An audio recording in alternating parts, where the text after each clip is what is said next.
Chapter 83. Young Master, please come inside.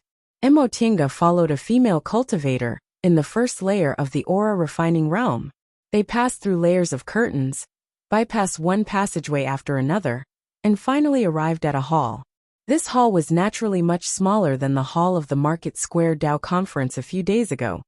But it was gorgeous and extravagant. It was really amazing. The floor was paved with jade bricks. The walls were painted with gold powder. Tables and chairs made of 100-year-old spiritual wood were placed in the hall, and even the teapot on the table was made of extraordinary jade. There were also gems inlaid everywhere. Even though secular jewelry wasn't worth mentioning to cultivators, it definitely cost a lot to decorate such a hall.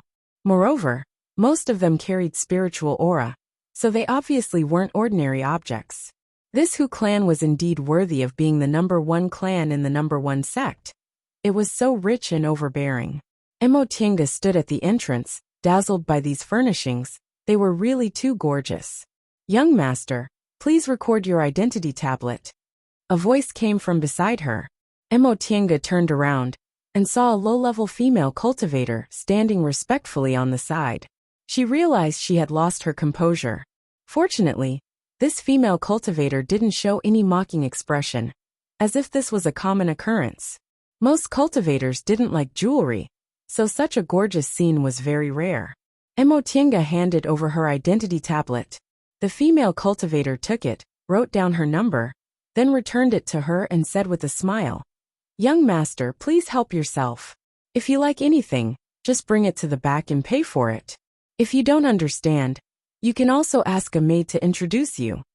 Emotinga frowned slightly, but didn't say anything. She just nodded and walked into the hall. She noticed that this female cultivator was the same as the female cultivator who let her in.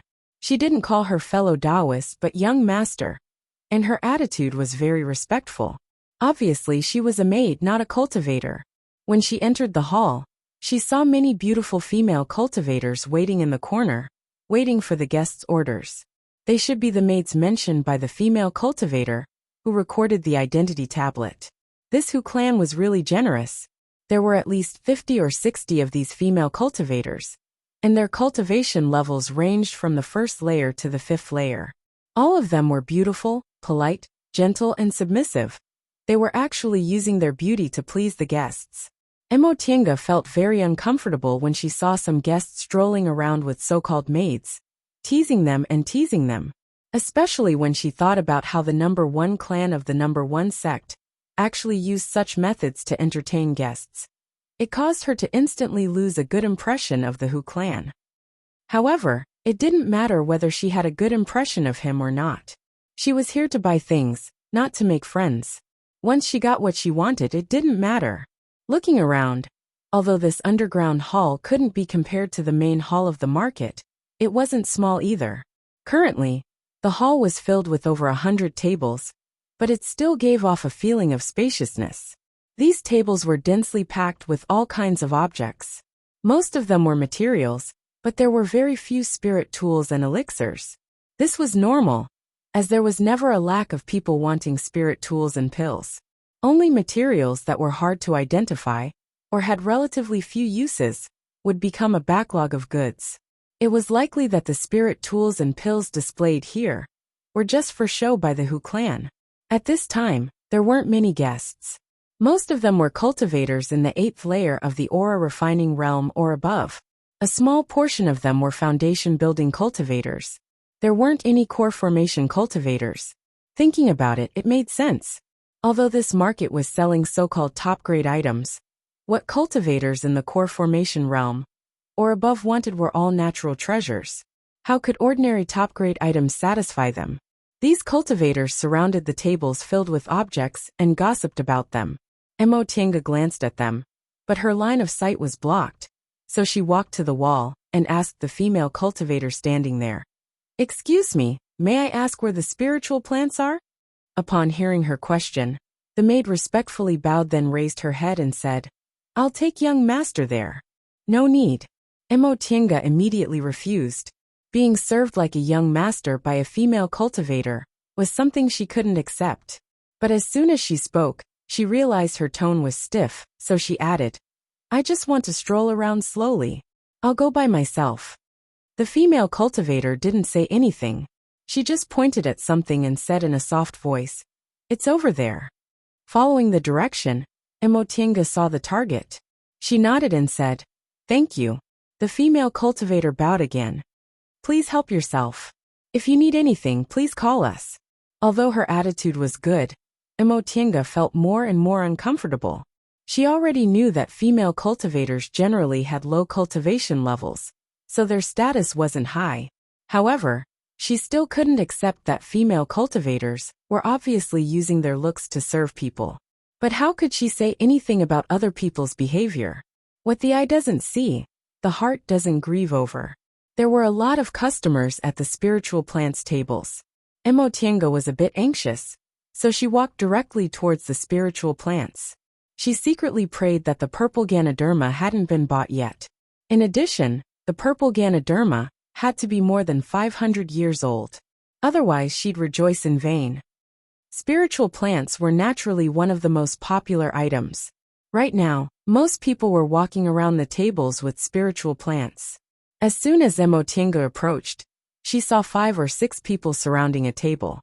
One of them commented, Although this 1,000-year-old ginseng is used as medicine in the secular world, its advantage is that it's old. Once it's over 1,000 years old, even an ordinary herb will become a spiritual plant. Besides, since ancient times, ginseng has cultivated into a human.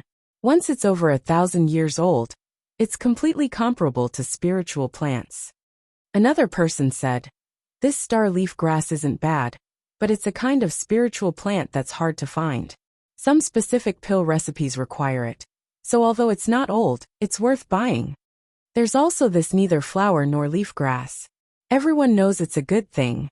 Although 100 years isn't long, it's not easy to obtain.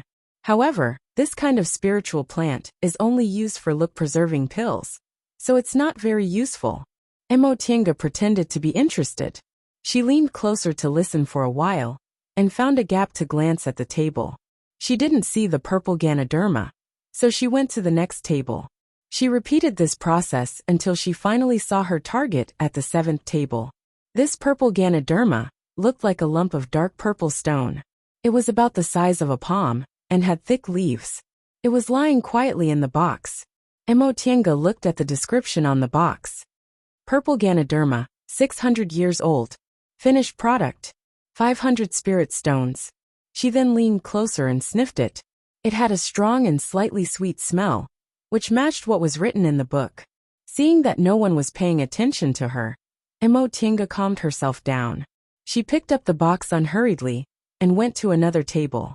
She pretended to browse and chose a 300-year-old stalk of solitary steppe grass. Then she went to the innermost counter. Finally, the person standing behind this counter wasn't a female cultivator, but an old man with a grizzled beard. He wore a neat blue gown and looked very steady. Emotinga handed over the 2 jade boxes in her hands. The cultivator took them and opened them. He looked at her with surprise and said, A 600-year-old purple Ganoderma and a 300-year-old lone steppe grass. The total is 700 spirit stones. Emotinga didn't hesitate. She paid the spirit stones, then took the 2 jade boxes and stuffed them into her chinkuan bag. The reason why she paid so readily was because everyone here was relatively rich.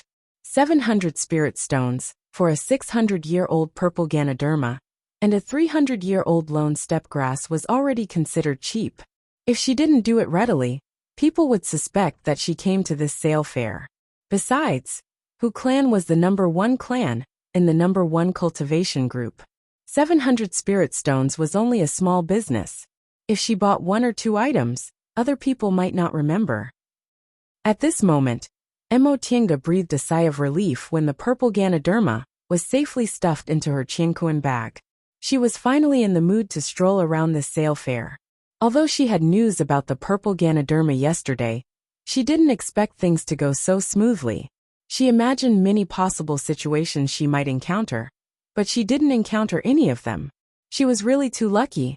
Without any ulterior motives, Emotinga discovered that there were indeed a lot of good things in this sale fair.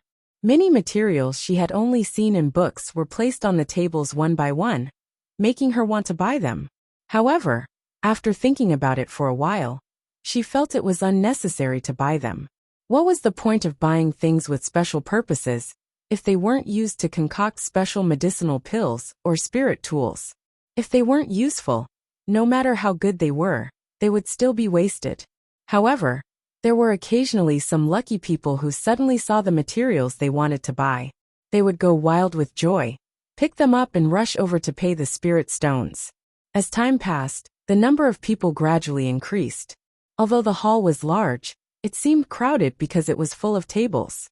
Emotinga once again chose several materials that might be useful, and a large bottle of restorative panaceas.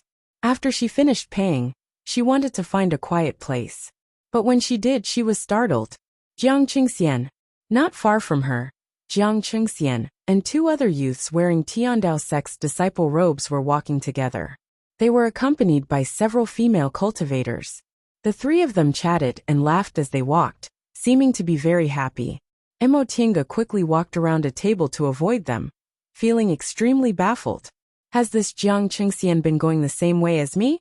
He looks very familiar with these two Tiandao sect disciples. Could it be that he's visiting friends? That's unlikely. It would be strange if this young master would travel for more than 20 days just to visit friends. But if he's not visiting friends, why does he seem to be very happy with these two people, and even come to the sale fair together? Emotinga shook her head, unable to figure it out. However, this Jiang Qingxian really isn't a good person. The disciple who traveled with him just died a few days ago. But he actually went to have fun with other friends, as if nothing had happened. Of course, she knew it wasn't appropriate to let Jiang Qingxian know about her whereabouts, lest he saw a familiar face and became suspicious. Although young Master Jiang certainly wouldn't notice a small disciple like her, they were from the same sect after all. They often met, so it was normal for him to recognize someone familiar. Thus, Emotinga lowered her head and slowly walked through the crowd to the door. Just as she was about to step out, someone stopped her. Young master, I'm sorry. You can only go out after the sale fair is over. Emotinga was dumbfounded. There's such a rule? The female cultivator guarding the door nodded. Yes. Please wait for another 2 hours before you leave. At that time. 2 hours? Emotinga really didn't dare to take the risk. However, this was Hu Clan's territory, so she definitely couldn't make the decisions herself. The female cultivator observed Emotinga's expression and saw she was unwilling, so she said with a smile, Young master, even if I let you go out, there are foundation-building cultivators from my clan guarding the door, so if there were, she wouldn't even need to think about going out. Emotinga sighed. What if I don't want to see anymore? The female cultivator still smiled and said, Then please wait a moment. As she spoke, she waved her hand. Another beautiful female cultivator came over and bowed. The female cultivator guarding the door said, Take this young master to rest. The female cultivator accepted the order and faced Emotinga. Young master, please come with me. Chapter 84. The female cultivator led Emotinga to the corner of the hall, then pushed open a completely inconspicuous wooden door. Young master, please. Emotinga looked around. Compared to the hall, this was a very simple room. There wasn't a single person inside, so she nodded. Thank you. The female cultivator's attitude was still very respectful. She bowed then retreated. When the door closed and she was the only one left in the room, Emotinga heaved a sigh of relief. She found a recliner and sat down, wiping her face tiredly. In fact, letting Jiang Qingxian see her wasn't a big deal. From beginning to end, Jiang Qingxian didn't know she saw him snatching the medicinal pills. It was just that she felt guilty and didn't want him to see her, so she didn't want to cause more trouble. She reached into her Qianquan bag and felt around. The things were still there, so she closed her eyes and sat in meditation to regulate her breathing. 2 hours passed quickly. When she opened her eyes, the female cultivator who brought her here had already opened the door and said respectfully, Young master, the sales fair is over. You can leave now. Emotinga answered, I know. I'll wait until the crowd disperses a little before I go out. This reason was very normal, so the female cultivator answered, "Yes, please do as you wish." After waiting for about a quarter of an hour, Emotinga guessed there probably wasn't anyone left, so she left the room.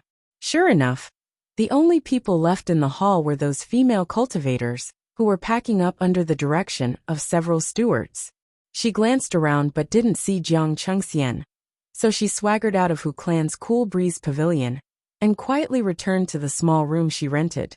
Today's matter made her realize the importance of illusory techniques. If it weren't for the fact that her illusory techniques were too weak, she wouldn't have had to hide. However, thinking about today's harvest, Emotinga still couldn't hide her excitement.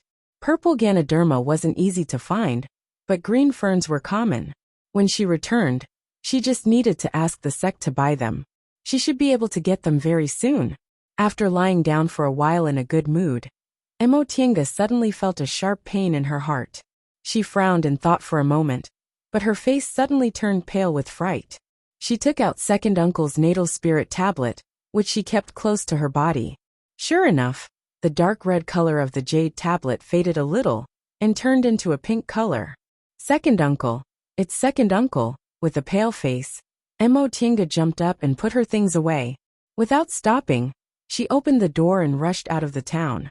The natal spirit tablet's change in color meant that Second Uncle's injuries were acting up. Second Uncle was indeed comforting her. His situation was clearly not good, but he wanted her to come out and travel. In the end, not even 2 months had passed, and even if she rushed back now, it would take at least 10 days. She did not know if Second Uncle could hold on. Burning with anxiety, Emotinga rushed towards Mount Yunwu with all her might. She didn't stop to rest at all. Even when she ran out of spiritual aura, she didn't stop. Instead, she ate restorative panaceas. From time to time, he would pay attention to the natal spirit tablet. Fortunately, it did not fade again. 10 days later, Emotinga ran into Second Uncle's small courtyard. Second Uncle. There was no sound in the room. Emotinga rushed forward, but her face immediately turned deathly pale. Second Uncle lay on the bed motionless. She hurried over and felt his pulse. He was still breathing, but his spiritual energy seemed to be very chaotic.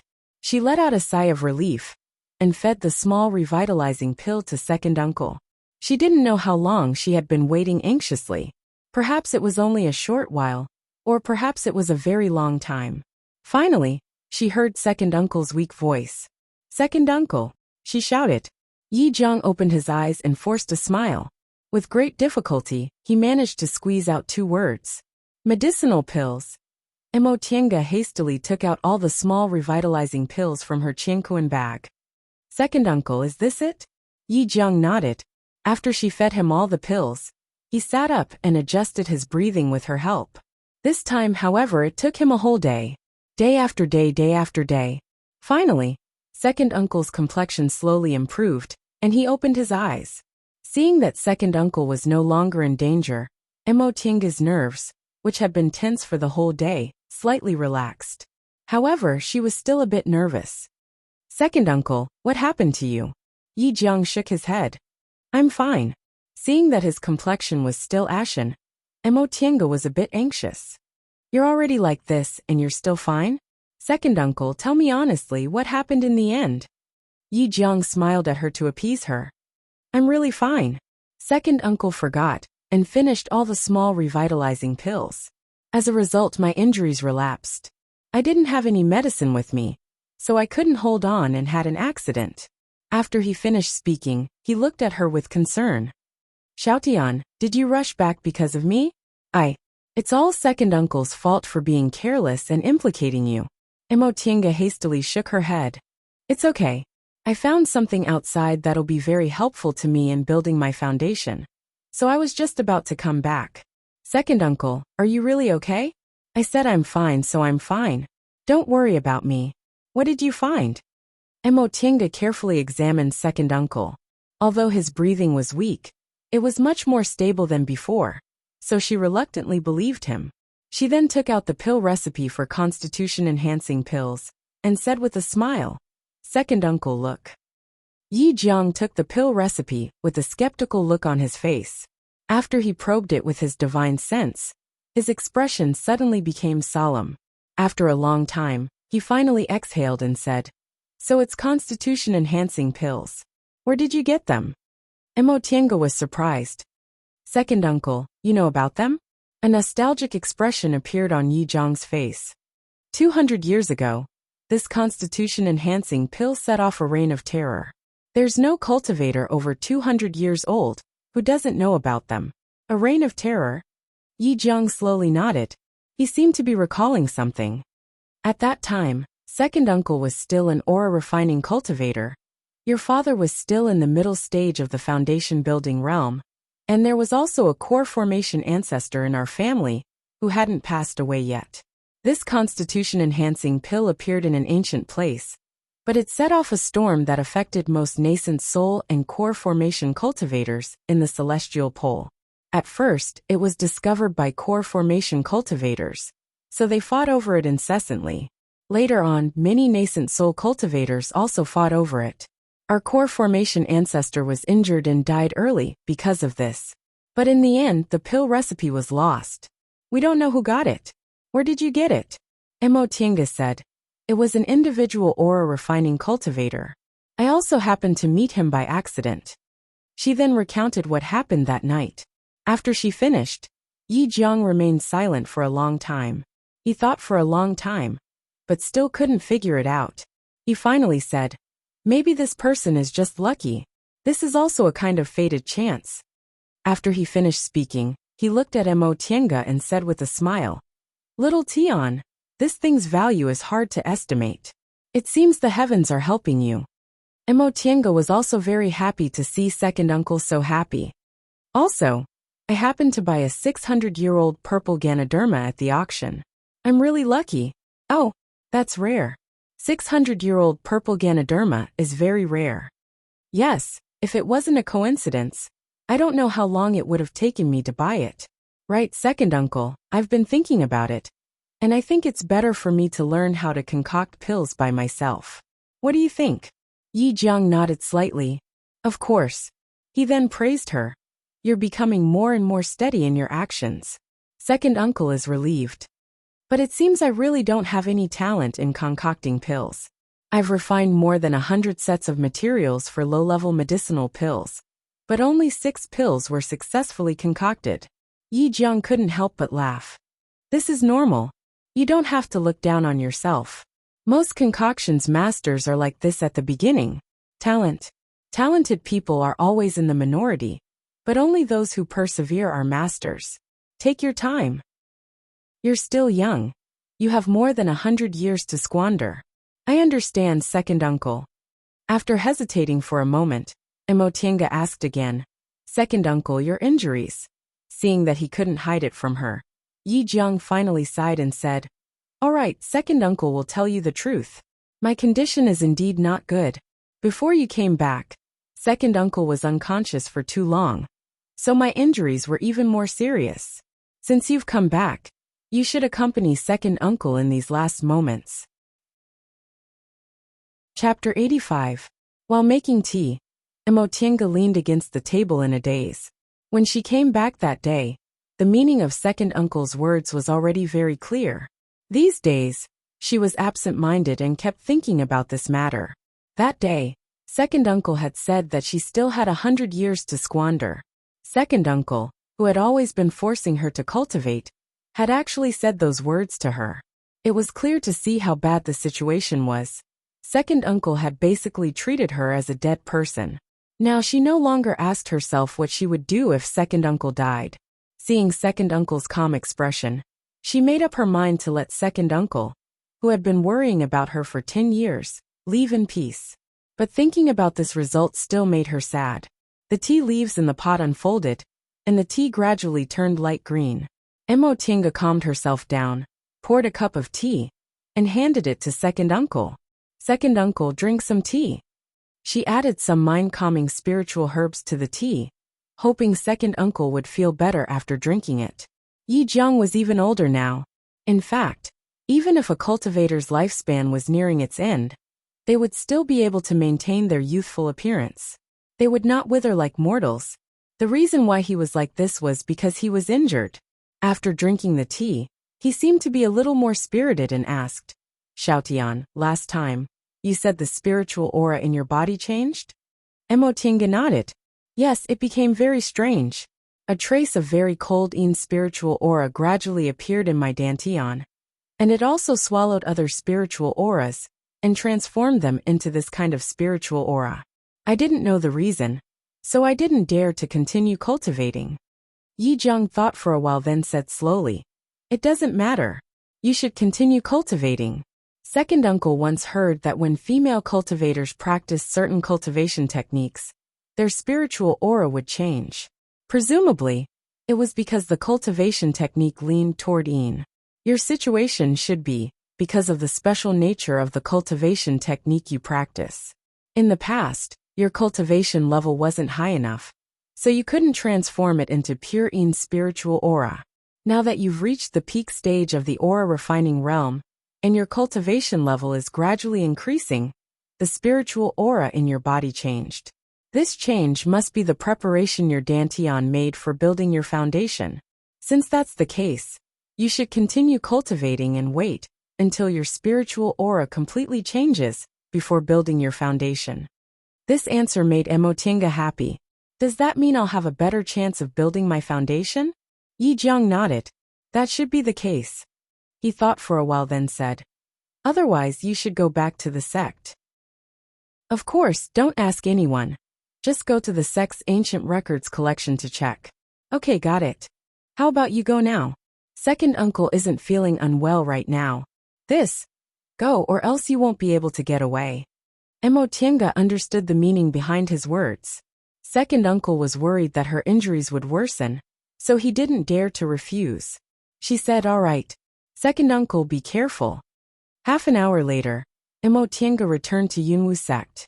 First, he went to the steward's hall to inform them that he had returned. Then he returned to his residence. Everything was the same as before she left. Jiang Shanghang was cultivating in his room, while Qin Shi and Louis Dao were still in closed-door meditation, and Louis Dao had reportedly entered his closed-door meditation immortal's cave. Oh, there's one more thing. Senior Martial Brother Zhou has succeeded in building his foundation, and has become Martial Uncle Zhou. Emotinga was very happy for him upon hearing this news. Although Martial Uncle Zhou was cold at the beginning, he was actually a good person. If the disciples living in this courtyard had any questions, he would answer them with all his heart.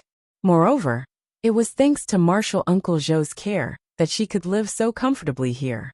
During the 2 years she was in closed-door meditation, she didn't do anything, and it was Martial Uncle Zhou who deliberately put in a good word for her in the steward's hall. Because of this, Emotinga pondered whether she should congratulate Martial Uncle Zhou or not. In the end, she decided to ask someone to deliver a message and prepare to go after the matter was settled. After all, Martial Uncle Zhou lived in the North Peak now, so it wasn't convenient for her to go there. Just as she was about to go to 10,000 Laws Pavilion, a voice came from outside. Junior Martial Brother Yi. Is Junior Martial Brother Yi Xiaotian in? Emotinga opened the door to her room and saw a male disciple she didn't know standing outside the small hall. Senior Martial Brother, what's the matter? Upon seeing her, the man smiled and said, You're Junior Martial Brother Yi? Emotinga nodded. Yes. The man sized her up from head to toe. His gaze made her feel very uncomfortable. Then he said, It was Martial Uncle Zhou who told me to come. He heard you came back, so he wanted to see you. Oh, Emotinga said. I just asked this senior Martial Brother from the North Peak to deliver a message, and he arrived already. The man was stunned. I don't know. It's just that Martial Uncle Zhou told me to deliver a message. I see. Thank you, Senior Martial Brother. I'll go now. The man said, I'll take you there. Presumably, you also don't know where Martial Uncle Zhou is. This man was really kind, so Emotinga said, Thank you, Senior Martial Brother. You're welcome. Let's go. After leaving her room, Emotinga asked, May I know Senior Martial Brother's surname? The man left in a hurry and answered without looking back. My surname is Wu. Oh, so it's Senior Martial Brother Wu. Senior Martial Brother, are you an elite disciple of the North Peak? This question made senior martial brother Wu proud for a moment. His footsteps also slowed down a bit. Yes, my master's name is Qingyu. You should know him. Ah, so you're martial uncle Qingyu's brilliant disciple. It's an honor to meet you. Emotinga politely greeted him. This senior martial brother Wu immediately raised his chin proudly, causing her to snicker. In fact, the reason she said it was an honor to meet him was because since the senior martial brother Wu was a foundation-building martial uncle's disciple, he should be an elite disciple with a profound cultivation level. However, he looked like he was in his 30s, yet his cultivation level was only in the 7th layer of the aura refining realm. Nevertheless, it wasn't strange. This senior martial brother, Wu, only had a cultivation level in the 7th layer, but he still called her junior martial brother. Obviously, he had something to rely on. Of course, she wouldn't say this out loud. Judging from this senior martial brother Wu's reaction just now, he was someone who cared a lot about his reputation. If she said something to him, and it reached his ears, he would definitely turn hostile immediately. After walking for a while, Emotinga asked curiously, Senior martial brother Wu, which road is this? Does it lead to Tongbei Peak? This senior martial brother Wu walked very fast without looking back. Martial uncle Zhou just came to the South Peak to take care of business. Quickly follow me. Emotinga frowned and followed him for a while. Seeing that the road was becoming more and more desolate, she immediately stopped and said, Senior martial brother Wu. Senior martial brother Wu didn't answer her. After walking a few steps and realizing that she wasn't following him, he finally turned his head and said unhappily, What are you doing? Emotinga swept her gaze over her surroundings and stared at him vigilantly. Where in the world does senior martial brother Wu want to take me? Upon hearing her question, senior martial brother Wu's eyes suddenly flickered. He stammered, In nothing. Judging from his expression, it would be strange if Emotinga believed him. She immediately took out her spirit tool to be on guard and said coldly, Senior martial brother Wu, do you think I'm a fool? If we go down this road, we'll reach a cliff at the end. Do you think martial uncle Zhou will meet me at the cliff? Seeing that his purpose was seen through, this person cast a glance to the side, then clenched his teeth and said loudly, Junior martial brother, it's too late to leave now. Emotinga smiled contemptuously. Senior martial brother Wu, do you think you can stop me? This person obviously didn't expect that she would turn hostile and actually not take him seriously at all. He immediately stammered, Junior martial brother Yi, we can talk about this. Emotinga was surprised to see his reaction. This person was an elite disciple, so how could he be so spineless? But she clearly knew there was a problem, so how could she continue following him? Besides, this person was an elite disciple after all, so it wouldn't be good for her to attack him. She immediately turned around and walked away without saying anything. Junior martial brother Yi. She didn't even respond. Soon after, she felt a spiritual aura fluctuation behind her. Emotinga reacted very quickly and dodged, but she immediately broke out in a cold sweat.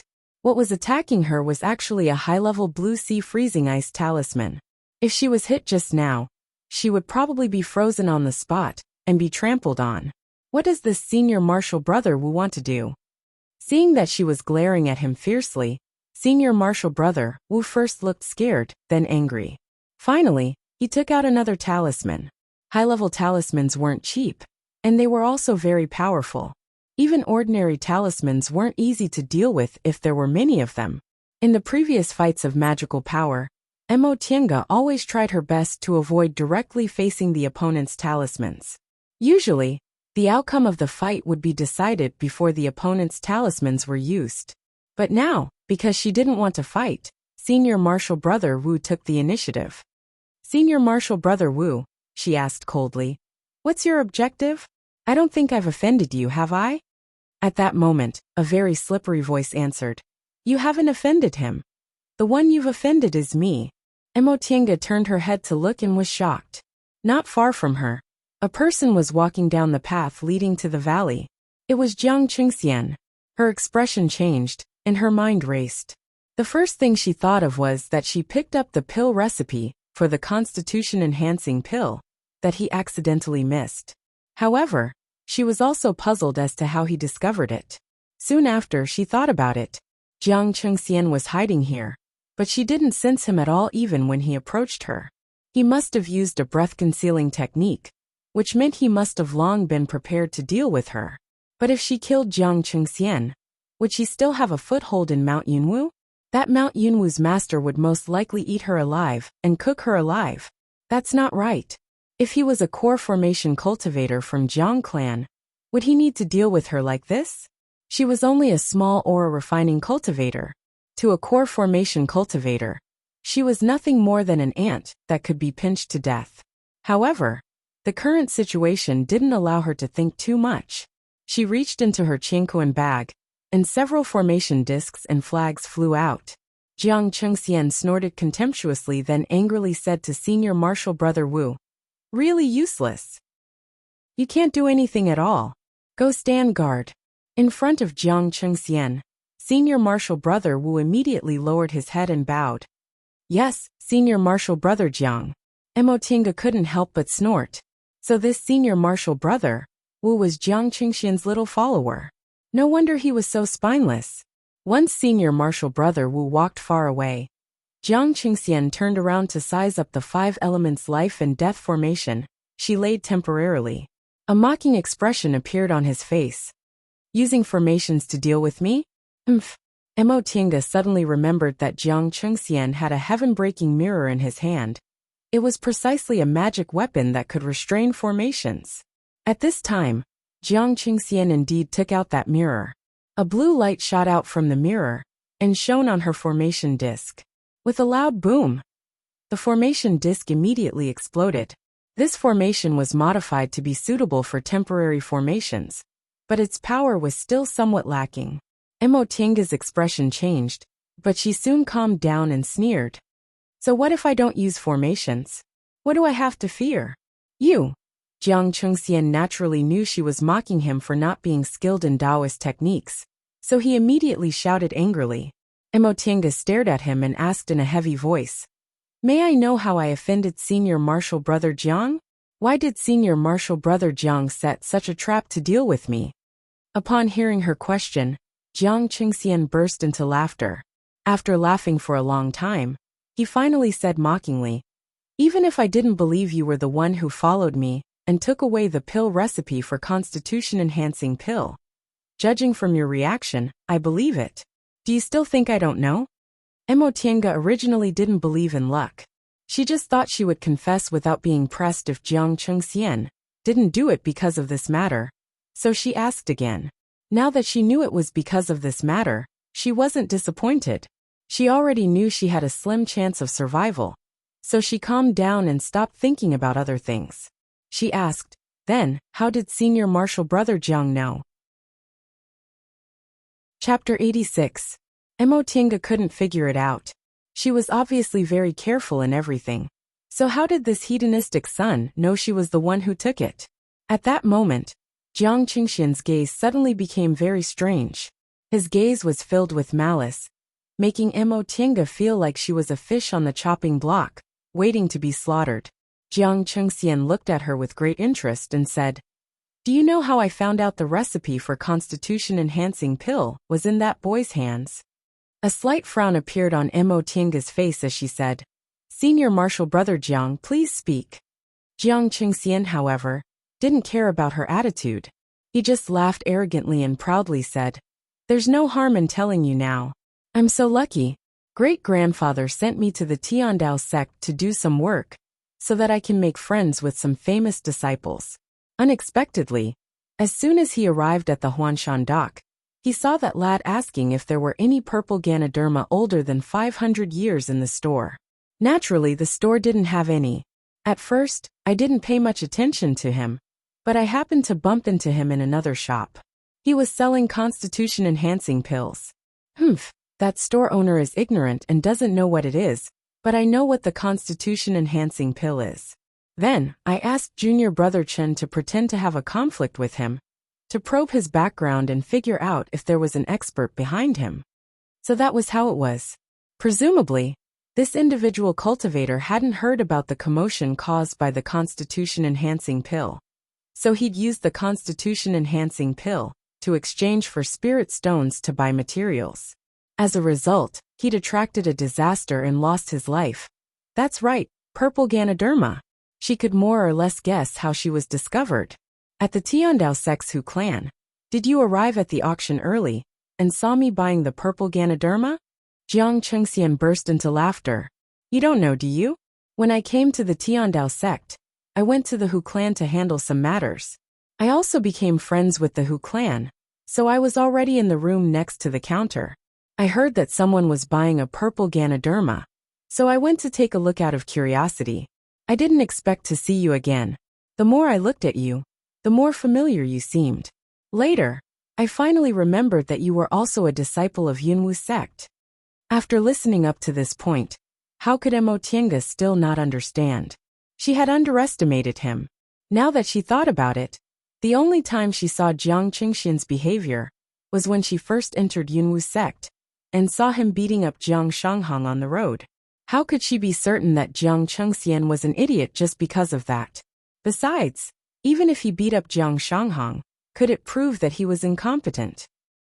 Since Jiang Chengxian grew up in a big clan and had a core formation cultivator as a direct descendant, even if he was originally a waste, he could still be taught to be a schemer. However, it was too late now. She knew what mistake she had made, but it was a mistake that could not be made up for. Jiang Chengxian continued. Fortunately, at that time, I didn't dare to make a move in Hu clan's territory and went to the Huanshan dock. Sure enough, the innkeeper confirmed that you did not go back that night. Then, I found someone who seemed to know you. At this point he deliberately paused, but Emo Tienga's whole body turned cold. Tianxiao. She gritted her teeth and asked, You. What did you do to Tianxiao? What happened? At this moment, Jiang Qingxian finally couldn't hold back his complacency and burst into loud laughter. His eyes were clearly filled with evilness that would make anyone who saw him feel nauseous.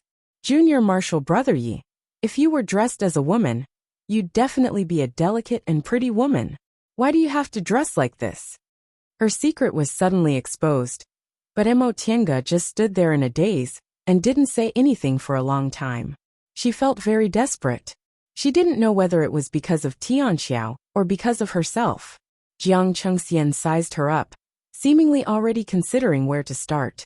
He said, Junior Marshal Brother Yi, you mustn't misunderstand your good sister. She would rather die than say anything. That's why I killed her husband in front of her and searched her soul. Only then did I realize that you're really not simple. Soul searching.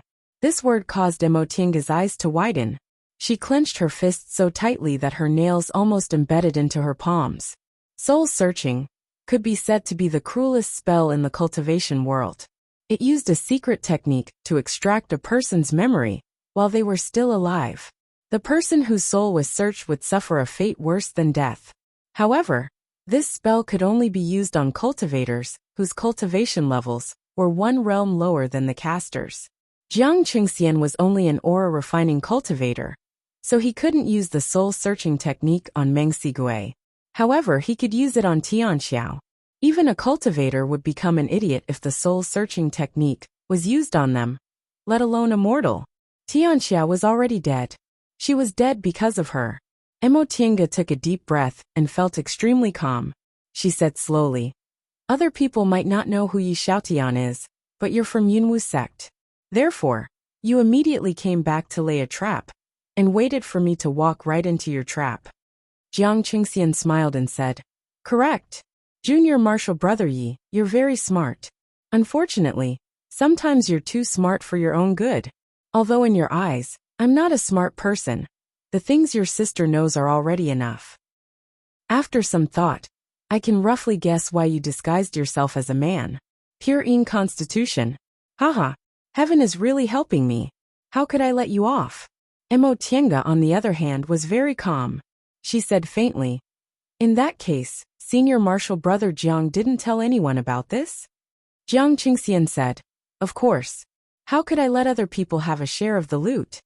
Even your grandfather didn't tell you? This question made Jiang Qingxian pause for a moment. He indeed didn't tell his grandfather, because he was afraid his great-grandfather wouldn't give him this benefit. In any case, in the split second he was distracted, Emotinga moved her wrist. In a flash, several flying needles were shot straight at his vital points. His reaction was a bit slow, so he was immediately pierced by several needles, causing him to fall to the ground.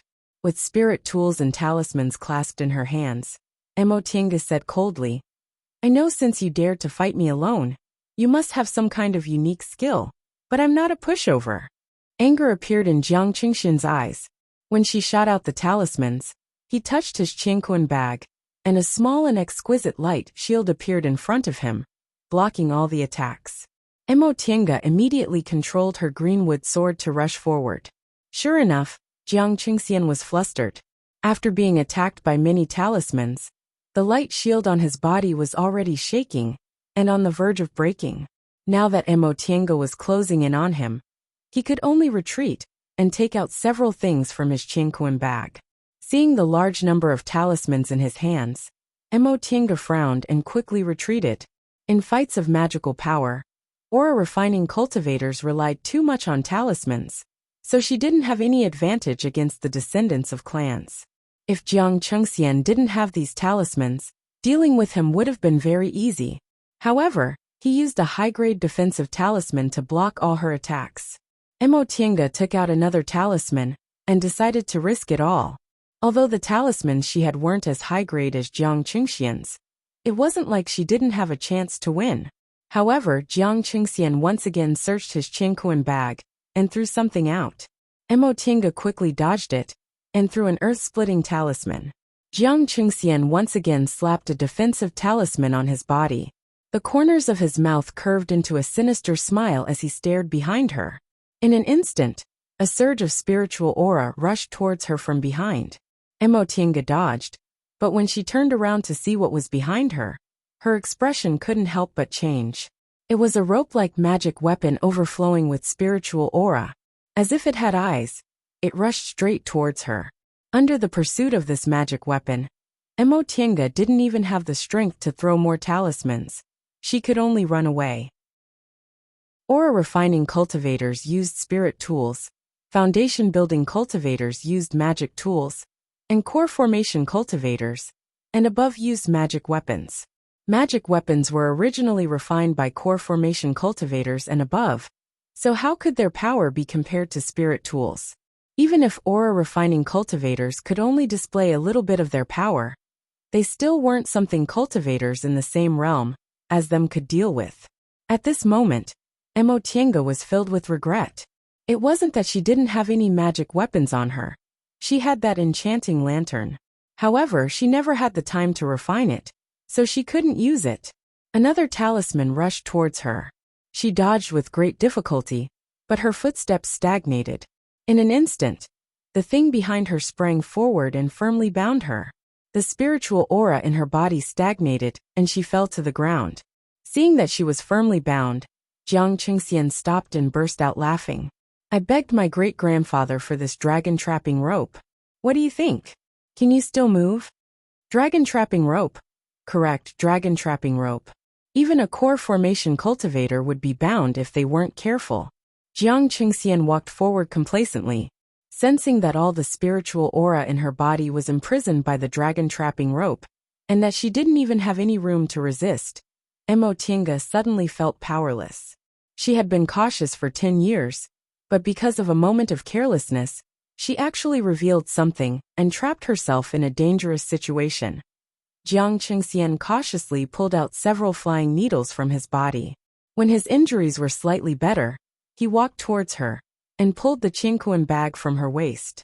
He opened it to take a look and was astonished. There's actually so many things. The way he looked at Emotinga changed. What a pity, what a pity. You're also a character, but you were born with the wrong gender. If you want to blame someone, blame the heavens.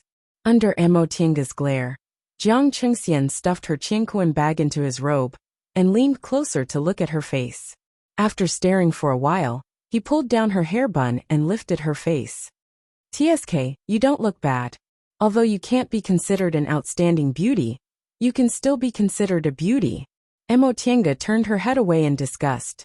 If she had the chance, she would definitely chop off those disgusting hands of hers. Jiang Qingxian didn't get angry. Instead, he said with a smile, "Junior Marshal Brother Yi, don't blame me for being too insensitive. In this place we have to do good deeds. I don't want any problems to occur." Mo Tiange tilted her head, revealing a sneer on her face. She naturally knew what Jiang Qingxian wanted to do, but she wasn't stupid enough to think begging for mercy would work. If she could keep her life today, she would definitely make this person pay tenfold in the future. Seeing her like this made Jiang Qingxian even happier. "Junior Marshal Brother Yi, your appearance is much better than those wooden beauties. Why didn't I think of this? Hot beauties also have a different taste." Mo Tiange didn't feel like paying attention to him, and just acted as if she couldn't feel anything. However, when those disgusting hands touched her, she still opened her eyes angrily. "Get lost." Jiang Qingxian laughed cheerfully. "It's time to unravel the mystery. Junior Marshal Brother Yi, what are you wearing? It's so hard. I can't even feel it." "Oh, you're wearing really thick clothes, but it doesn't matter.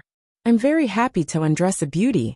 Mo Tiange firmly bit her lip until it bled. She endured the hands groping her body, and told herself that she must endure it. Although she wished she could die, she would never commit suicide because of this. She wanted to live until the day she could chop this person into pieces. Nevertheless, this kind of humiliation made the rims of her eyes moisten. Chapter 87. Ah! With a blood-curdling scream, the hands on her body disappeared. Mo Tiange opened her eyes in a daze. She saw that Jiang Qingxian, who was doing whatever he wanted a moment ago, was now lying on the ground. There was a big hole in his chest from which blood was gushing out, and he was no longer breathing. She looked up and saw Jiang Shanghang's gloomy face. Senior Marshal Brother Jiang." She was almost speechless and felt exhausted. When those hands were groping her body, she wasn't afraid because the nauseating feeling washed away her fear. Now she finally felt a lingering fear. After her mood calmed down a little, she remembered that even if Jiang Qingxian was dead, if Jiang Shanghang also had some ideas, her situation wouldn't be any different. She looked down nervously. Fortunately, her undergarments hadn't been taken off, so not even an inch of her skin was exposed. However, she didn't know whether Jiang Shanghang heard what Jiang Qingxian said or not. When she looked up, she saw that Jiang Shanghang was also in a daze. His soul seemed to have left his body, and his face was covered in sweat. Only now did Mo Tiange realize that the person he just killed was his own cousin. Although the two of them used to be more like enemies than brothers, they were still different from other people. His mind must be in a mess right now, right? With this thought in mind, she tentatively called out, "Senior Marshal Brother Jiang?" Jiang Shanghang suddenly woke up. He wiped the sweat on his forehead and looked at her. Soon after, he walked over and pulled off the dragon trapping rope on her body. Jiang Qingxian was already dead, so the dragon trapping rope was easily pulled off. He said, "Get up." Mo Tiange heaved a sigh of relief upon hearing what he said. Jiang Shanghang's behavior was normal. Apparently, he arrived later and didn't hear what Jiang Qingxian said. She stood up, turned around and tied up her clothes. She then turned around and cupped her hands. "Thank you, Senior Marshal Brother Jiang, for saving my life." The way she addressed him now carried a hint of gratitude. No matter what Jiang Shanghang was like in the past, it was a fact that he saved her today. Jiang Shanghang's expression had already returned to his former self. He answered indifferently, "No need to thank me. You saved me once, so I'm just paying you back." Mo Tiange was stunned. Did he say what happened 3 years ago? That should be it. The two of them only crossed paths once. 3 years ago, when Senior Marshal Brother Jiang was beaten up by Jiang Qingxian, she happened to see it, so she secretly brought him back. Later on, she even resented him for not knowing what was good for him. But as it turned out, Senior Marshal Brother Jiang wasn't that indifferent and heartless. Although he acted like he didn't care, he still remembered 3 years later. Mo Tiange couldn't help but think that in the cultivation world, people didn't necessarily have to be selfish to the end. When considering things for themselves, helping others out a bit more might be the same as planting good karma for themselves. In the cycle of karma, there were not only evil consequences, but also good ones.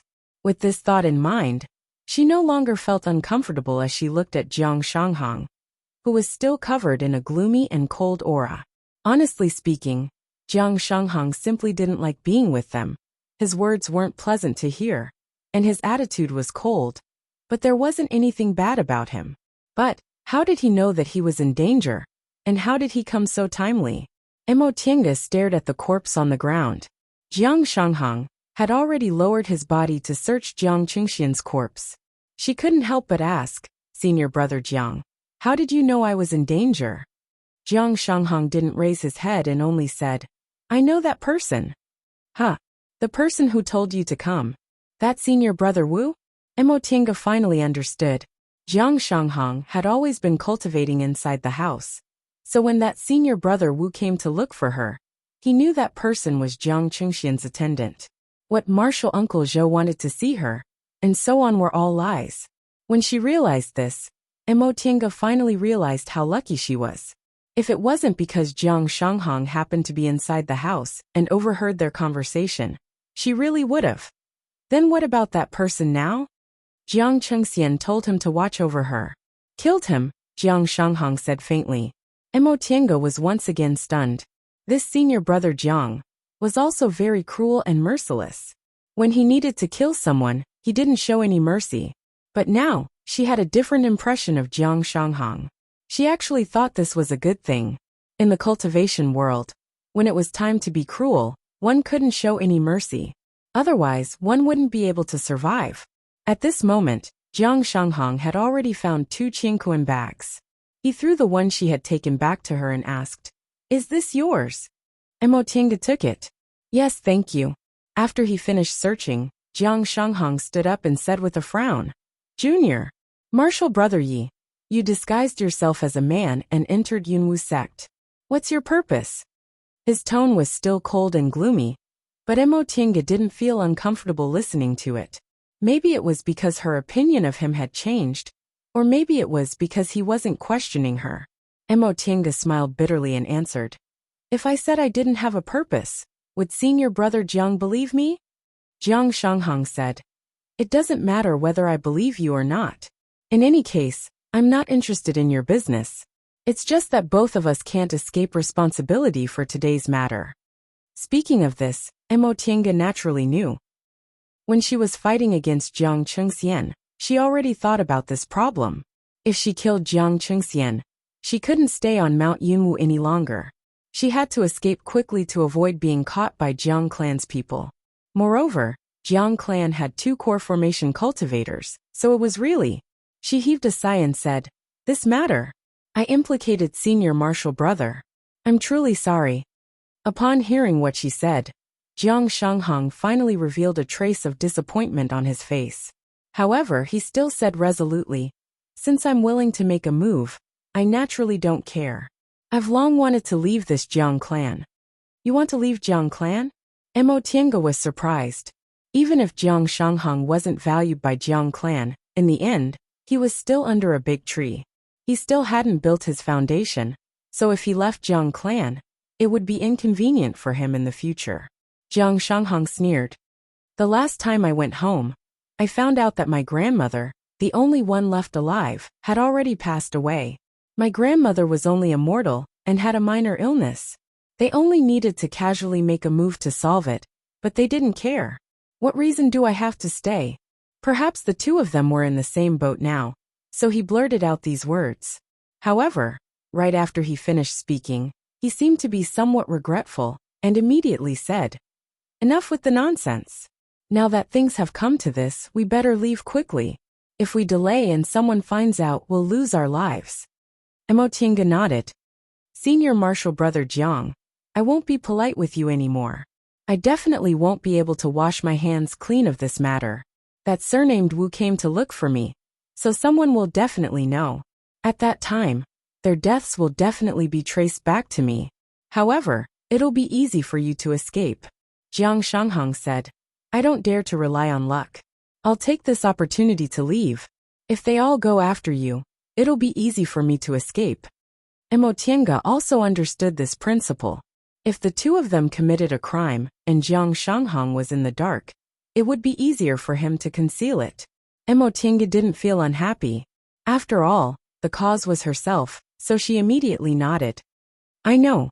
After the two of them reached an agreement, Jiang Shanghang lowered his head to size up Jiang Qingxian's corpse. Soon after, he used the quicksand technique to dispose of Jiang Qingxian's corpse. Once Jiang Qingxian's corpse sank into the ground and disappeared, Jiang Shanghang once again searched for something inside Jiang Qingxian's Qingkuan bag. In the end, he took out a bottle of medicinal pills. When he poured them out and saw that there were actually 4 or 5 pills inside, his expression immediately darkened. Emotinga was confused. Senior Marshal Brother Jiang, what's wrong? Jiang Shanghang tossed the medicinal pills back, but he hesitated for a moment. In the end, he poured out 2 pills and handed them to her. These are Jiang Clan's foundation refining pills. Take one when you build your foundation. It can increase your chances of building your foundation. Emotinga raised her eyebrows in astonishment as she stared at the medicinal pill in her hand. She had long heard that Jiang Clan had medicinal pills that could assist in building the foundation, but Jiang Shanghang didn't get any. No wonder he had that kind of expression a moment ago. He'd already obtained foundation building pills and was about to build his foundation, but he hadn't even seen a single one. Now, however, he actually found 5 pills on Jiang Qingxian's body. How biased was Jiang Clan? At this moment, she already felt that it was a good thing that Jiang Shanghang left the Jiang Clan. They usually bullied him, ignored him and his family, and were even biased to such an important matter like building his foundation. Even if he stayed in Jiang Clan, he wouldn't get any benefits. Emotinga hesitated as she stared at the foundation refining pills in her hand. Senior Marshal Brother Jiang, you still want to give me such a precious thing? Jiang Shanghang said. Every time you take a foundation refining pill, its effect will decrease a bit. After 3 pills, its effect won't be that great anymore. I'll take these 2 pills as a reward for helping me divert the danger away. What he said was reasonable, so Emotinga nodded and put the 2 medicinal pills away. Soon after, she thought of something and said, Senior Marshal Brother Jiang, can you look around? Is there a type of medicinal pill you don't recognize? Jiang Shanghang looked at her suspiciously. Emotinga simply said, he has constitution-enhancing pills on him. Jiang Shanghang's eyes widened in shock. He obviously knew what constitution-enhancing pills were. He asked her, how did you know? Emotinga smiled bitterly. I offended him because of this. She didn't explain in detail. Even if Jiang Shanghang saved her life, it was better not to mention that she had the pill recipe for constitution-enhancing pills.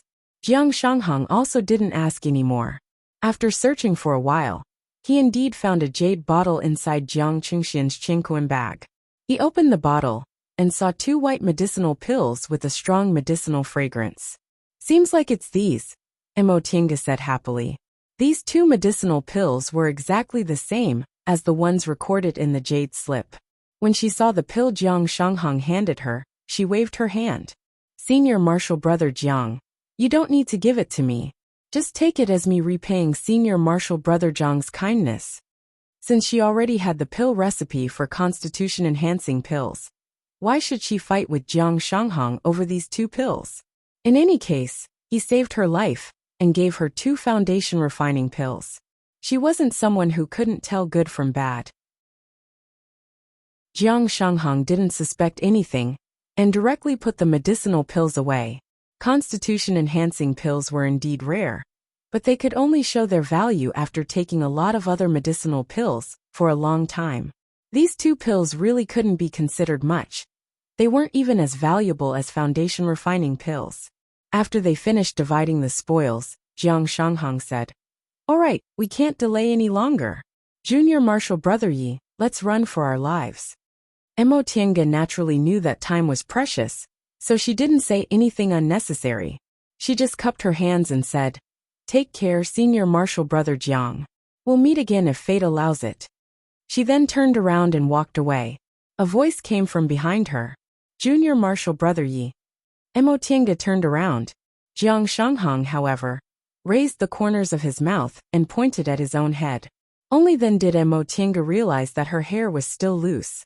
She hastily picked up the hairpin on the ground and tied it into a Taoist bun. After saying their goodbyes once again, Emotinga walked down the mountain. She couldn't help but feel absurd.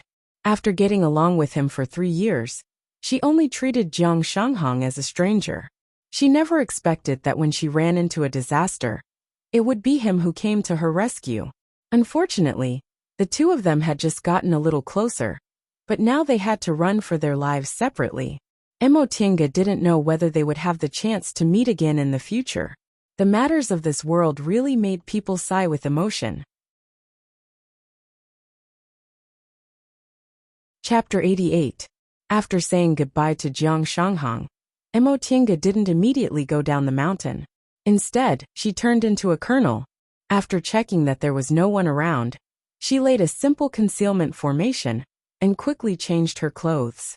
Although she was only an aura refining disciple in the sect, if she went down the mountain without any disguise, Jiang clan would easily find her whereabouts. Fortunately, Jiang Qingxian didn't tell anyone about her. As long as she changed her clothes, presumably, no one would suspect her afterward. She changed into women's clothes and tied her hair into a simple bun. After confirming there were no problems, she swaggered away. Yunwu sect had many disciples, and there were disciples coming and going every day. Sure enough, she wasn't noticed on the way down the mountain, and smoothly reached the market square at the foot of the mountain. After making many turns, she returned to the small courtyard and pushed the door open. Second uncle, Yi Jiang, who was still meditating in the corner, was startled by her. You, Xiaotian? Why did you change back into women's clothes? Emotinga said anxiously. Second uncle, let's go. I've caused trouble. What? I killed the direct descendant of the sect's core formation grandmaster. These words shocked Yi Jiang. What's going on? Emotinga said anxiously. I'll tell you on the way. Second uncle, let's go first. Yi Jiang thought for a moment. This child never exaggerated things, so he immediately propped himself up. Okay. Quickly take the things you need to take with you. We'll go now. The uncle and nephew pair moved very fast. In less than a quarter of an hour, they had packed all the things they needed to take with them. After walking out of the market square on Mount Yunwu, Yi Jiang took out a horsetail whisk magic tool, and the two of them rode it to leave Mount Yunwu. Second uncle, can you hold on? Emotinga couldn't help but feel guilty when she saw her pale second uncle, who hadn't traveled for a long time, controlling the magic tool. Second uncle didn't have much time left, but he was forced to flee because of her. If there was an accident on the way, Yi Jiang shook his head with a calm expression. It's nothing. It won't consume much spiritual aura to travel. Tell me what happened first. Emotinga told him everything that happened today. When she finished, she asked, Second uncle, can we escape? As he listened to her story, Yi Jiang's expression was solemn. At this time, he didn't speak for a long time. In the end, he only sighed and said, do you know what you did wrong now? Emotinga lowered her head. I was too arrogant. I didn't take other people seriously. Yi Jiang said. It's good that you understand. A fall into the pit, a gain in your wit. Don't do it again in the future. A few days ago, you said that you met an old friend. Why didn't you tell me that you revealed your secret? Ashamed, Emotinga said, I forgot. This answer caused Yi Jiang to frown slightly. Did you think that the other party was only a small cultivator and a mortal, and that they couldn't do anything to you? So you didn't take them seriously? Emotinga hesitated for a moment before she nodded. And Tianxiao, I believe she won't say anything. Besides, they don't know where I am. So where can they find Yi Xiaotian? Nonsense. Yi Jiang reprimanded her sternly. You have to remember that a secret can only be called a secret if it's not spoken. There's a saying among mortals, walls have ears, and there's another saying, a freak combination of factors. There's nothing certain in this world. What you thought was indeed correct. Under normal circumstances, even if the two of them had bad intentions, they still couldn't do anything to you. However, you also didn't expect that this secret would be discovered by someone who knew who Yi Xiaotian was, did you? Emotinga silently received his scolding. She then listened to second uncle saying, "In the past few years, second uncle hasn't been by your side all the time. I didn't expect that I'd actually let you develop such an arrogant temper. You're a bit smart, but how many cultivators aren't smart? Do you think you're amazing just because you fought a few battles and can defeat most cultivators in the same realm as you? If you have this kind of idea, you might as well go back and seek death." After he finished speaking, Yi Jiang suddenly felt dizzy. His lifespan was almost up, and he was seriously injured. Although he was still a foundation-building cultivator, his body was a lot weaker. Emotinga noticed this and hastily supported him. "Second uncle." After swallowing a medicinal pill, Yi Jiang waved his hand and said, "Also, you have to know that telling a secret to someone else means you want them to bear the risk together with you. If it wasn't for the fact that your older sister knew about you, she probably wouldn't have died. If you tell others about some things, you'll only harm yourself and others." Emotinga bit her lip and didn't refute him. Tianxiao was indeed killed by her. Perhaps it was because Tianxiao remembered her warning that Jiang Chengxian saw through her, causing her to suffer a soul search. Both husband and wife lost their lives. She made a mistake, but the other two had to bear the consequences. Upon seeing her expression, Yi Jiang finally stopped scolding her. He said calmly, "All right, since it's already happened, it's useless to be sad. Right now we should think about how to escape. I reckon we only have 1 or 2 days. After that, the other party will probably catch up to us." Emotinga was silent for a long time before she finally asked, "Second uncle, can we really escape?" Yi Jiang glanced at her then said solemnly, "You've made another mistake by saying this. You have to remember that no matter what kind of situation you're in, you can't give up. Sometimes, you just need to persevere a little longer, and you'll be able to escape alive." Emotinga nodded. "I understand, second uncle." Seeing that she was obedient, Yi Jiang sighed faintly and said slowly, "Xiaotian, this might be the last time. Second uncle won't be able to protect you anymore. You have to grow up to be able to protect yourself. Understand?" His tone was very helpless, making Emotinga feel a lump in her throat. "Second uncle." Yi Jiang just patted her head like he did when she was a child. In the end, the two of them stopped in a small town at the foot of a mountain in the north. They concealed their breaths, pretending to be a grandfather and granddaughter, whose cultivation levels were only in the 3rd or 4th layer of the ore refining realm, and entered the town's inn. "If the other party's core formation cultivators personally attack us, we won't be able to escape no matter what. It'd be better to hide in the crowd," Yi Jiang said. Emotinga didn't have any objections. The older the ginger, the spicier it was. Second uncle's way of handling things was more appropriate than hers. Besides, second uncle's current body really wasn't suitable for long journeys.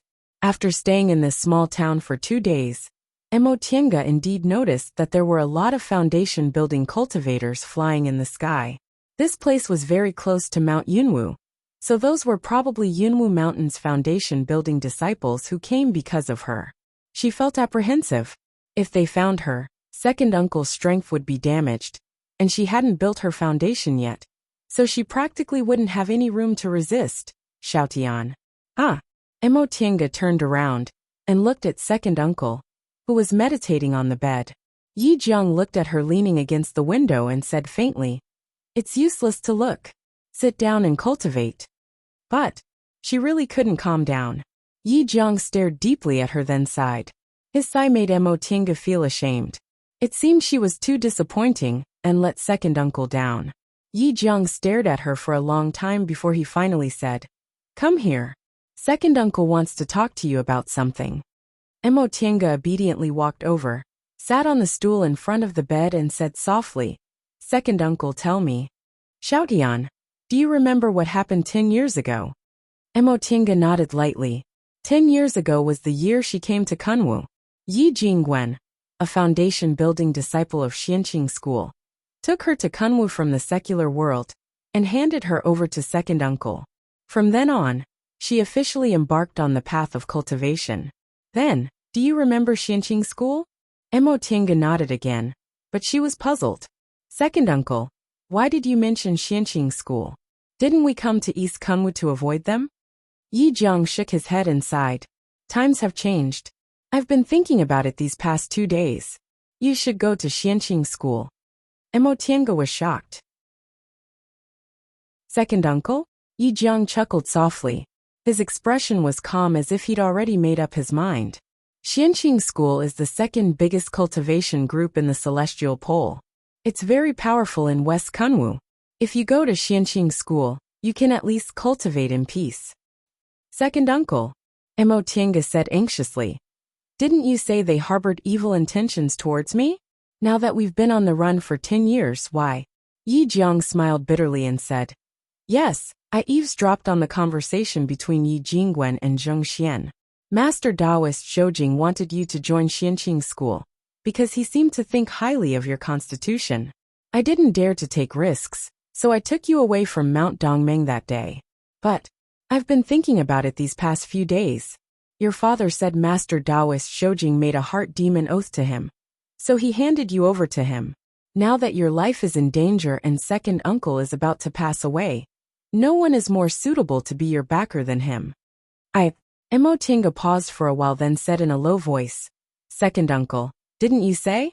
Although he made a heart demon oath, if he only ordered me to perform dual cultivation with someone, it wouldn't be considered a violation of the oath. That's true. But if you don't agree, even if you die, he probably won't harm your life. I originally didn't have the heart to let you suffer in Xianqing School, so I thought I still had 100 years to live. But now that I've provoked this disaster, and second uncle's lifespan is almost up. Second uncle, Yi Jiang stared at her and continued to speak. Second uncle won't feel at ease letting you face a group of people who want to kill you by yourself. So let's take a gamble. Upon seeing second uncle's resolute expression, Mo Tiange knew he had made up his mind this time. However, she herself couldn't make up her mind. Go to Xianqing School? She accidentally divulged her secret twice, and both times brought disaster upon her. How could she feel at ease living under the nose of someone who knew her secret? No, second uncle.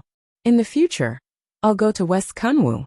Yunwu sect isn't a big cultivation group, so as long as I go to West Kunwu, nothing will happen. But what if your secret is divulged again? Can you escape every single time? There won't be a future. She practically shouted. Yi Jiang just shook his head resolutely. You can't guarantee that. Second uncle. Yi Jiang showed a faint smile and looked at her tenderly. Tiange, this is the first time you've worn women's clothes since you started following second uncle. These past few days, second uncle has been thinking about how adorable you were when I first saw you 10 years ago. I don't. Yes, you don't really want to be a woman, but second uncle hopes you can have this opportunity to become a real woman. Not Yi Xiaotian, but Mo Tiange. He smiled again. Besides, did you know? Second uncle has been paying special attention. In the past few years, no one from Xianqing School came to catch us, which means perhaps Master Taoist Zhoujing is trustworthy. Facing second uncle's aged face, Mo Tiange was silent. She knew second uncle wouldn't harm her, but she also knew second uncle had no other choice. Because if second uncle wasn't here, she definitely wouldn't be able to escape by herself. Chapter 89. Noises came from outside the door. Someone ran upstairs and knocked heavily on the door of an unknown room. Someone even shouted noisily, "Open the door! Open the door!" After a while, the doors of several rooms opened one after another. Someone said unkindly, "Who are you? Why are you disturbing my peace?" Someone said very respectfully, "Senior, what's your order?" An arrogant voice answered, "Wuxia sect is searching for traitors. Come out." Someone disobeyed. "This isn't Wuxia sect's territory. How can you be so arrogant?" A heavy humph was the answer. Soon after, a foundation-building cultivator's spiritual aura pressure spread out. Mo Tiange was startled and turned to look at second uncle. At that moment, Yi Jiang also opened his eyes and frowned. "Second uncle?" Mo Tiange called in a low voice. "Searching for traitors." Currently, the three groups under Wuxia sect didn't have any chaos, so they were most likely coming for her. Yi Jiang shook his head. Don't be nervous. There's only one early-stage foundation building cultivator, and several aura refining cultivators outside. If they're really coming for us, we can just run away. Emotinga nodded, but she still felt uneasy. Although she dressed as a woman and second uncle rarely appeared in front of people, it wouldn't be difficult to recognize her if they were really sent by Yunwu sect to catch her. Open the door. Open the door. Someone finally knocked on their room. Under second uncle's signal, Emotinga pretended to be annoyed at being disturbed and went to open the door. Who's so rude? As soon as she opened the door, she saw a Yunwu sect disciple dressed in black. Since Yunwu sect no longer existed, they called themselves Wuxia sect. Emotinga stared at the aura refining disciple and said coldly, "Fellow Taoist, what brings you here?" The aura refining disciple who knocked on their door was about to speak, but the leading foundation building cultivator said, "Junior, we're disciples of Mount Yunwu of Wuxia sect. We were ordered by the sect to search for traitors. Please inform your master to avoid any misunderstandings." This person spoke politely, but his tone was arrogant. Obviously, he didn't search them by force, because there was a foundation building cultivator here. When Emotinga saw him, she pretended to be respectful and cupped her hands before returning to her room to report to her elders. Who would have thought that as soon as she returned to the room, second uncle's eyes would flash. He immediately pulled her hand and broke the window. Second uncle. Emotinga was shocked. Right after they moved, those Yunwu sect disciples rushed over. When the foundation building cultivator saw the two of them clearly, he immediately let out a humph and used his flying magic tool to chase after them. Second uncle, what's wrong? She didn't understand. These people clearly hadn't noticed. Yi Jiang said indifferently, "You're dressed as a woman, but you haven't changed your salutation." Emotinga was stunned and immediately regretted it. Usually, only men would greet them with cupped hands. If others thought about it, their status would undoubtedly fall. "Don't be in a daze," Yi Jiang shouted. Carrying Emotinga, he steered his flying magic tool towards the west. The foundation building cultivator chased after them for a while, but couldn't catch up to them. He stopped in annoyance, took out several summoning talismans, and sent them out before catching up again. With one chasing and the other fleeing, they flew out of the small town in an instant. Yi Jiang clenched his teeth, swallowed a small reversion pill, and flew away at full speed. Emotinga looked at him nervously, then looked behind her. Although second uncle was in the middle stage of the foundation building realm, and his cultivation level was slightly higher, he was still injured and on the verge of passing away, so his cultivation level was reduced. Compared to this early-stage foundation building cultivator, he didn't have much of an advantage. Moreover, his flying magic tool didn't rely on speed to win. An hour later, Emotinga nervously discovered that the distance between them was gradually closing. Yi Jiang exerted his strength again, but he felt a pain in his chest, and his whole body went numb. He took a deep breath and swallowed another medicinal pill. "Second uncle, you don't talk."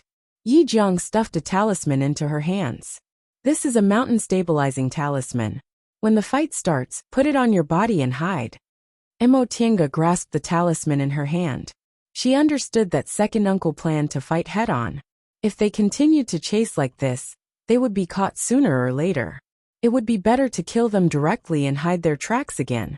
She clenched her fists. She couldn't tell how much she hated herself in her heart. She finally realized that compared to second uncle, she was too inferior. Without strength, what use was a little cleverness? She was still too far away from true wisdom. Right now, she couldn't do anything but let second uncle fight with his life on the line while he was injured. 2 flight lights flashed by. The one in front finally landed while the one behind stopped for a moment before following it. Yi Jiang stopped in an open space in the forest.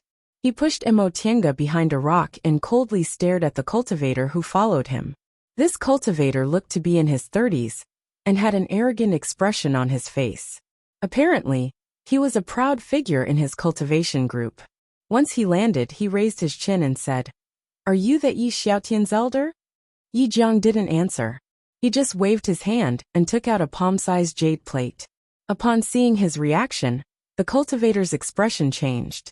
He snorted coldly and said, "Your Excellency, do you want to become enemies with Wuxia sect?" Yi Jiang said, "Your Excellency was ordered to capture someone, so I definitely won't let a junior be captured. What else is there to say?" Yi Jiang's unyielding attitude made the cultivator very unhappy. He sneered and said, "Your Excellency, do you know who Yi Xiaotian offended? You're just a foundation-building cultivator, and you're already so old. Could it be that you want to risk your life against a core formation senior?" Yi Jiang said faintly, "Enough nonsense. If you want to stop us, just go ahead and attack." Right after he finished speaking, his hand trembled, and the jade plate flew into the air. At the same time, he fumbled in his Qingquan bag, and a thin flying knife quietly flew out. The jade plate immediately swelled up. Yi Jiang cast several spiritual arts on it. The jade plate started to spin at lightning speed, and immediately emitted a formidable spiritual aura pressure. Seeing that Yi Jiang attacked without any hesitation, and that he used several techniques seamlessly, the cultivator immediately realized that his opponent was very experienced in fights of magical power. Individual cultivators were either poor and couldn't withstand a single blow, or their techniques were swift and fierce, far surpassing their peers. The person in front of him was obviously the latter. Once this thought crossed his mind, the cultivator immediately became flustered. Yi Jiang certainly wouldn't show any mercy. He cast the last spiritual art. That jade plate, which had already swelled up to the size of a mat and was glistening, flew towards the cultivator with a loud boom. The cultivator hastily dodged, but he was only able to dodge the attack by a powerful spiritual aura pressure. Immediately, he felt a great pain in his lungs. Yi Jiang's attack was successful, but he wasn't much better off. His complexion became even paler, and his old face gradually turned ashen. He suddenly spat out a mouthful of blood. "Second uncle." Emotinga hastily stepped forward to support his tottering body. Taking advantage of this opportunity, the cultivator regained his composure. A murderous intent flashed across his face, and his flying sword flew towards the two of them. Yi Jiang opened his eyes and used the last of his strength to push Emotinga away. The jade plate returned to his hand to block the attack. The two spiritual auras tangled together and started fighting against each other. Blood continuously flowed from the corners of his mouth. Yi Jiang looked at his ferocious opponent and resisted with difficulty. At that moment, Emotinga couldn't afford to hide anymore. She took out all the talismans she had and threw them at the cultivator. But it was useless. The other party only propped up a protective cover. All of her attacks were useless. This was the difference between the aura refining realm and the foundation building realm. She couldn't help him at all. Puff. He spat out another mouthful of blood. The jade plate made a crisp sound and broke into pieces along with the opponent's flying sword. The fragments of the jade plate and the flying sword tumbled down. At the same time, Yi Jiang was also exhausted. Seeing this, the opponent took out another flying sword and was about to kill him. However, just as he was about to release the flying sword, he lowered his head in disbelief and looked at his chest. Just now, when he wasn't paying attention, a flying knife entered his chest and took his life. The two of them fell to the ground at the same time. "Second uncle." Emotinga rushed forward, took out some healing medicinal pills in a panic, and fed them to him. Yi Jiang swallowed the medicinal pills with difficulty, but he spat out another mouthful of blood. "Second uncle, hold on a little longer.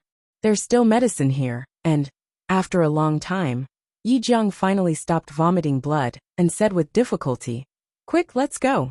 Emotinga nodded with tears streaming down her face. She cleaned up the scene and temporarily covered up the traces of the fight.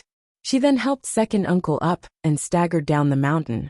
Several hours later, Emotinga and second uncle arrived at the small village at the foot of the mountain. There were many mortals living in this small village. Emotinga didn't dare to disturb them, and just quietly settled down in a dilapidated house outside the village. Second uncle, second uncle." Yi Jiang finally woke up. He opened his eyes with difficulty, took out a jade tablet from his Qingquan bag, and gave it to her. Emotinga took it in a daze. "This Yi Zhang's breathing was weak. Crush it. This was a 10,000 miles sound-transmitting talisman. Emotinga hesitated for a moment, but in the end, she still crushed the jade tablet according to second uncle's instructions. Once the jade tablet was crushed, a bright light burst out from inside. It lasted for a long time before it was extinguished. In a daze, Emotinga felt that the aura inside this jade tablet seemed very familiar. Seeing that she crushed the jade tablet, Yi Jiang heaved a sigh of relief. With her help, he sat up and swallowed a medicinal pill to heal his injuries. At the same time, in the sky above Mount Yunwu, many foundation building cultivators were flying here and there. After another hour, Yi Jiang finally opened his eyes. Second uncle, Emotinga was pleasantly surprised. Second uncle, are you all right? Yi Jiang shook his head gently. His breath was still weak. Xiaodian. Second uncle, I can't hold on anymore. Emotinga was dumbfounded. Can't hold on anymore? Does that mean Yi Jiang leaned against the wall, panting weakly? It's useless. The medicinal pills are useless. Second uncle used his spiritual aura by force just now and aggravated his injuries. Second uncle. Tears fell uncontrollably from her eyes. She murmured, Second uncle, I'm sorry. It's all because I'm too stupid. Yi Jiang smiled and held her hand. Children always make mistakes. Second uncle is very happy to be able to watch you grow up. He looked up at the sky outside and sighed. I just hope it's not too late. Emotinga didn't feel any less guilty. If it weren't for her, second uncle wouldn't have had to flee West Kunwu. If it weren't for her, second uncle wouldn't have been seriously injured by the lightning beast. If it weren't for her, second uncle wouldn't have had to force himself to fight. It's all because of that hateful constitution. If I knew this would happen, what harm would there have been in going to Xianqing school? Second uncle might have had a chance to form his gold core, and Tianxiao wouldn't have been implicated by me. Compared to the life and death of my family, what was losing the freedom to marry? As time passed, the cultivators finally found traces of a fight in the forest that had been covered up. With this as the center, they began to search step by step. At this moment, a flight light with an astonishing momentum appeared in the sky above Mount Yunwu. It was 100 times stronger than a foundation building cultivators, and it was flying towards the west.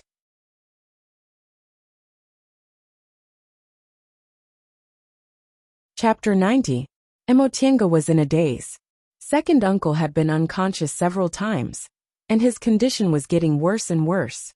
She knew second uncle was already injured, and his lifespan was almost up. This time, he forced himself to fight, and his injuries broke out. So his lifespan was almost depleted. She stared at second uncle who was in a coma, her mind blank. She even thought about letting them catch her. Tianxiao died because of her, and second uncle was about to leave. What was the point of her staying? In the past 20 years, the people she cared about all left her. Father, mother, Tianxiao, second uncle. What was left of her? She was all alone. So what if she became an immortal? She'd rather be immortal forever.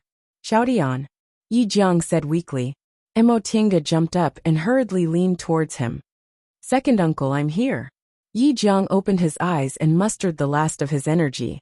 Listen, if no one comes, you take out that psychic jade pendant and mention Xianqing School and Master Taoist Shoujing's names.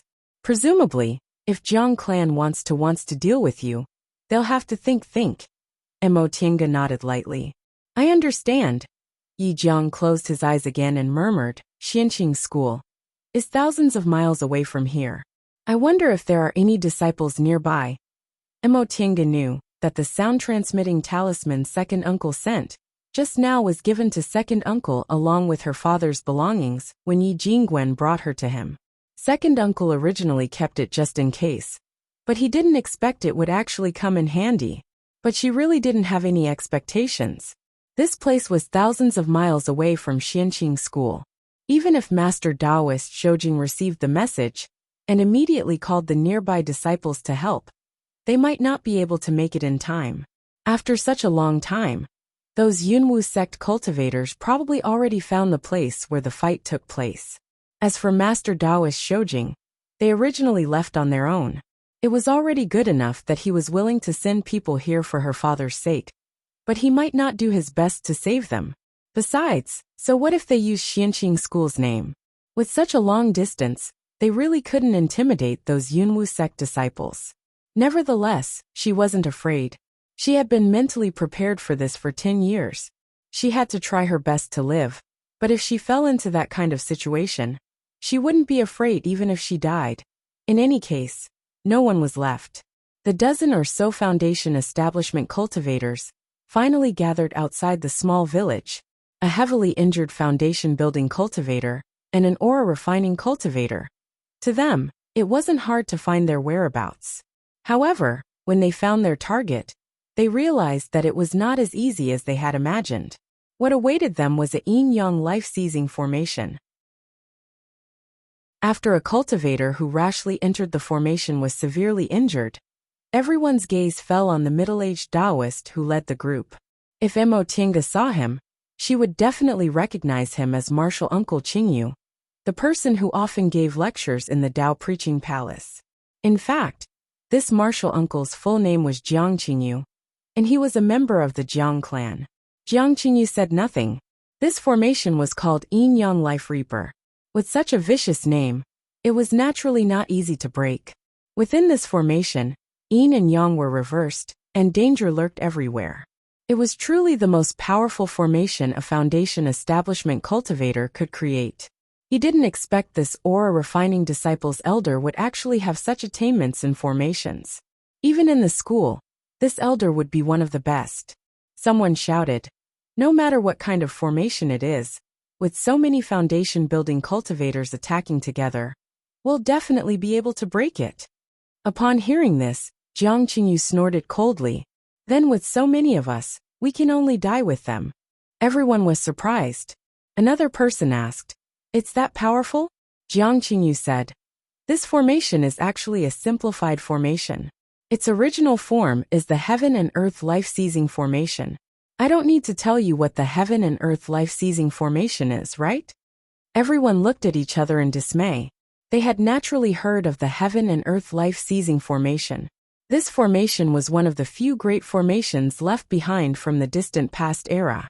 Only nascent soul cultivators and above could lay this formation, and it was famous for its fierceness. Some cultivation groups in Kunwu used this formation as their great mountain protecting formation. Among them, the most famous and complete one was the one used by Xianqing School.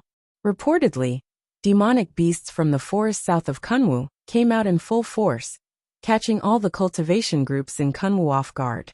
Relying on this formation, Xianqing School barely suffered any casualties, and even killed tens of thousands of demonic beasts. Since it was a simplified formation of the Heaven and Earth Life-Seizing Formation, even if its power was only 1/10,000th, it would still be difficult to deal with. But it's not like there's no other way, Jiang Qingyu said while stroking his beard. "Senior Marshal Brother Jiang, quickly tell us. The branch master is still waiting for us to report." Jiang Qingyu stared at the dilapidated houses and muttered, "It's very simple. Although this formation is powerful, it also consumes a lot of spiritual aura. We'll use our spiritual beasts to break the formation and let it activate a few more times. Presumably the other side's spirit stones won't last long." There were many demonic beasts in the forest south of Kunwu. Many foundation building cultivators like them raised spiritual beasts, but good spiritual beasts were hard to find and hard to raise. Because of this, everyone was very hesitant when they heard Jiang Qingyu's suggestion. Unexpectedly, no one responded. Jiang Qingyu could guess what everyone was thinking just by looking at their expressions. He said with a cold humph, "Since no one is willing, we'll just wait. We'll wait until they run out of spirit stones, or until the branch master personally comes. Those two people will naturally be captured." Although everyone was hesitant for a moment, no one took out their spiritual beasts. Jiang Qingyu didn't say much, and just looked for a place to sit and rest. In fact, not to mention others, he himself was also reluctant. In any case, those two people couldn't run away, so why should he sacrifice the spiritual beasts he raised painstakingly? Under Jiang Qingyu's lead, the cultivators from Zixia sect's Mount Yunwu branch found a place to sit and meditate, waiting for the yin-yang life-taking formation to run out of spirit stones. While they were waiting, someone approached Jiang Qingyu and asked, "Senior Martial Brother Jiang, who was that aura-refining disciple? He had such a powerful elder, but he still dared to kill Jiang clan's young master. His guts were too big." Jiang Qingyu opened his eyes and said lazily, "The branch master also wants to know the answer to this question." Although his own disciple was also killed, that disciple really didn't live up to his expectations, so he didn't feel sorry for him at all. Seeing that he was so impatient, that person let out a hollow laugh and didn't say anything else. However, someone else took over the conversation. "On the way, I met several aura-refining disciples who followed Junior Martial Brother Wei to search. They said that Yi Xiaotian was actually a woman." "What?" His words attracted the attention of several people around him. Someone said, "So you're saying that she disguised herself as a man and sneaked into our Yunwu sect?" The person who spoke earlier coughed and reminded him, "Junior Martial Brother Zhao, we're now in Mount Yunwu's branch." That person realized he made a slip of the tongue, so he hastily said, Right. She sneaked into our Mount Yunwu's branch. Could it be that she harbors malicious intentions?" "That's hard to say. Even if she harbors malicious intentions, what can an aura-refining disciple do? Besides, this Yi Xiaotian wasn't conspicuous in our Mount Yunwu's branch, right?" Junior Martial Brother Zhao said, "Conspicuous? She seems to be only 20 years old right now. She's already in the 10th layer of the aura-refining realm, and she even obtained a foundation-building pill. She's really not inferior to elite disciples. Be that as it may, the disciples who entered the sect through the Immortals' Assembly are already comparable to elite disciples, so they can't be considered outstanding." "That's true. However, this aura-refining disciple has always been inconspicuous. Why did she suddenly kill young Master Jiang?" Once this question was asked, several people became silent. Jiang Qingyu sneered. "What else could it be? The aura-refining disciples around Yi Xiaotian can prove that it was my disappointing disciple who called her out. Moreover, the place where she was killed is a place where nobody comes or goes. Since this Yi Xiaotian is a woman, do I even need to say the reason?" Everyone present was silent. Although they had some guesses, they didn't dare to say it out loud. Jiang Qingyu was a member of Jiang clan, a junior of the branch master, and an elder of the murdered young master Jiang. He could say it out loud, but they couldn't. There was silence. Everyone no longer said anything. Those who were resting rested, and those who were meditating meditated. After a long time, Jiang Qingyu suddenly raised his head. The expressions of the other foundation-building cultivators also changed greatly. A flight light appeared on the horizon. Its momentum was so strong that it was definitely a core formation senior. They originally thought it was just a core formation senior passing by, but unexpectedly, the flight light gradually descended, as if it was coming towards them. More than 10 foundation-building cultivators stood up one after another. They looked at each other with grave expressions. They were all thinking that this flight light was red, so it wasn't the branch master's flight light. Who else could it be? The answer was soon revealed. The flight light descended, and a young man landed in front of them. Jiang Qingyu frowned even more. This person's clothes are obviously the clothes of an aura-refining disciple of Yunwu sect, but why does he have the momentum of a core formation cultivator? However, this thought only flashed in his mind, because the young man was already looking at them. His eyes were ice cold. Jiang Qingyu and the others looked at each other and finally saluted him. "Greetings, senior." The young man accepted their salutes, but he didn't look at them. Instead, he stared at the formation outside the dilapidated house and muttered to himself, "Yin-yang life-taking formation. I really didn't expect to see it here. This Yi Jiang is worthy of being Yi Hai's twin brother. He really has some skills." As he spoke, someone among the foundation-building cultivators cried out in surprise. You're not that." The young man turned around and stared coldly at the person who spoke. Jiang Qingyu knew his fellow disciple had offended the core formation senior in front of him, so he hastily said, "Senior, please forgive us. We're disciples of Mount Yunwu of Zixia sect. May I ask who you are?" The young man snorted but didn't answer. He just stared at the person who spoke first. Martial Uncle Su, it seems you've recognized me. Everyone shifted their gazes towards a cultivator in his 40s. Junior Martial Brother Zhao asked in a low voice. Senior Martial Brother Su. This senior is. Martial Uncle Su looked at the young man not far from them. Seeing that he didn't intend to stop them, he answered in a low voice. I once saw this senior in Junior Martial Brother Luo's concocting room. But at that time, he was only an ordinary aura refining disciple. Everyone's expressions changed one after another. Judging from his aura, this senior was indeed a core formation cultivator. If what Senior Martial Brother Su said was correct, then this person had disguised himself as an aura refining disciple and was hiding in Yunwu sect. What could make a core formation cultivator plot against him? In the end, it was still Jiang Qingyu who stepped forward. He said respectfully, Senior, may I know why you've come? What advice do you have for us? Advice? The young man chuckled. He didn't bother being polite and said faintly, I want the two people inside. Jiang Qingyu was startled. Senior, there's a trader of Mount Yunwu here. And the branch master personally gave the order. This, what? You don't want to? The young man flicked his sleeve, causing a wave of spiritual aura pressure to rush towards them. How could they possibly withstand the spiritual aura pressure of a core formation cultivator? Some of them immediately took several steps back, their complexions turning pale. The young man said coldly, I originally didn't need your consent, but I wanted to inform you. Since we've been fellow disciples for several years, I won't take your lives today. Scram. Chapter 91. Mo Tinga knew there were many foundation-building cultivators guarding outside, but she was too lazy to care about them. Even if she did, what could she do? How could an aura-refining disciple fight against so many foundation-building cultivators? In any case, without reinforcements, she and second uncle would die sooner or later. A loud rumble came from outside. Mo Tinga regained her composure and took out her green wood sword. She was determined to go to the underworld with uncle and nephew, so that she wouldn't fall into their hands and suffer another round of torture. But when she swung her sword, her hand suddenly went numb. She couldn't hold the sword anymore, and it fell to the ground. Then she heard a familiar voice. What are you doing? Mo Tinga looked up and was stunned. You. Qin Shi, who just stepped through the door, frowned slightly. Do you want to commit suicide? Mo Tinga stared at him in disbelief. Senior Martial Brother Qin? Qin Shi didn't say anything.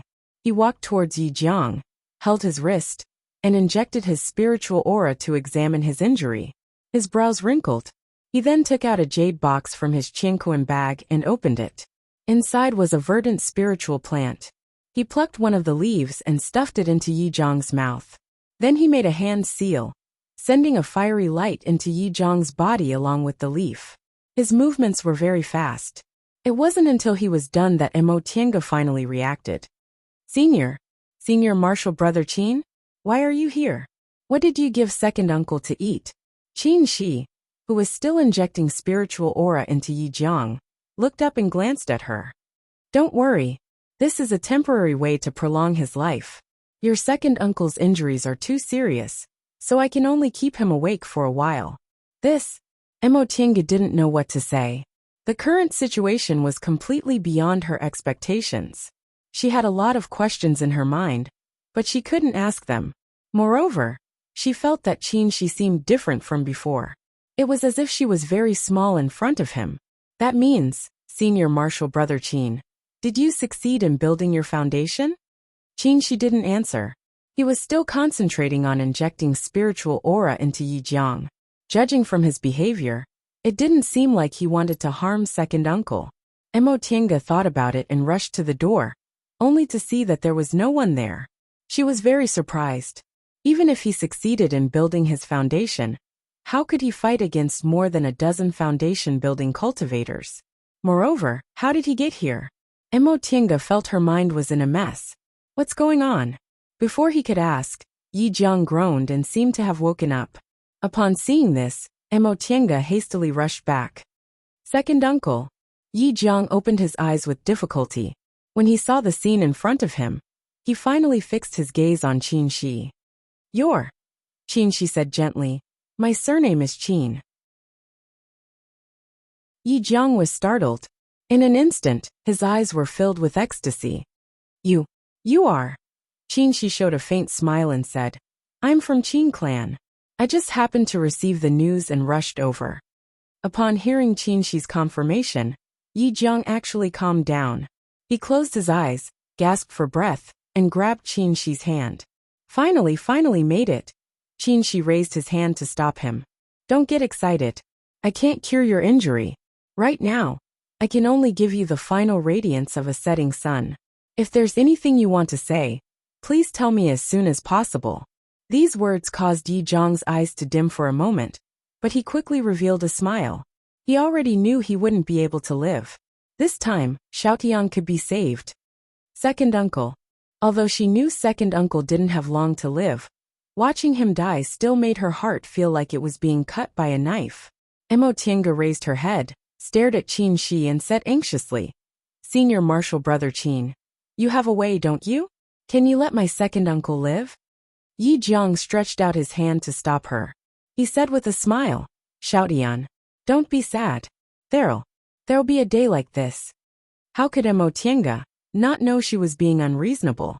But she really couldn't. Yi Jiang sighed softly and said, Xiaotian, you go outside first. Wait a moment, then come back in. Emotinga wiped the tears on her face. She didn't understand. Second uncle, be obedient. Yi Jiang stared at her with a determined gaze. Just for a moment. While she was hesitating, Qin Shi said, Junior Martial Brother Yi, I'll be here. You can rest assured. Emotinga looked back and forth between the two of them. In the end, under second uncle's insistence, she nodded. Second uncle must have his reasons. She thought she'd better listen to second uncle. In the future, she might not have another chance. Emotinga walked out of the room. When Qin Shi saw Yi Jiang's expression, he immediately understood. With a wave of his hand, a soundproof barrier appeared around the two of them. He said, Fellow Taoist Yi, if you have something to say, just say it. Yi Jiang stared at the young man in his early 20s in front of him. He seemed to be examining him. I don't dare to call senior. Fellow Taoist. I think senior should be Master Taoist Shoujing, right? Qin Shi lowered his gaze and asked calmly, How did you know? Yi Jiang took a deep breath, but he still smiled. Although my cultivation level isn't inferior to seniors, I have some experience. Senior suppressed your cultivation level to the foundation building realm, but your technique is actually something only core formation seniors can do. Seeing how difficult it was for him to speak, Qin Shi once again transferred a bit of spiritual aura into Yi Jiang's meridians. He said, Your brother is my friend in times of adversity. Since you're his younger brother, you don't need to call me senior. Upon hearing this, Yi Jiang slightly relaxed, but he still didn't change the way he addressed Qin Shi. So, senior doesn't mind what happened in the past? Qin Shi just smiled. I can understand what you're thinking. Besides, why would I bicker with juniors over such trivial matters? Yi Jiang finally felt relieved after receiving confirmation. He closed his eyes and gasped for breath for a while. When he calmed down, he once again said, Please forgive Junior's rudeness. Does Senior have a good impression of Xiaotian? Once Yi Jiang said this, a hint of sharpness appeared in Qin Shi's eyes. But he still said calmly, What do you mean? How could Yi Jiang not know Qin Shi was slightly angry? However, he didn't panic. He still said slowly, Senior, don't misunderstand. The good impression I'm talking about isn't love. It's just that Senior doesn't want Xiaotian to know your identity. Junior can feel that Senior treats Xiaotian differently. After speaking for such a long time, Yi Jiang once again couldn't breathe. Qin Shi once again poured spiritual aura into his body. He said faintly, but he didn't directly answer. If you want to feel at ease, I'll agree. After today, I'll take her back to Xianqing school and protect her until she has the ability to protect herself. Yi Jiang showed a happy smile. In the end, he didn't gamble wrongly. There's another matter. If Junior doesn't ask clearly, I won't feel at ease. As soon as he spoke, Qin Shi understood. You're talking about her constitution? Yi Jiang nodded with difficulty. Junior knows my request is a bit excessive. However, if I don't say it, I won't be able to die in peace. This time, Qinshi was silent for a long time before he finally said, "All right, I'll also agree to your request. If she doesn't agree, I won't force her." "No." Yi Jiang shook his head and said, Junior's request is that when necessary, Senior can give her a push." Qinshi was stunned. He didn't quite understand what Yi Jiang meant.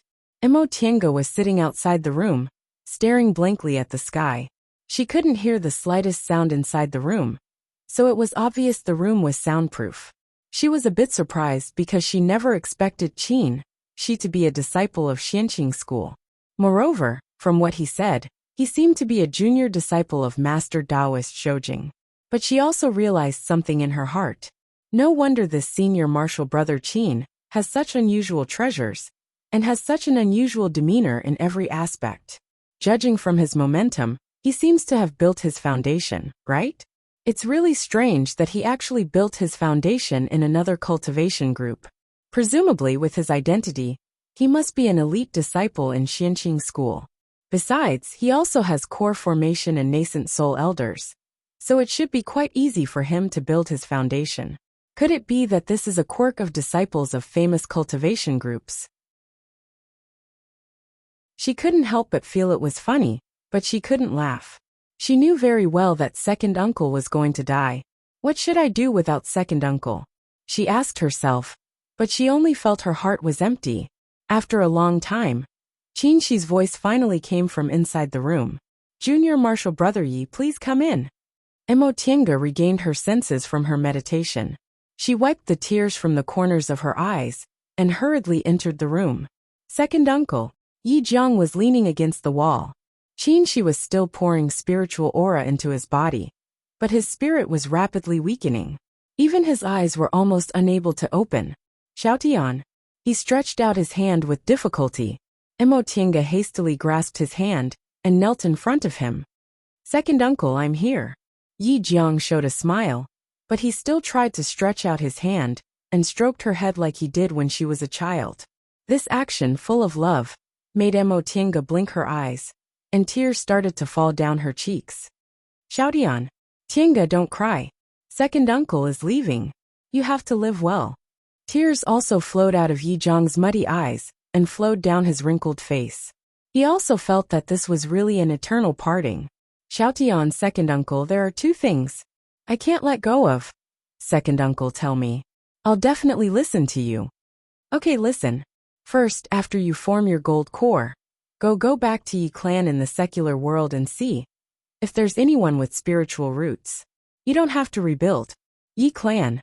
You just have to give some help to the younger generation." Emo Tiange nodded repeatedly. "I understand. I'll definitely go back to see." Yi Jiang nodded slightly and looked at her tenderly. Second uncle. Second uncle entrusted you to Taoist Master Taoist Shoujing. In the future, you have to cherish yourself, understand?" By the time he finished speaking, Yi Jiang's cheeks were already full of tears. If he could, he really wanted to see her by himself, but the heavens didn't allow it. Emo Tiange, who was kneeling in front of him, was also sobbing. She could only nod desperately. Yi Jiang's eyes started to lose focus. Even though Qinshi kept pouring spiritual aura into him, he still couldn't make him more spirited. He murmured, "Big brother, I'm sorry, I'm going to see you." At this point, there was no more sound. Emo Tiange sat on her knees in a daze. Her tears kept falling, but she didn't make any sound. She vaguely felt as if she had returned to 13 years ago, to the day her mother passed away. That kind of inconsolable grief of losing her forever made her unable to say a single word. When her mother died, she once felt the sky was going to collapse. But later, the heavens gave her a second uncle.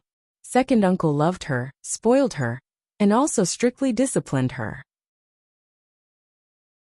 Although she only called him second uncle, in her heart, she respected him as if he was her father. Sometimes, she also thought how good it would be if her father was still alive. But every time she thought about it, she would scold herself for being greedy. Second uncle had already given her everything he could, including his life. What else could she ask for? Having second uncle was enough. But second uncle still left, leaving her behind. It was as if the sky had collapsed once again. Junior Marshall Brother Yi. In the midst of her blurriness, someone shouted, "Do you want to die?" She opened her eyes in confusion, but she couldn't see clearly. She felt someone holding her shoulder and shaking her hard. "Breathe." A force hit her back.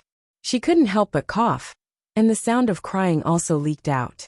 She laid her head on her lap and wailed like a child, letting her tears drown her. Although she had learned the law of immortality and was no longer weak, at this moment, she still felt that she was the little girl from 13 years ago. Second uncle said that losing was for growing up. But she'd rather not grow up. Someone sighed softly and pulled her up, letting her lean on his shoulder, but he didn't say anything. Chapter 92. Near evening, a man was sitting on the hillside looking at the sky. She leaned against the door of the dilapidated house and watched the man looking at the sky. The weather today was very good. The sky was clear and blue, with light clouds and a gentle breeze. If it was in the secular world, it would be a day for scholars to go for an outing. But cultivators rarely had this kind of interest. Whether it was sunny or thunderous, it was the same in their eyes. Therefore, he knew this man's attention wasn't on the scenery. But after watching for a long time, he sighed because he felt he might have accepted a big trouble.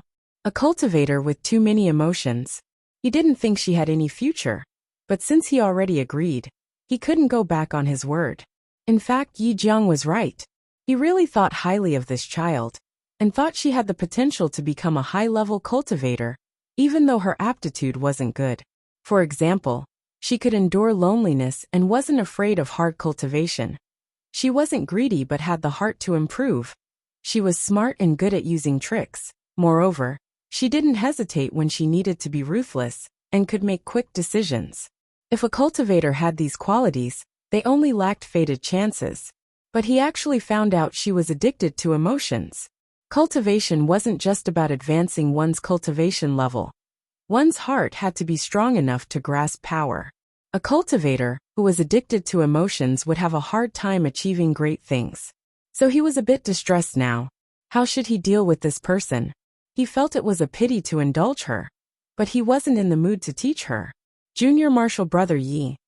Mo Tinga tilted her head and saw Qin walking towards her. Senior Marshall Brother Qin, what's the matter? Her voice was very calm, so calm that Qin was surprised. He looked at her carefully and didn't see any abnormalities, so he said, "We should go." Mo Tinga nodded, stood up, and dusted off her sleeves. Qin didn't move but asked again, "Are you really okay?" Mo Tinga turned to look at the sunset and smiled slightly. "I'm fine." She didn't look like she was sad. Qin thought about it. Except for that day, she really hadn't cried again. So she probably wasn't forcing herself. He said, "Do you have anything else to prepare?" Mo Tinga was silent for a while. She seemed to be thinking about a lot of things, but in the end, she just sighed softly and said, "It's nothing. I don't need them. Just leave them." This sentence seemed to have some hidden meaning. Qin suddenly felt that his worries just now were a bit unnecessary. This woman was more rational than he imagined. He couldn't help but ask, "Are you sure you can let it go?" Mo Tinga smiled. This time her smile wasn't forced at all. After laughing, she said softly, "Second uncle said that losing is to grow up. Similarly, I feel that experience is to make oneself stronger." Experience is for the sake of becoming stronger. Qin muttered this sentence in his heart. He felt he didn't need to say anything else. Mo Tinga indeed felt very calm. 13 years ago, she was still a child. She could walk out of the sorrow of losing her mother, and she would not be defeated now. Second uncle had always told her that she had to have a strong heart in order to achieve her lofty goals. Now that second uncle had left, how could she disappoint him? She calmly told herself that she had to live well and cultivate well, not for second uncle, but for herself. Although she had no intention of embarking on the path of cultivation in the beginning, cultivation was still something that made her feel happy. Learning a spell, making a realm breakthrough, becoming stronger, defeating enemies. All of these things made her feel happy. In that case, she'd just keep walking like this. She'd do what she liked and resolutely walk down this path. She followed Qin Shi and stepped onto the flying sword. The two of them rode the wind on their swords and set foot on the road. This flying sword was another magic weapon. Emotianga no longer felt jealous or envious. Since the senior martial brother Qin had a great background, it was normal for him to have a lot of treasures. However, after flying for a while, Emotianga felt a bit strange. Senior martial brother Qin, why are we going east? East was the way back to Mount Yunwu. Qin Shi glanced at her, but he was still riding the flying sword. He answered, there are some things I need to deal with. Oh, maybe he still has some unfinished business. As Emotianga thought about this, she was a bit worried. That day, when more than a dozen foundation-building cultivators retreated, Qin Shi spoke vaguely, so she didn't know the inside story. However, even if he could make more than a dozen foundation-building cultivators retreat, could he do the same to core formation cultivators from Mount Yunwu? She clearly understood that she'd thoroughly offended Branch Master Jiang. Jiang Qingxian wasn't only his direct descendant, but he was also his only bloodline. It was tantamount to her cutting off his bloodline. Besides, Yunwu sect now belonged to Wuxia sect, and Wuxia sect still had a nascent soul cultivator. Even if the senior martial brother Qin had an elder backing him, it was still too far away. Just as her mind was filled with worries, she suddenly heard Qin Shi say, Junior martial brother Yi, what are you worried about? Emotianga regained her train of thought and answered honestly, I'm worried I'll be intercepted when I go back. Even though he was now in the foundation building realm, he was still like an ant in front of core formation cultivators. She only needed to be worried about the elder behind him, so she only needed to restrain him. She still felt her life wasn't guaranteed. Qin Shi just smiled. I won't. You can rest assured. Senior martial brother Qin, you're already in the foundation building realm now, so it seems I shouldn't call you that anymore. According to convention, she should have called him martial uncle after she made a realm breakthrough. Qin Shi shook his head and said, I just entered closed door meditation one step ahead of you. You're already well equipped now, so building your foundation is only a matter of time. There's no need to be so troublesome. Nevertheless, Emotianga didn't have the same confidence as him. She said with disappointment and frustration, my second uncle was able to build his foundation because my father used medicinal pills to help him. Second uncle said he used no less than 5 foundation building pills to build his foundation. My aptitude isn't as good as second uncle's, so building my foundation, I'm afraid it won't be something that can be done in 1 or 2 years. In fact, she was already prepared to spend 10 to 20 years. If she still couldn't build her foundation, she would continue to fight for foundation building pills until she succeeded. Rest assured, when you arrive at Xianqing School, you'll naturally have the guidance of the school's elders. Building your foundation isn't that difficult. Besides, we've been in the same school for 3 years, so we've already gotten used to calling each other that. There's no need to change it. Since he said that, Emotianga felt too embarrassed to refuse, so she didn't say anything more. However, she said with some hesitation, Senior martial brother Qin, actually, Yi Xiaotian isn't my real name. Qin Shi smiled and said, I know. You took your mother's surname, Mo, and your name is Tianga. Now you don't need to hide your name anymore. When you arrive at Xianqing School, you can use your original name again. But I'm already used to calling you that, so I don't want to change it. Qin Shi always kept his distance from other people, and rarely showed such a casual and lively side. Emotianga couldn't help but smile. Then I'll follow senior martial brother Qin's wishes. At this time, the master of Mount Yunwu, whom Emotianga was worried about, wasn't in Mount Yunwu. The stone door of the Immortals Cave opened, and a young girl with a foundation building cultivation level came out. She bowed to Branch Master Jiang, who was waiting on the side, and said, Grandmaster invites Branch Master Jiang in. Branch Master Jiang, who was waiting impatiently, was overjoyed when he heard what she said. He politely bowed to the girl, then followed her into the Immortals Cave. A skinny Taoist was sitting on a praying mat in the center of the Immortals Cave. When Branch Master Jiang saw this person, he immediately bowed and saluted him. Greetings, Grand Supreme Elder. After a long time, the Taoist finally uttered an N and opened his eyes. Sit. Branch Master Jiang respectfully saluted him, then sat down. Speak. What's the matter? This Taoist's attitude was somewhat indifferent, but Branch Master Jiang didn't dare to show the slightest bit of disrespect, because this seemingly unremarkable Taoist was actually a nascent soul cultivator. Grand Supreme Elder, it's about that previous matter. Disciple wants to ask you to make a decision. After Branch Master Jiang finished speaking, he stared anxiously at the Taoist in front of him, but the Taoist didn't even spare him a glance. The Taoist took the spiritual tea a serving disciple offered him, and slowly sipped it for a while before he said, Make a decision?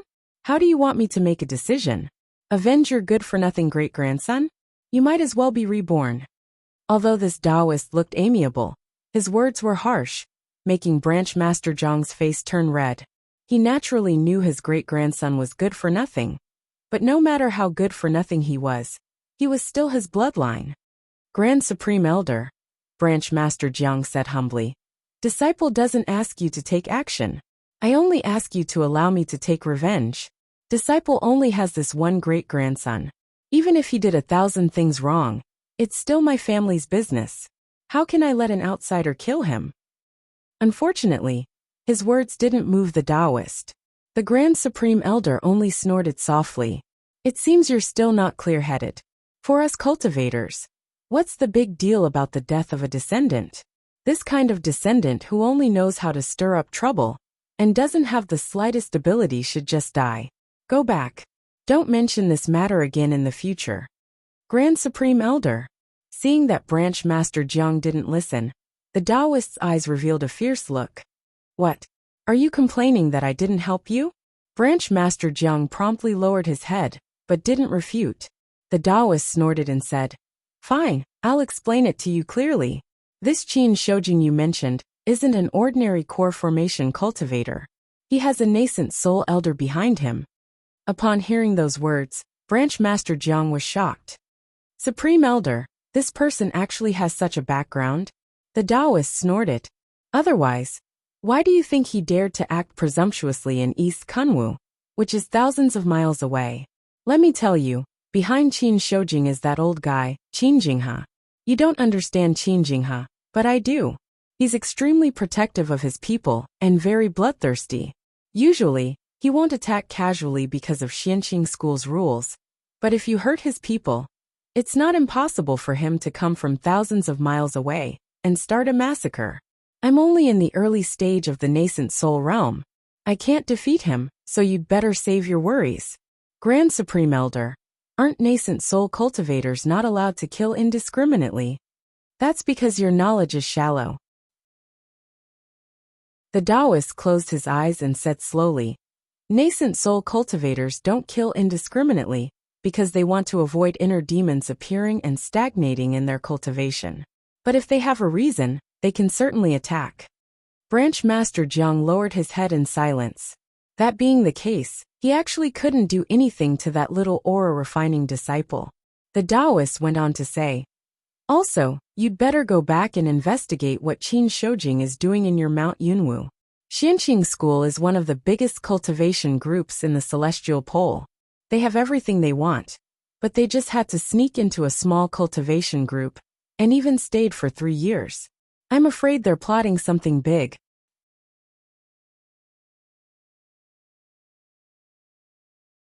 Chapter 93. By the time they landed on the boundary of Mount Yunwu, it was already nighttime. Emotinga looked at the familiar scenery and was a bit hesitant, but when she thought of Second Uncle, she straightened her back. Second Uncle was indirectly forced to die by them, and Mount Yunwu had a great hatred for her. How could she be weak and afraid when she had a great hatred? But the strange thing was that after Qin she brought her down, no one came to ask about it. The two of them just swaggered into the mountain gate.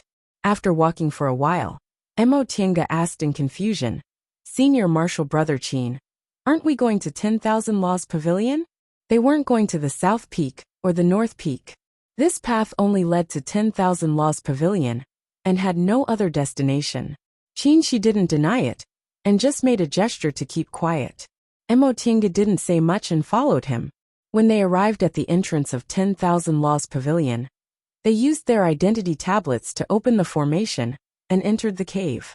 Emotinga walked behind Qinshi. She didn't know what Qinshi did, but when she entered, she saw that all the disciples guarding 10,000 Laws Pavilion were asleep. Qinshi led her to the entrance of the cave in the middle.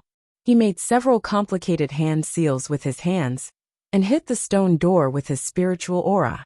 The stone door opened silently. Seeing her surprised expression, Qinshi smiled.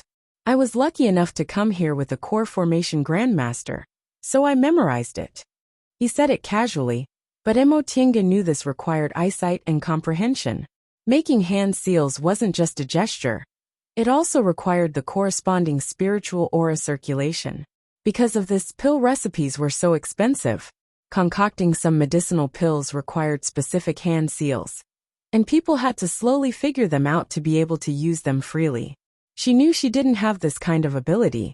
After seeing it once, she only remembered a little bit and had no clue about the circulation of spiritual aura. This was also the reason why she didn't dabble in pill concocting or tool refining and wasn't familiar with hand seals. Qinshi took a talisman and handed it to her. Put an invisibility talisman on it to avoid triggering the restriction. Emotinga took it, feeling a bit complicated. Invisibility talismans were priceless. She only had one, and second uncle only managed to find it after searching for a long time.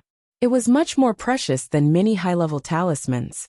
She had seen the talisman paper used to draw this talisman before, so she was sure Qinshi drew it himself. It had only been 2 years since Qinshi started learning how to draw talismans. In just 2 short years, he was actually able to draw invisibility talismans. Emotinga realized that she definitely didn't have this kind of talent, so she couldn't help but feel dispirited. There were too many people who were more talented than her.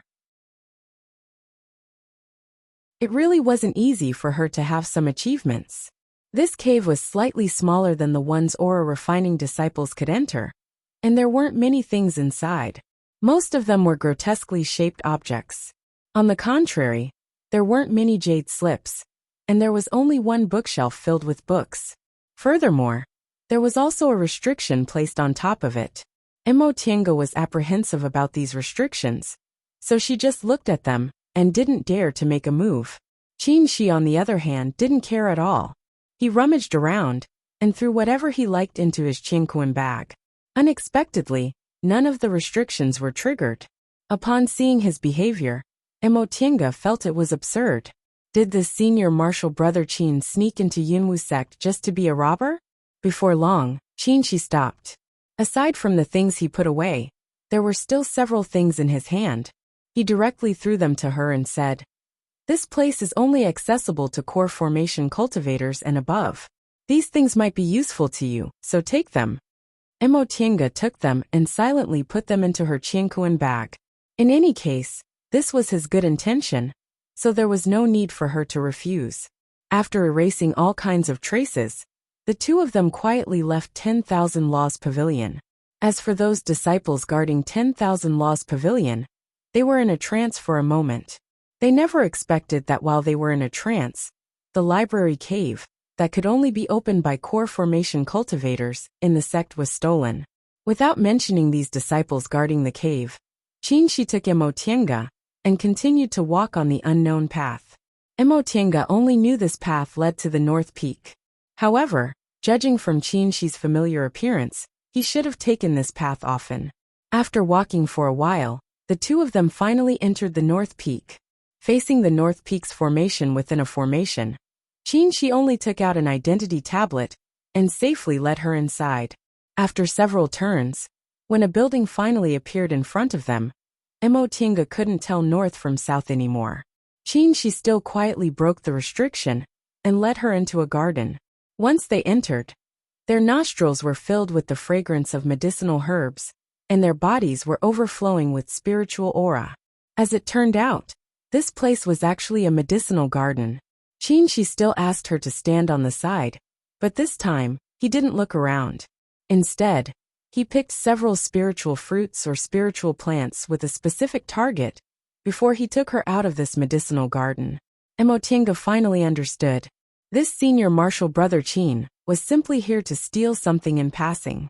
He wasn't familiar with 10,000 Laws Pavilion, but he was familiar with this medicinal garden. Several years ago, he received the appreciation of a foundation-building cultivator in the North Peak and got a job in the concocting room. He must have taken a liking to these spiritual plants long ago and seized the opportunity to steal them. This made her very speechless. The image of the cold but gentlemanly senior martial brother Qin had completely collapsed. After picking the spiritual plants, Emotinga silently followed him and continued walking, wondering which unlucky places he had taken a liking to. A quarter of an hour later, she was dumbfounded. Although she was mentally prepared, she still didn't expect that the next place would be Guyuan Hall. What kind of place was Guyuan Hall? It was the residence of Yunwu Sect's sect head. Every generation of sect heads lived in Guyuan Hall when they were in power. The last sect head, Feng Dingyue, was killed in Wuxia sect, so Branch Master Jiang lived here now. She never expected Qin she would be so bold. Now, she could only brace herself and quietly follow him into Guyuan Hall. Inside Guyuan Hall, there were restrictions everywhere.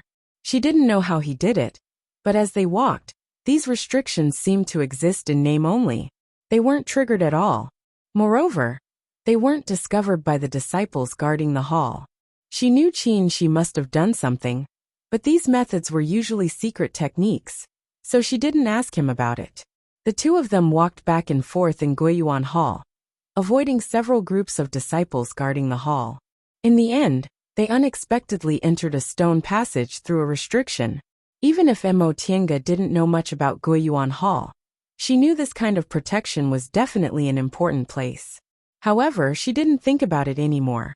Although Qin she was bold and reckless, he was also capable. She couldn't see what kind of restriction it was, but it was easily solved by him. The stone passage behind the restriction was winding for an unknown length. The two of them walked for a long time, but they still didn't reach the end.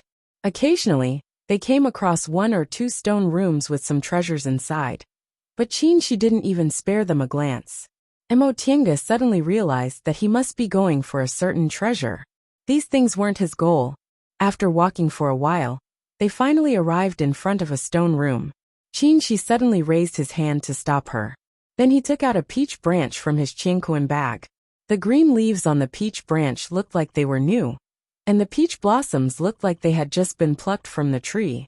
He muttered a few words then waved his hand. The peach branch stood on the ground, emitting a burst of fragrance. Then, a barrier slowly appeared around the two of them. Senior martial brother Qin? Emotinga called out in a low voice.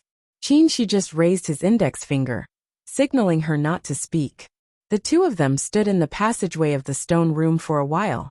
Then, Emotinga heard voices coming from the stone room.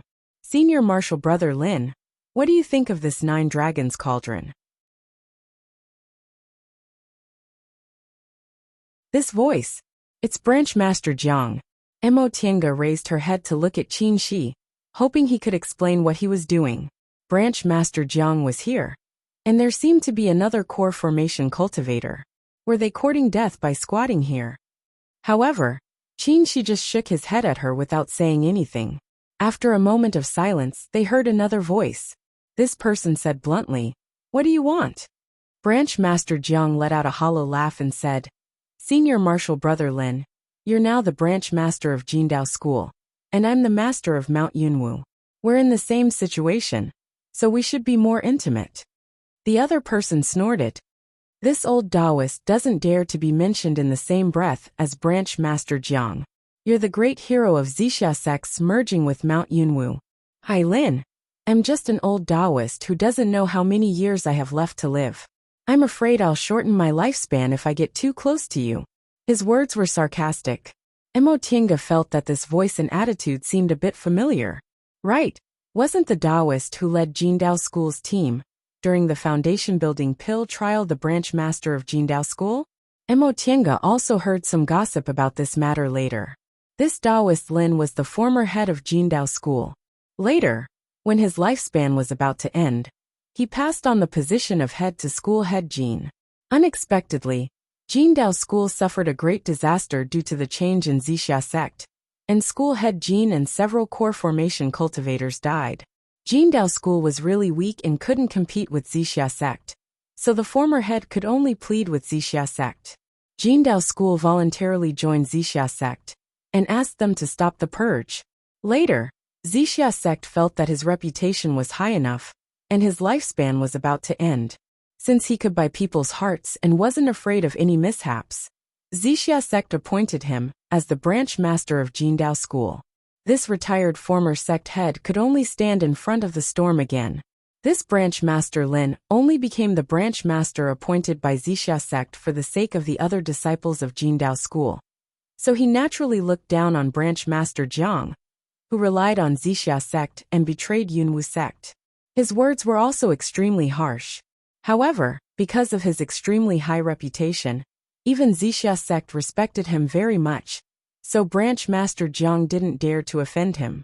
At this point they obviously didn't see eye to eye. Sure enough, branch master Jiang only chuckled then changed the topic. I won't hide it from senior martial brother Lin. Junior martial brother has encountered a difficult matter and wants to ask senior martial brother Lin to help me.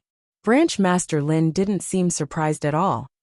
Is it about that great-grandson of yours, who had ill intentions towards a female disciple of your school, and lost his life? Yes, the person who killed my great-grandson was unfortunately rescued by someone. That person was. When she heard this, Emotinga suddenly felt her head go numb, and her body went limp. She gently propped her up against the stone wall, and heard Branch Master Lin's voice, coming from inside the stone room. Branch Master Jiang, I can't accept this 9 dragons cauldron of yours. Branch Master Jiang hastily said, Senior Martial Brother Lin, I'm not asking you to kill that person. I just want you to trap him, so I can have a chance to take revenge. Branch Master Lin only snorted coldly. There's no need to mention this matter again. Even if I have that ability, I won't do it. Do you think I don't know that there's a nascent soul cultivator behind this person? Senior Martial Brother Lin, Xinqing School is thousands of miles away. Branch Master Jiang. Branch Master Lin suddenly shouted fiercely, You should take revenge on your own. Do you want to bring calamity upon my Jindao School? I can't accept this 9 dragons cauldron. We don't see eye to eye, so let's call it a day. There's no need to see us off. Not long after he finished speaking, the stone room's door was suddenly opened. An old Taoist angrily walked out, followed by Branch Master Jiang. He was angry but didn't dare to turn hostile. The two of them left as if they couldn't see Qin Shi and Emotinga, who were stuck against the stone wall. However, before Branch Master Lin left, he seemed to cast a glance in their direction. After a while, Branch Master Jiang turned around with an angry expression on his face. However, when he stepped into the stone room, he discovered that a young man was already standing inside. With an aghast expression, he immediately took out his magic weapon and shouted, Who are you? The young man showed a faint smile but didn't answer. He leisurely took out a sword from his chinquan bag and unsheathed it. The sword was completely golden, and flames were dancing on its blade. Its momentum was astonishing. 3 young real fire sword. Your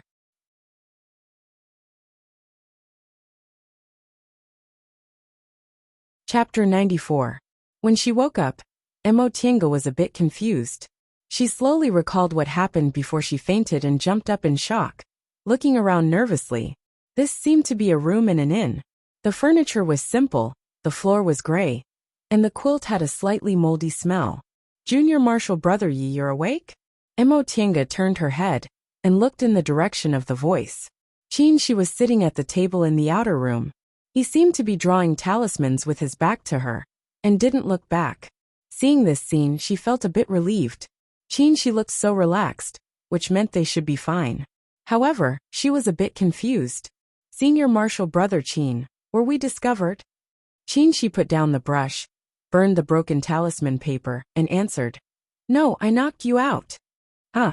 She was even more confused. He didn't explain, He put away the paper and brush on the table and said, "Since you're awake, let's go in a bit." Emotinga nodded in bewilderment. She thought that since he was able to escape from 2 core formation cultivators, he probably used some kind of secret technique, so it wasn't convenient for him to tell her. However, she always felt that Qinshi was very strange.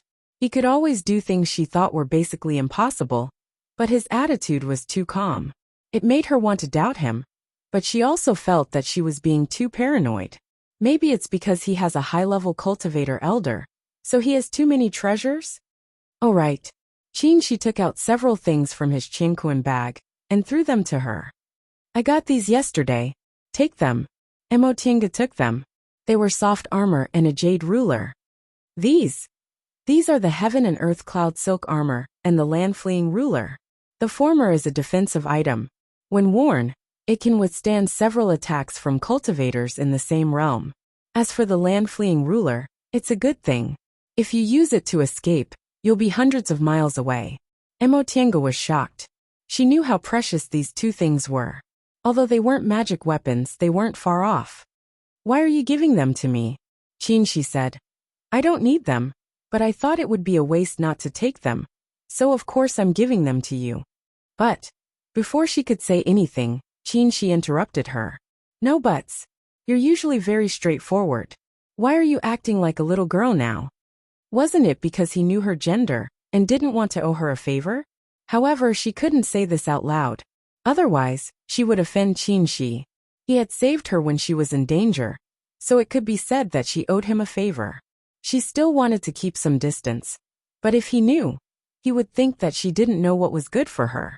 "All right, I won't say anything unnecessary. Anyway, I owe you too much, one more won't make a difference." Qinshi smiled. "This is how junior martial brother you should be. Oh, I'll go out first. You can tidy up a bit and come out when you're done." "Okay, got it." A moment later, the 2 of them walked out of the inn. Emotinga discovered that they were still at the foot of Mount Yunwu. She thought to herself that this senior martial brother Qin really came from a prestigious family, and his courage was too big. Before he left, he turned around to look at Mount Yunwu. The north and south peaks towered into the clouds and were surrounded by lingering spiritual aura. Once upon a time, this was the place she had strived to enter, but now, she was desperately trying to escape. "Junior brother Yi, is there anything you can't let go of?" Emotinga was silent for a while, then shook her head. "It's not that I can't let go. I just want to remember those people I know. Unfortunately, it's not convenient to see them right now." Qinshi said, "Don't worry. Although senior martial brother Lu hasn't built his foundation yet, he's received the favor of a senior from the sect, so his future is bright. I heard that junior martial sister Morong's cultivation is also going very smoothly. She has the support of her clan, so presumably, she also has a high chance of building her foundation." "Is that so?" she murmured, but then she remembered Jiang Shanghang and wondered whether he had escaped or not. Forget it. Right now, she couldn't even take care of herself, so let's just leave it to fate. If we're fated, we'll definitely meet again in the future. Senior martial brother Qin, let's go. Several days later, 2 people landed in the small market square of Huanshan Dock. They were Emotinga and Qinshi. Huanshan Dock was located northeast of Mount Yunwu, so it wasn't on the way. However, Emotinga wanted to deal with some matters, so Qinshi agreed. So the 2 of them took a detour to this place. The 2 of them first went to the small shop Tianxiao opened. Sure enough, the door was closed. Just as Emotinga was about to push the door open, a person walked out of the small shop next door and shouted, "Master Immortal, you can't enter." Emotinga turned around. It was Immortal dressed as a shop assistant. She frowned and asked, "Why?" The shop assistant hastily saluted them and said with a respectful expression, "Master Immortal, it's not that this lowly one doesn't want to let you in. It's that our Market Square Steward's Hall has sealed this shop." "Sealed? What did that mean?" The shop assistant observed her expression and answered, "Yes. Master Immortal, you're not from here, right? Something happened to this shop, so it's been taken away by the Steward's Hall. It hasn't been rented out yet, so it's empty." "Oh, Emotinga frowned and asked, "What about the original owner of this shop?" Upon hearing her question, the shop assistant sighed and said, "To tell you the truth, the husband and wife who originally opened this shop are both dead." Emotinga already knew about this, so she just asked, "What about their corpses?" Her question was too direct, so the shop assistant was full of questions, but he didn't dare to say anything. He answered, "This lowly one doesn't know. I only know it was handled by the steward's hall." "Where's the steward's hall?" "Oh, you can go straight from here. You'll find the biggest room." Emotinga nodded, then took out a piece of gold and threw it to the shop assistant. The shop assistant only came out to answer a few questions, but he unexpectedly received such a big piece of gold. He immediately beamed with joy and repeatedly said, "Thank you, Master Immortal. Thank you, Master Immortal." The two of them turned around and walked for a short distance before they successfully found the steward's hall. "Fellow Taoists, is there something you need?" There was only a second layer or a refining cultivator guarding the steward's hall. He was drinking wine while asking them questions. His attitude was extremely impatient. Emotinga frowned when she sensed the smell of alcohol coming from the man's body.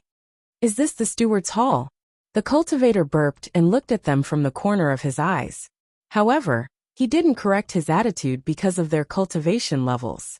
He pointed the wine bottle outside the door with his hand and said with his eyes closed, "If you don't know, then come back after you've seen clearly." Emotinga was a bit annoyed, but she was still patient. Just as she was about to ask, she took a step forward, threw a handful of spirit stones on the table, and said coldly, "We have something to ask you." Upon seeing the spirit stones on the table, the man's eyes immediately lit up. When he finished speaking, his attitude immediately changed. Not only did he put down the wine bottle, but he also stood up and politely saluted them. "What do you want to ask?" "I'll definitely tell you everything I know." Emotinga was speechless upon seeing this man's completely different attitude. This manager's market square's eyes were really open only when he saw money. He clearly knew their cultivation levels were much higher than his, but he was indifferent to them. Now that he saw money, he immediately became polite.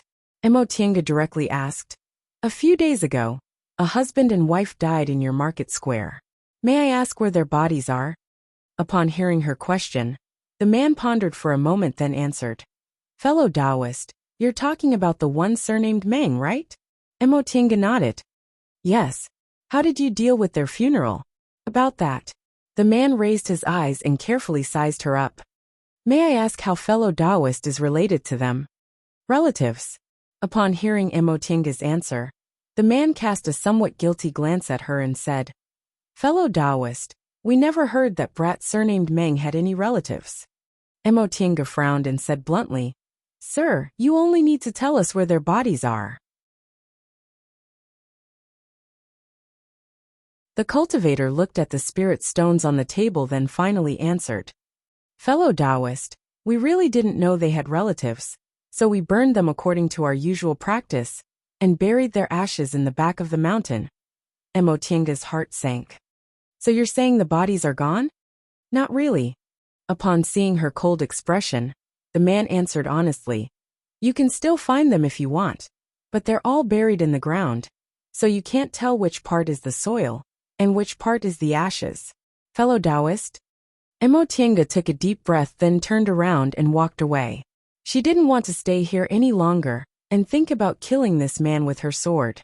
She caught up to her and called out, "Junior Marshal Brother Yi." Emotinga paused for a moment to calm her anger. She just wanted to deal with Tianxiao's funeral and bring her husband's ashes back to Emo family's village if she had a chance in the future.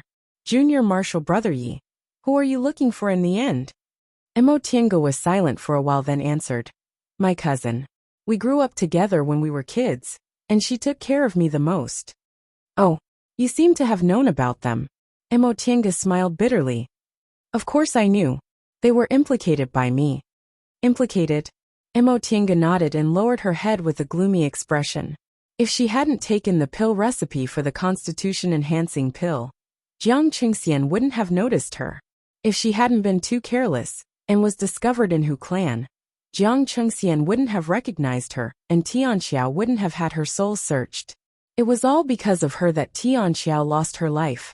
Upon seeing her expression, Qin didn't ask again. Instead, he sighed and said, "Do you feel very guilty?" Upon hearing this question, Emotinga was at a loss for a while before she finally nodded and said softly, "Yes. If they hadn't run into me, they would be fine. If you found their ashes, would you feel better?" After people die, where their ashes are buried is the same, right? Even if there's a tombstone, it'll only comfort the living. Even if you brought their ashes back, what difference would it make to them? Emotinga was speechless. Qin looked at her and said faintly, "Don't forget, you're a cultivator." Although his voice was flat and didn't contain the slightest hint of blame, Emotinga understood the warning in his words. Cultivators shouldn't be restricted by external objects and shouldn't be obsessed with formality. If they couldn't even see through this, how could they talk about cultivating? Cultivators cultivated their hearts. If they couldn't even get past external objects, how could they advance their cultivation level? She understood all these principles, but when we were in Yunwu sect, I originally thought you were a free and easy person who was very firm on the path of cultivation. But now I know you can't even see through one's state of mind. Junior Martial Brother Yi, you have to know that if you continue like this, you can only build your foundation at most. As for forming your gold core, you won't have any hope. Emotinga's heart trembled. Right, second uncle just passed away. How could I make a mistake again? Some things have already happened. Guilt and regret are useless. She closed her eyes and said sincerely, "Senior Martial Brother Qin, thank you."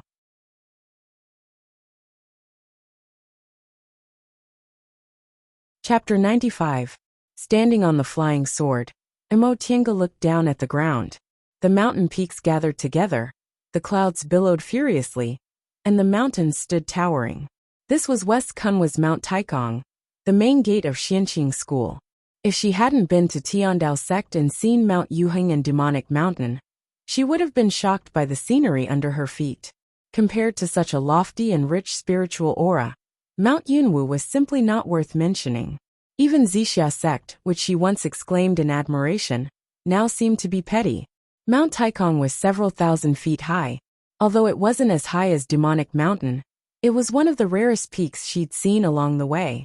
Its main peak was the highest, and it was surrounded by 6 other peaks of similar height. Countless roof tiles and eaves were hidden in the forest, and there were also hundreds of disciples neatly lined up in the square, learning martial arts. Upon noticing the direction in which she was staring, Qin explained, "Although Xianqing School is a Dao school, we also have many kinds of cultivation techniques. These disciples are from sword cultivation groups and are sword cultivators, so they learn martial arts just like the secular world." Oh, it looks really spectacular. Looking from a distance, these cultivators in blue and white robes brandished their swords together. The sword aura was really crisscrossing, elegant and pleasing to the eye. Sensing someone approaching, she looked up and saw a group of 7 or 8 cultivators coming on their swords. The leader was a foundation-building cultivator who seemed to be in charge of mountain patrol. Upon seeing them, the group of cultivators flew over, but only saluted Qin from afar. After they left, Qin said, "All right, from now on, you're a disciple of Xianqing School. I'll take you in now. Let's go." The flying sword went down towards one of the peaks. This is Clear Spring Peak. Xianqing School has 6 peaks. The disciples of each peak usually cultivate on the side peaks and go to the main peak to listen to Tao. You only need to memorize the general terrain of Clear Spring Peak. We only go to the main peak occasionally. After Qin finished speaking, the 2 of them landed in front of a main hall. She was still looking around when a female cultivator came out of the main hall. As soon as she saw them, she looked pleasantly surprised and was about to call out, "Fengxue, come here." The female cultivator swallowed the words she was about to say back into her stomach. Full of questions, she walked over and bowed. Qin first said to Emotinga, "This is our Clear Spring Peak's supervising disciple, and also Martial Uncle Xuanin's inner disciple, Luo Fengxue." Right after he said that, he said to Luo Fengxue, "It's been 3 years, But you still haven't built your foundation? Upon seeing his expression, Luo Fengxue blinked her eyes, then very cleverly called out, "Martial uncle."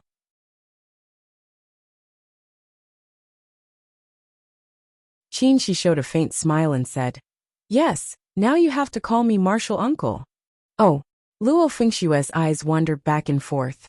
She then said with a smile, "Martial uncle, why did it take you so long to come back? Grandmaster misses you very much." Qin didn't answer. Instead, he pointed at Mo Tiange and said, "This is the junior martial sister who just entered the school. Take her to the register first.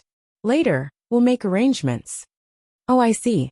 Luo Fengxue looked at Mo Tiange with doubt on her face. In the end, she just smiled and said, "Junior martial sister, what's your name?" This was the first time someone called her junior martial sister, and Luo Fengxue happened to be wearing men's clothes. For a moment, Mo Tiange didn't know how to greet her. In the end, she could only answer first. "Senior martial sister Luo, my name is Mo Tiange." "Tiange?" Luo Fengxue called her name. She immediately pulled Mo Tiange's hand affectionately and said, "Don't call me senior martial sister. Everyone calls me by my name. You can also call me Fengxue." Seeing that Mo Tiange was completely at a loss when faced with Luo Fengxue's enthusiasm, Qin couldn't help but smile. He said, "Junior martial brother Yi, I'll report your matter to Grandmaster first. You can go with Fengxue." He then said to Luo Fengxue, "Fengxue, I'll leave her to you. You have to do your job well."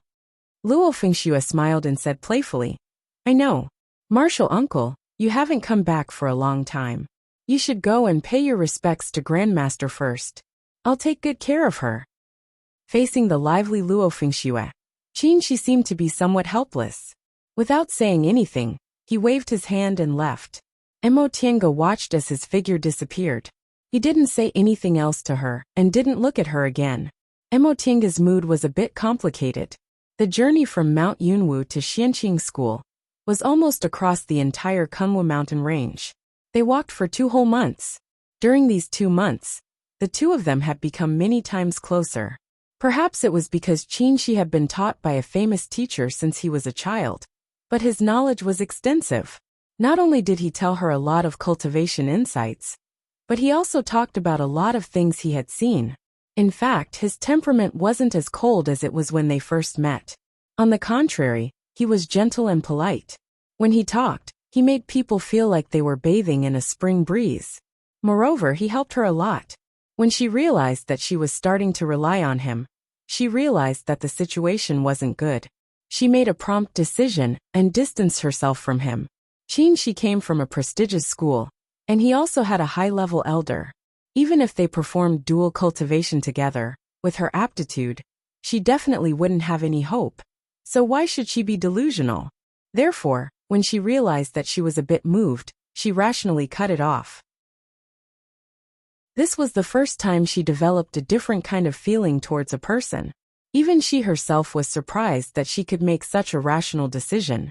However, she didn't feel like she was struggling, because she never had such firm confidence that she would go further on the path of cultivation.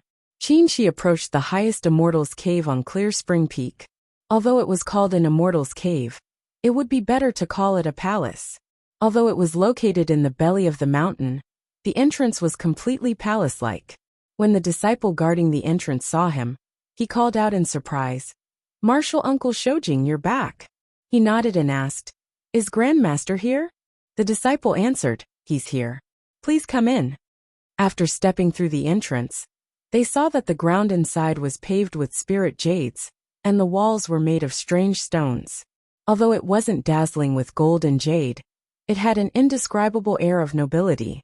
Inside the main hall, a middle-aged man wearing a golden crown and a king's robe was reclining on a dragon-carved bed. A woman was massaging his legs while another woman was peeling grapes for him. This middle-aged man, who looked like a secular emperor, was actually a nascent soul cultivator. After he swallowed the grapes the beauty brought to his mouth, he finally took the time to look at Qin. "Where did you go this time? You actually didn't come back for 3 years. Huh? You recovered your cultivation level?" Qin ignored the man's behavior. which was like that of a secular and capable emperor. He picked up a chair, sat down and poured himself a cup of tea. What else could I have done? Of course, I was looking for spiritual medicines to treat injuries. I also took the opportunity to look for some body-refining techniques in preparation for my nascent soul formation. The man raised his eyebrows. That's more than that, right? You obviously brought back a little girl. What, are you finally tempted by her? Do you think I'm like you? Qin, she said bluntly. He then frowned and said, how did you know she was a woman? She clearly. Do you think you can hide from my eyes that have seen countless women just by wearing men's clothes? Oh no, it's my divine sense. After talking to himself for a while, the man swallowed another grape and comfortably changed his posture. He stared at Qin Shi and said, tell me, since you brought her back, she's definitely not an ordinary woman. What's going on? Qin Shi didn't argue with him anymore. He thought for a while and said, Master. If Mo Tinga heard the way he addressed her, she would definitely understand his real identity. Clear Spring Peak was Patriarch Jinghe's cultivation place. Since this middle-aged man was a nascent soul cultivator, he was naturally Qin Jinghe. There were only a few people in the entire Xianqing school who could call him master. Master, please accept her as our disciple. Qin Jinghe, who was eating grapes, almost choked when he heard what Mo Tinga said.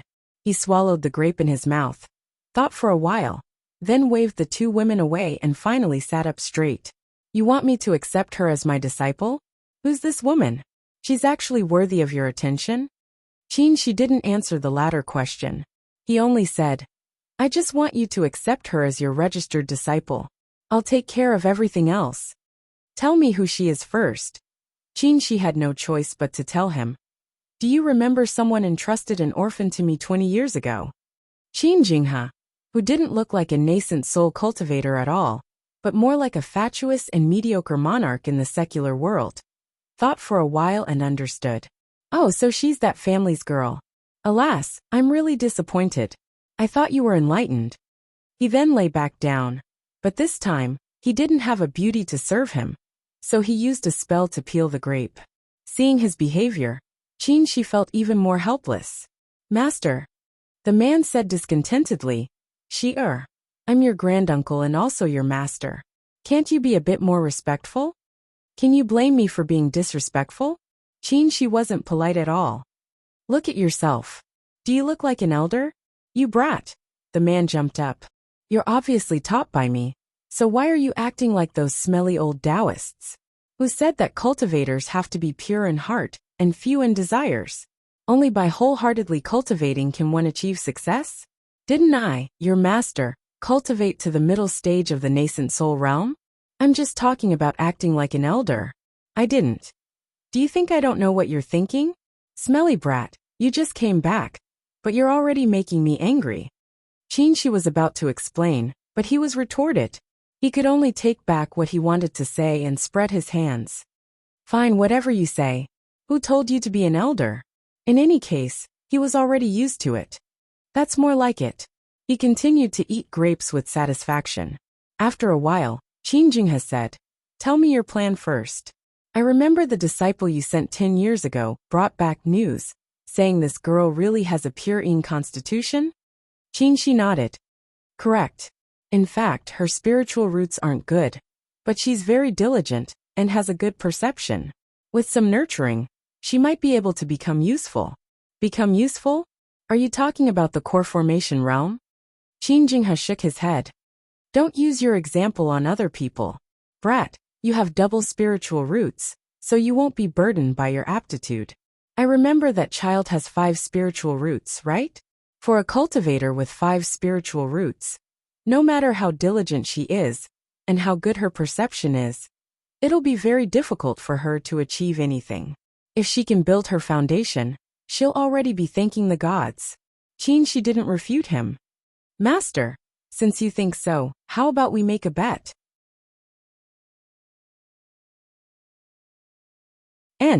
You said she can build her foundation at most, but I said she can definitely form her gold core. Qin Jinghe, who was sitting on the bed, stopped and looked at him thoughtfully. Where do you get your confidence from? Not to mention a cultivator with 5 spiritual roots. There are many cultivators with double spiritual roots, like you who are stuck in the foundation building realm. You said she can definitely build her foundation. Did you discover something? She shook his head and only said one word. Intuition. Jinghe paused and curled his lips disdainfully. Forget it. Don't forget. No matter how awesome you are, you're only in the middle stage of the core formation realm. How can you compare to me in sensing the mandate of heaven? She sneered at him. Master, are you really that awesome? I remember you said it would take me 200 years to advance to the core formation realm. What happened in the end? It only took me 70 years to form my gold core. I'm afraid I'll form my nascent soul in 200 years. Jinghe's face reddened, but in the next second he said confidently, there are errors in sensing the mandate of heaven, okay? Don't be complacent. Forming your nascent soul in 200 years. How many years has it been since someone appeared in the celestial pole? I'm telling you, don't think forming your nascent soul is as easy as forming your gold core. Back then, I was already a genius, but I only formed my nascent soul when I was almost 400 years old. Then Master, you're betting she can't form her gold core. The topic changed too fast, so Jinghe paused for a moment and said angrily, who said I was betting with you? Brat, go away. You're always scheming against me. Wait, I want to ask you what you want to do with her, not discuss her future with you. Don't change the topic.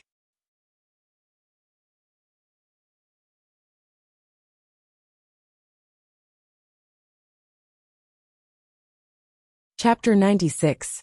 Jinghe, are you the disciple martial uncle accepted from outside? Jinghe swore that Luo Fengxue didn't have good intentions when she asked her this question. However, Luo Fengshue's bad intentions were too open, so she didn't seem malicious at all. Instead, it seemed like she was just playing around with friends. Jinghe didn't know what to do. Ever since she was a child, she only had a little girl's friendship with Tianxiao.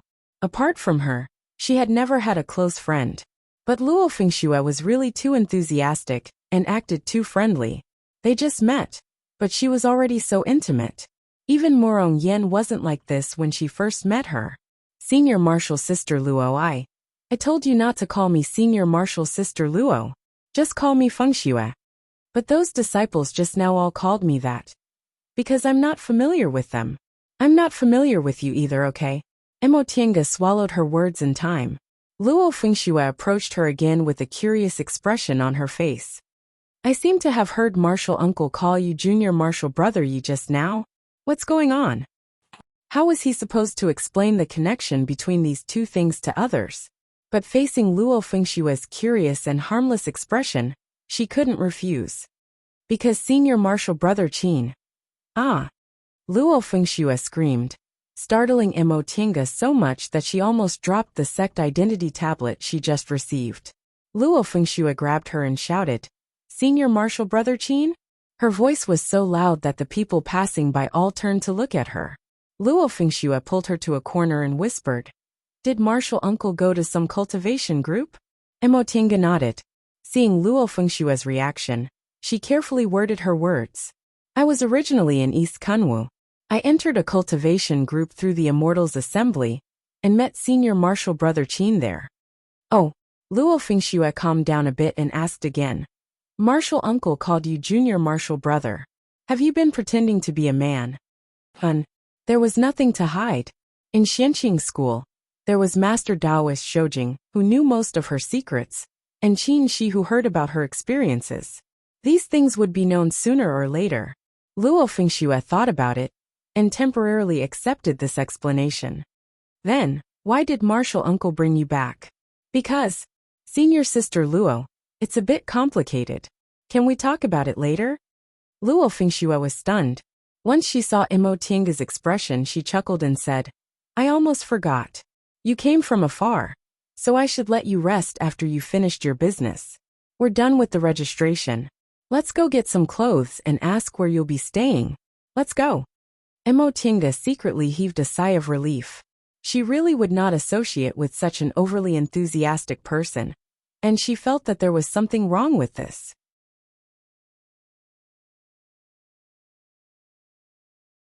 However, although this senior sister Luo was a bit naggy, she was quite capable.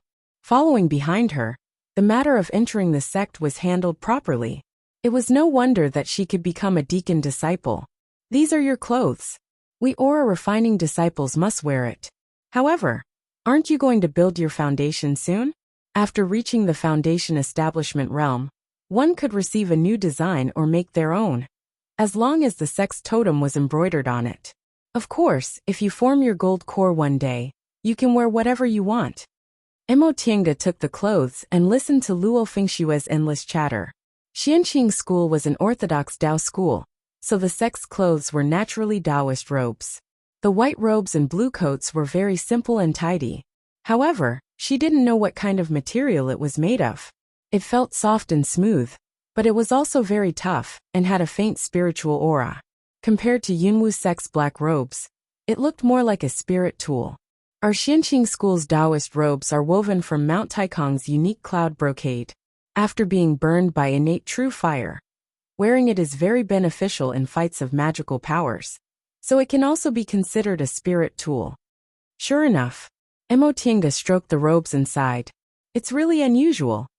Luo Fengxue smiled and said, "This isn't unique to our Xianqing School. Tiandao sect, Gujin sect, and Biyun sect also do this." Luo Fengxue didn't think it was strange, but Emo Tiange knew it was. Sure enough, this was the work of a big cultivation group. Not only was the Mountain Gate's spirit vein excellent, but the sect's strength could also be seen from its small details. Every disciple had several sets of clothes, and had to change them frequently. There were at least several thousand disciples in the sect, and all of them were refined into spirit tools. How could ordinary cultivation groups afford this? After they finished collecting their belongings, Luo Fengxue was just about to take Emo Tiange to ask about her living arrangements, when someone came to send her a message. "Fengxue, Martial Uncle Xianin wants you to go and take your new junior martial sister." The person who came to pass the message was a 17 or 18-year-old youngster. Sure enough, he directly called her by her name. Got it. Luo Fengxue turned around and said, "It seems Martial Uncle has already reported to Grandmaster and decided how to arrange you. Let's go." Emo Tiange answered, feeling a bit nervous. Seeing her like this, Luo Fengxue comforted her. "Don't worry. My master is Grandmaster's #1 disciple now. If he wants to see you, he obviously values you very much. At the very least, he'll let you become an inner disciple." What she said made sense. Emo Tiange thought for a moment, then asked, "Senior martial sister Luo, is Master Taoist Shoujing also at Clear Spring Peak?" Luo Fengshue's expression became a bit strange when she asked this question, but she soon smiled and said, "Of course. Martial Uncle Shoujing is Grandmaster's blood-related junior, and also a direct disciple, so he's naturally at Clear Spring Peak. Why do you want to know this?" Emo Tiange said, "Senior martial brother Qin can take me to Xianqing School because my late father has some relationship with Master Taoist Shoujing." "Oh, I see." Luo Fengxue rolled her eyes and said, "However, you might not be able to see Martial Uncle Shoujing right now. There are so many martial uncles in Clear Spring Peak. But Martial Uncle Shoujing is the most hardworking in his cultivation. He rarely even comes out to give sermons. If he's not in closed-door meditation, he's wandering outside. Oh no, he's traveling. Even advanced inner disciples of core formation elders like us have a hard time meeting him." Emo Tiange wasn't disappointed. She said, "It's good enough that he accepted me into Xianqing School. Whether I can see him or not isn't important. Thank you for telling me, Senior Martial Sister Luo. You're too polite. I already told you to call me Fengxue." Seeing that Luo Fengxue was trying to curry favor with her, Emo Tiange hastily said, "Senior Martial Sister Luo, why do the core formation grandmasters in the school only call each other by their first names and not their surnames?" Luo Fengxue was puzzled for a moment before she finally understood. She explained with a smile, "That's not it. Xianqing School is an orthodox Dao school, so we naturally have to follow Dao school rules. Aura refining disciples and foundation building disciples don't have titles before they succeed in their cultivation. However, once they form their gold cores, the school will grant them a Taoist name. In the future, they'll be called by their Taoist name. Only people close to them can call them by their real names. For example, my master's Taoist name is Xianin. His original surname is Ma, so people call him Ma Xianin. As for his real name, no one knows for a long time. I see. Also, core formation cultivators are called Master Taoist, but if they advance into the nascent soul realm, they'll be called Lord Taoist. My master's name in the outside world is Master Taoist Xianin, while my grandmaster is Lord Taoist Jinghe. Emotinga had never heard of such a form of address before, so she asked, "If I form my gold core one day, won't I still be called Emotinga?" A hint of amazement flashed in Luo Fengshue's eyes.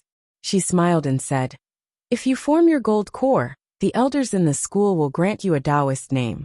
From then on, the disciples in the school will call you by your Taoist name. However, Tinga, since you're really confident, you must be extraordinarily talented, right?" Emotinga shook her head. "It's just an example. I haven't built my foundation yet, so how could I form my gold core? That's too far away." As they spoke, the two of them arrived at their destination. This place had green mountains and clear waters, and spiritual aura lingered in the air. It was indeed a good place to open an immortal's cave. Luo Fengxue used the identity tablet to open the restriction and led Emotinga directly into the cave. They bypassed the protective formation and pushed open the stone door. Before Luo Fengxue even entered, she already called out loudly, "Master!" Emotinga followed Luo Fengxue into the hall and saw a dignified Taoist in his 40s sitting inside. When the Taoist saw Luo Fengxue, he glared at her. "Why are you making so much noise?" Luo Fengxue wasn't afraid at all. She giggled and said, "Disciple just wants to see Master, right? Master, why are you still blaming me?" Upon seeing her mischievous smile, the Taoist felt angry and amused at the same time. "You're the only one who knows how to talk. All right, go to the side." With proper business in front of them, Luo Fengxue didn't dare to cause trouble. She obediently stood to the side and reported, "Master, this is the new junior martial sister Emotinga. Did you ask me to bring her here because you want to accept her as your disciple?" The Taoist didn't answer and just shifted his gaze to Emotinga. Emotinga knew the person in front of her was Master Taoist Xianin, so she bowed and saluted him. "Junior Emotinga greets Senior Xianin. No need to be so polite." Master Taoist Xianin was very good-natured. He said gently, "Come here." Although this wasn't her first time seeing a core formation senior, it was her first time facing him directly. Emotinga was a bit nervous, but she still calmly walked towards him. Master Taoist Xianin reached out and grabbed her wrist. A gentle but thick spiritual aura immediately poured into her meridians. A moment later, Master Taoist Xianin was slightly surprised. "Your spiritual roots?" Emotinga's heart skipped a beat. Could it be that because my spiritual roots aren't good, he doesn't plan to accept me as a disciple? 5 spiritual roots, and all of them are equally strong and weak. Could this be the rumored spiritual roots of the origin? Emotinga's heart skipped a beat. Master Taoist Xianin knows about the spiritual roots of the origin? Upon seeing her expression, Master Taoist Xianin showed a faint smile and let go of her hand. "It seems you know about the uniqueness of your spiritual roots. Can you tell me where you learned about them?" Although Master Taoist Xianin's attitude was cordial, he was a core formation cultivator after all, so Emotinga didn't dare to deceive him. Several thousand years ago, a cultivator also appeared in Junior's clan. That ancestor cultivated until the nascent soul realm, but his lifespan was exhausted, and he still couldn't advance to the next realm. Thus, before he passed away, he left a wisp of his primordial spirit in the clan.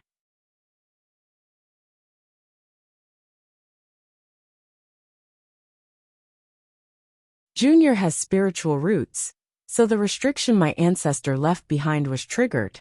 Junior then passed on the cultivation technique and told Junior that my spiritual roots are the spiritual roots of the origin. So that's what happened. Master Taoist Xianin stroked his beard and nodded. "Your ancestor lived several thousand years ago, so it's no wonder he knows about the spiritual roots of the origin." Mo Tiange carefully observed Master Daoist Xuanin's expression. After pondering for a moment, she asked, "Ever since Junior set foot on the path of immortality, I've always wanted to know about the spiritual roots of the origin. Since Senior knows this is the spiritual roots of the origin, do you know about its mysteries?" Master Daoist Xuanin stared at her and shook his head regretfully. "Many years ago, my master mentioned the spiritual roots of the origin by chance. It seems there's something special about it, but I don't know what it is." Mo Tiange couldn't help but feel disappointed when she didn't get an answer. Master Daoist Xuanin smiled and said, "Let's not talk about this first. Mo Tiange, I asked Fengxue to call you here because I wanted to talk about you entering the school." Upon hearing him mentioning business, Mo Tiange immediately adjusted her mood and said respectfully, "Senior, please speak." Master Daoist Xuanin's expression became serious. He stared at her and asked solemnly, "Mo Tiange, since you entered Xianqing School, Lord Daoist Jinghe of Clear Spring Peak wants to accept you as his registered disciple. Are you willing?" Ah, the one who cried out involuntarily was Luo Fengxue, who had been standing on the side. She stared at Mo Tiange in astonishment. She always thought since Mo Tiange was brought back by martial uncle Shoujing, she would most likely be accepted as a disciple by one of the martial uncles. She never expected it would actually be Grandmaster. Mo Tiange was even more astonished. She was originally just an ordinary little cultivator. Not to mention a nascent soul cultivator's registered disciple. She never thought she'd be an elite disciple. On this trip to Xianqing School, out of respect for Master Daoist Shoujing, Xianqing School was already very kind to accept her. She never expected. Could it be that Xianqing School still had ulterior motives towards her? Mo Tiange, Junior is here. She calmed herself down, but she still couldn't hide her nervousness. Upon seeing her expression, Master Daoist Xuanin smiled and said gently, "Don't think too much. Master only accepted you as a registered disciple out of respect for Junior Martial Brother Shoujing. Before you form your gold core, you'll be taught by me, and your seniority will be the same as mine. If you form your gold core one day, Master will officially accept you as his inner disciple." This explanation calmed Mo Tiange down. Her identity was the same as Luo Fengshue's. Master only gave her a brighter future.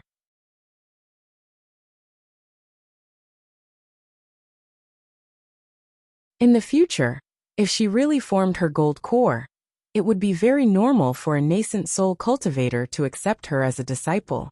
However, she also knew that being a nascent soul cultivator's registered disciple was currently an enormous honor for a small aura refining disciple like her. She immediately brushed off her robes, knelt down and said respectfully, "Senior is accepting me as a disciple on behalf of Master. Please accept this Junior's Master-Disciple ceremony." Master Daoist Xuanin watched with a smile. It was only after Mo Tiange respectfully kowtowed 3 times that he helped her up. "From now on you'll be with Fengxue. As for how to address me, you can call me Martial Uncle. I hope one day, you can call me Senior Martial Brother."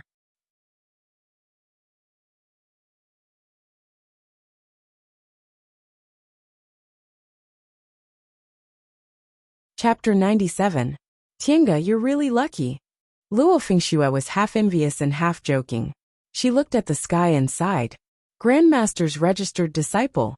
Why can't I be this lucky?"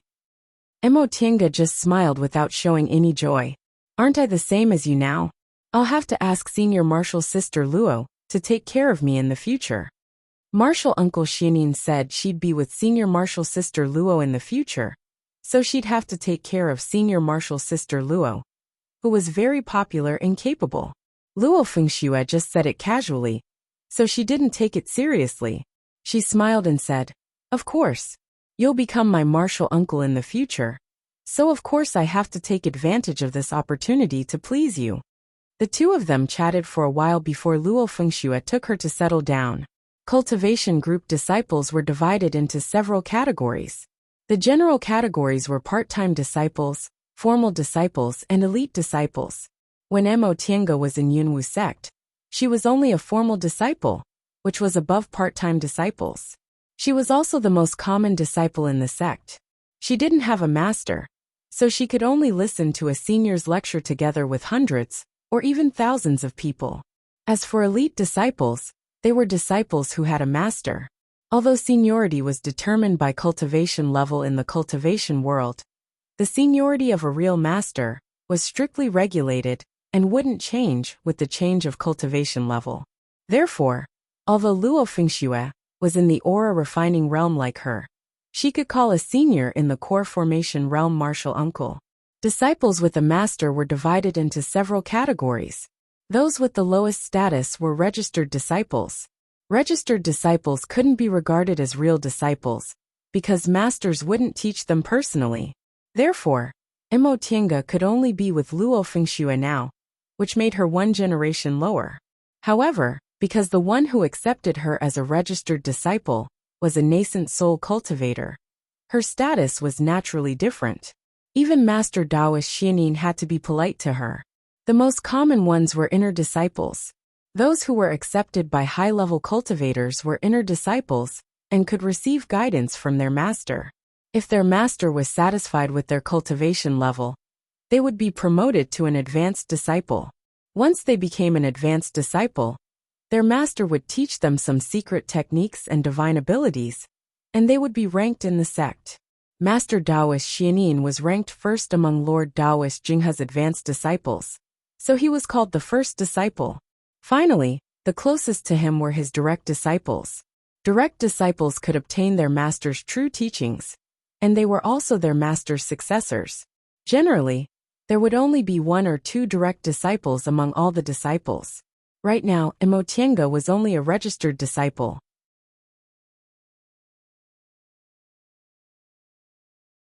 However, because her master had an extraordinary identity and status, Luo Fengxue arranged for Imo Tiange to live next to Master Taoist Xuanin's Immortals Cave together with her fellow martial sisters.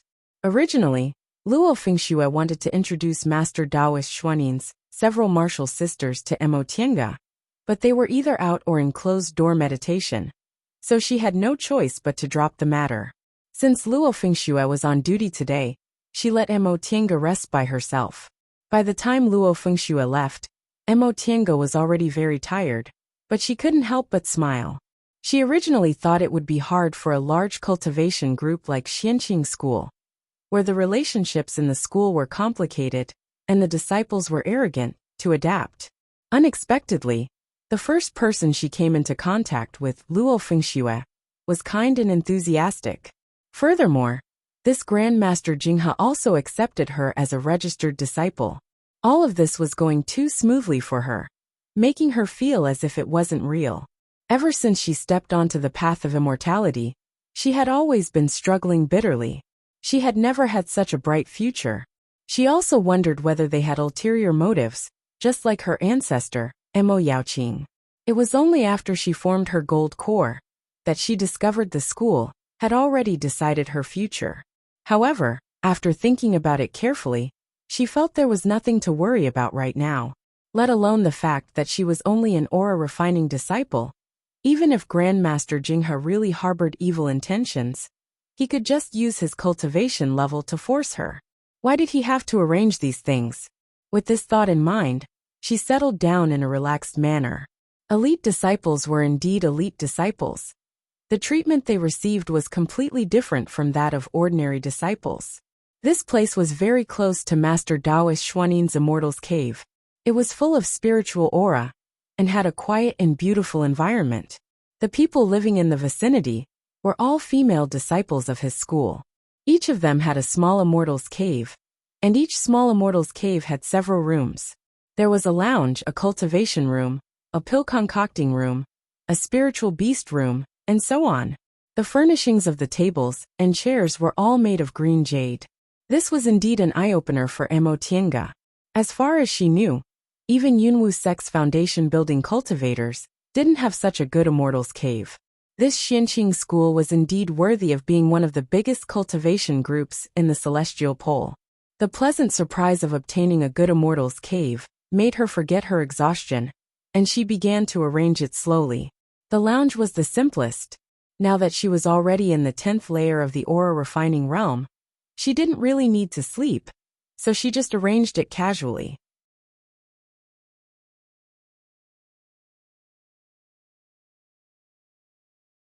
In the cultivation room, there were praying mats, a spirit-gathering formation, and some unimportant books. In the concocting room, she threw in the human furnace she bought in Tiandao sect last time. There were also several empty rooms. She didn't have anything to arrange, but there was a medicinal field behind the Immortals' Cave, which gave her some ideas. The Immortals' Caves of these female disciples were all lined up side by side. Behind them was a small valley with several medicinal fields, most of which were filled with spiritual plants. Luo Fengxue said each Immortals' Cave had a medicinal field, and the owner of the Immortals' Cave could do whatever he wanted with it. Mo Tiange already planned to start learning how to concoct medicinal pills. This place was full of spiritual aura, so it was indeed a good place to plant spiritual plants. She planned to ask Luo Fengxue tomorrow where she could get seeds. While Mo Tiange was busily arranging her Immortals' Cave, Lord Taoist Jinghe was still leaning on his dragon couch in the tallest Immortals' Cave on Clear Spring Peak. However, this time, there were no beauties to serve him, and there were no grapes to eat. Instead, he was lazily flipping through a book. After reading for a while, he sneered and said disdainfully, "What kind of rotten thing is this? Do ancient cultivators use this kind of animal skin to make paper? They don't even know they've been deceived." He waved the book and threw it towards Master Taoist Xianin, who was sitting below. Master Taoist Xianin caught the book. His expression was twisted, but he still retained a trace of hope. He asked, "Master, is it really fake?"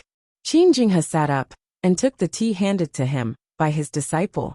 He pursed his lips and said, "Yes, it's fake." From the distant past era to the Middle Ages, frost stone beasts only existed in the south of the mountain, and their numbers were extremely small. Later, during the Middle Ages, when the righteous and devil paths fought against each other, and the world changed, the number of frost stone beasts increased. Not to mention the material of this book, the content alone is specious. It can deceive a core formation cultivator like you. You want to deceive me? No way. Asterisk asterisk asterisk. Perhaps because Master Taoist Xuanin's expression was too distressed, Qin Jinghe asked, "How much did you spend?" 300. Only 300 spirit stones? Oh, forget it then. Not to mention him. Even core formation cultivators wouldn't care about such a small amount of money. However, Master Taoist Xianin said, "Master, it's 300 mid-grade spirit stones." What? Qin Jinghe jumped. In the cultivation world, low-grade spirit stones were commonly used. Mid-grade spirit stones weren't easy to find. 300 mid-grade spirit stones were more than 30,000 low-grade spirit stones. 300 mid-grade spirit stones.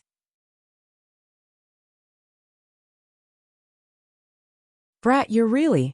Qin Jinghe wanted to criticize him, but on second thought, he decided to let it go. Xianqing School was one of the best cultivation groups in the Celestial Pole, but core formation cultivators only earned a few thousand spirit stones a year.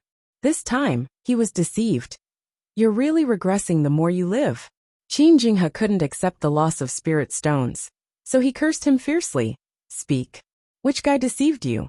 I'm going to kill him and make him regret being born in this world. Master Taoist Xianin was also distressed. When he heard Qin Jinghe's words, he hastily said, "Master, I also obtained it from an unknown place. I've never even seen that person's face, let alone looking for him." His master's killing intent was very heavy. Every time he killed someone, he would be reprimanded by the head elder. Then when he came back, he would scold the troublemaker. Qin Jinghe didn't want to be reprimanded by his master like a 3-year-old child. Besides, he really didn't have any clues, so he already admitted defeat. Seeing that Qin Jinghe was about to say something, Master Taoist Xianin hastily said, "Master, disciple has something to report to you. It's about that registered disciple you just accepted." The latter part of his words pulled Qin Jinghe's attention back. "And," Master Taoist Xianin said cautiously, "Master, I checked that Mo Tiange's spiritual roots. It seems to be the spiritual roots of the origin you mentioned before." "What?" Qin Jinghe glared at him. "Spiritual roots of the origin? You mean the spiritual roots of the origin that have all 5 spiritual roots, and are equally strong and weak? Yes. Master Taoist Xianin looked at his expression and said doubtfully, Master, what's so mysterious about this spiritual root? I remember you said the spiritual roots of the origin is one of several kinds of special spiritual roots. It's not inferior to mutated spiritual roots and single spiritual roots. Unfortunately, it hasn't appeared in a long time. Qin Jinghe didn't answer him. Instead, he muttered to himself in disbelief. Spiritual roots of the origin? This girl is interesting.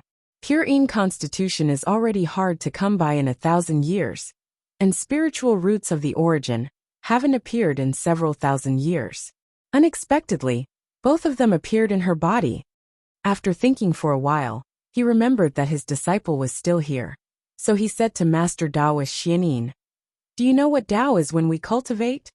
This question stunned Master Taoist Xianin for a moment. Xianqing School was a Tao school. When disciples entered the school, even if they were part-time disciples, they had to start with Taoist scriptures. The question what is Tao was both shallow and deep. Any disciple in the school could answer it, but even nascent soul cultivators couldn't give an exact answer. It was rare for Qin Jinghe to have the demeanor of a nascent soul cultivator.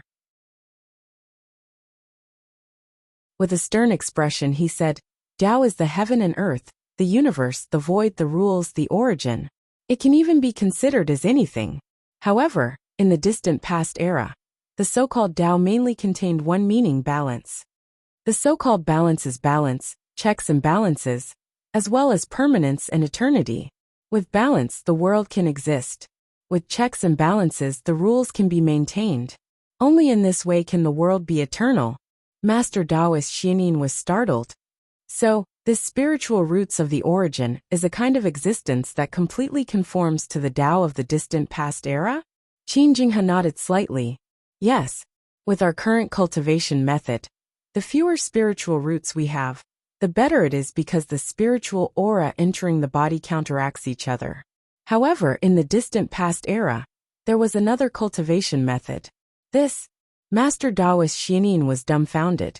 In other words, in the distant past era, this kind of spiritual roots of the origin was actually a heaven-gifted talent. Qin Jinghe heaved a sigh. Unfortunately, the distant past era was too long ago. In the Middle Ages era, the cultivation method was already changed. Nowadays, it's impossible to know the cultivation method of balance. This child, what a pity.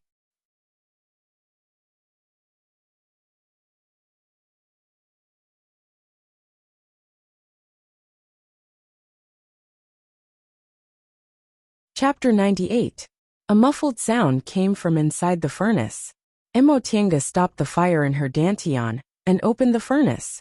The medicinal fragrance had already turned into a burnt smell, and the spiritual plants had also become a pile of dregs. She shook her head and poured away the dregs. She then scooped some water from the stone pit next to her and cleaned the furnace. She then put in the right amount of materials and continued to concoct medicinal pills. Although this immortal's cave was small, it had everything. There were many springs on Clear Spring Peak, and there was also spring water in the concocting room. So concocting medicinal pills was very convenient. The good environment and abundant spiritual aura made Emotinga feel that concocting medicinal pills wasn't that boring. She also felt that carefully sensing the changes during concocting and grasping the subtle differences was also very fun. It had been almost a month since she came to Xianqing School, and she felt that her whole body was very relaxed. Here, she had her own immortal's cave and a core formation cultivator to guide her. She also didn't need to bear the shackles of her identity. Moreover, she was now an elite disciple of Xianqing School, so she received quite a lot of medicinal pills and spirit stones every month. She also had a share of the disciple quota, issued by Master Taoist Xianin. This meant that she didn't need to worry about miscellaneous things, and only needed to concentrate on cultivating. When she first came here, Martial Uncle Xianin checked her cultivation situation, and told her to first transform all the spiritual aura in her body into Yin spiritual aura, before building her foundation. These days, she followed Martial Uncle Xuanin's instructions, and slowly condensed her spiritual aura.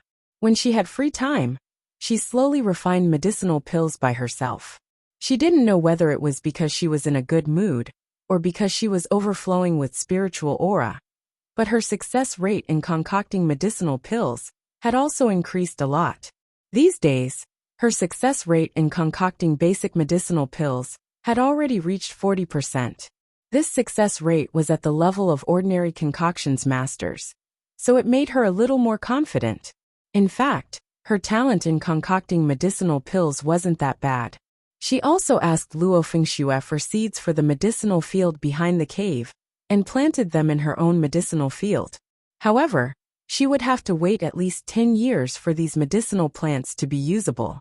In addition, she also met several other martial sisters. Master Daoist Xiaonin didn't have many female disciples. Including Luo Fengxue, he only had 3. The other 2 had already built their foundations. Eldest martial sister, Han Qingyu, had a steady personality and treated people kindly. According to Luo Fengxue, this eldest martial sister was very popular among her fellow martial brothers, and they also liked to get along with her.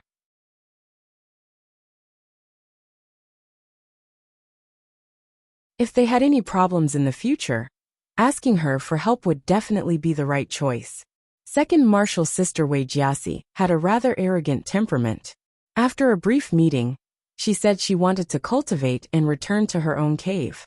Luo Fengxue secretly told Emotianga that this second martial sister, who had always been proud of her outstanding talent, must have been jealous that Emotianga was accepted as Grandmaster's registered disciple, so she didn't give Emotianga any face. However, arrogant people were straightforward and would not take the initiative to bully others.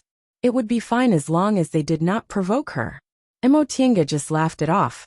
Back when she entered Yunwu sect, she lived by the principle of don't slap a smiling person when she interacted with her fellow disciples.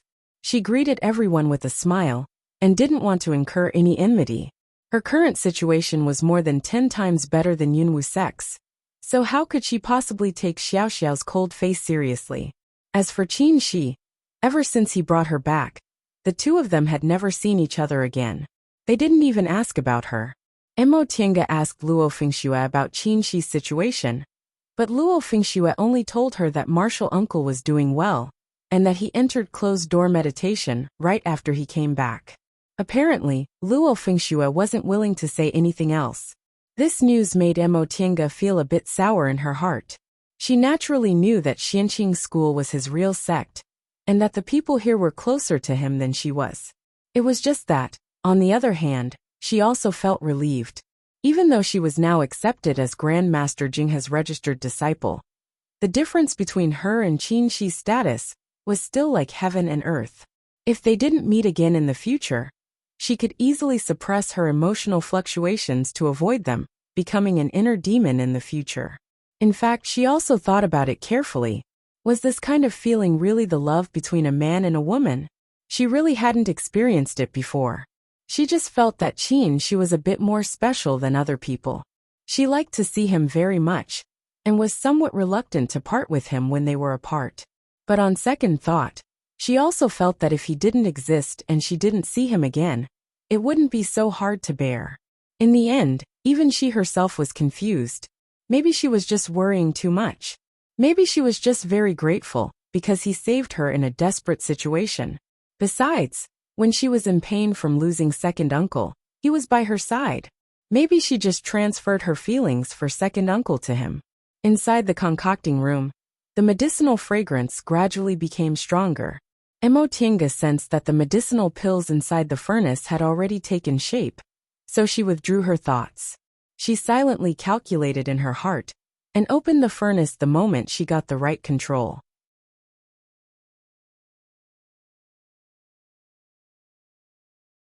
Several light-colored medicinal pills lay at the bottom of the furnace, each of them clear and transparent. She picked up these medicinal pills, fiddled with them for a while, then poured them into the prepared jade bottle with satisfaction. The raw materials she bought in Tiandao sect were all used now, and her pill concocting skills also improved rapidly.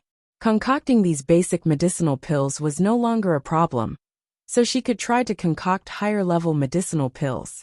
She stopped concocting and adjusted her breath for a while in the concocting room, preparing to go out for a trip after she was done. Aside from the small town at the foot of the mountain, Xianqing School also had a small market square specially prepared for disciples.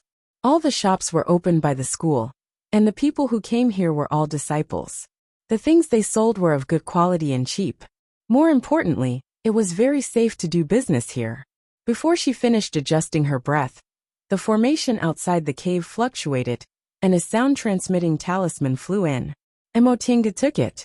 The talisman burned without fire, and a familiar voice rang in her ears. "Junior Marshal Brother Yi, I'm outside." Her heart skipped a beat, but she didn't feel happy. Instead, she frowned. She really didn't want to see Qinshi right now, but he was already at the door, so how could she not see him? She sighed, stood up, straightened her clothes, and tried to show a normal smile.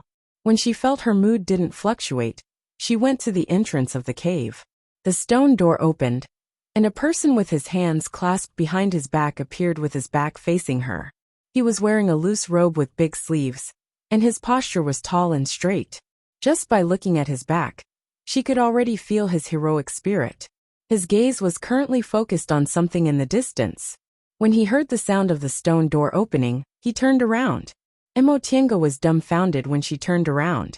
She was familiar with the face of the person in front of her, but he gave off a completely unfamiliar feeling. She couldn't help but feel puzzled as she looked at the person in front of her. In terms of clothes, although the black clothes of ordinary Yunwu sect disciples were a bit plain, they weren't ugly.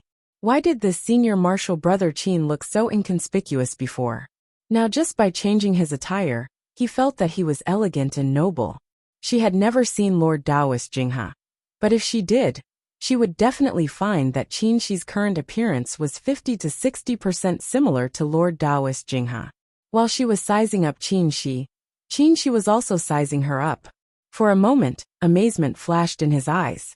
He didn't expect that this junior martial brother Yi, who didn't seem to have any makeup, would actually be so elegant and beautiful after changing into women's clothes.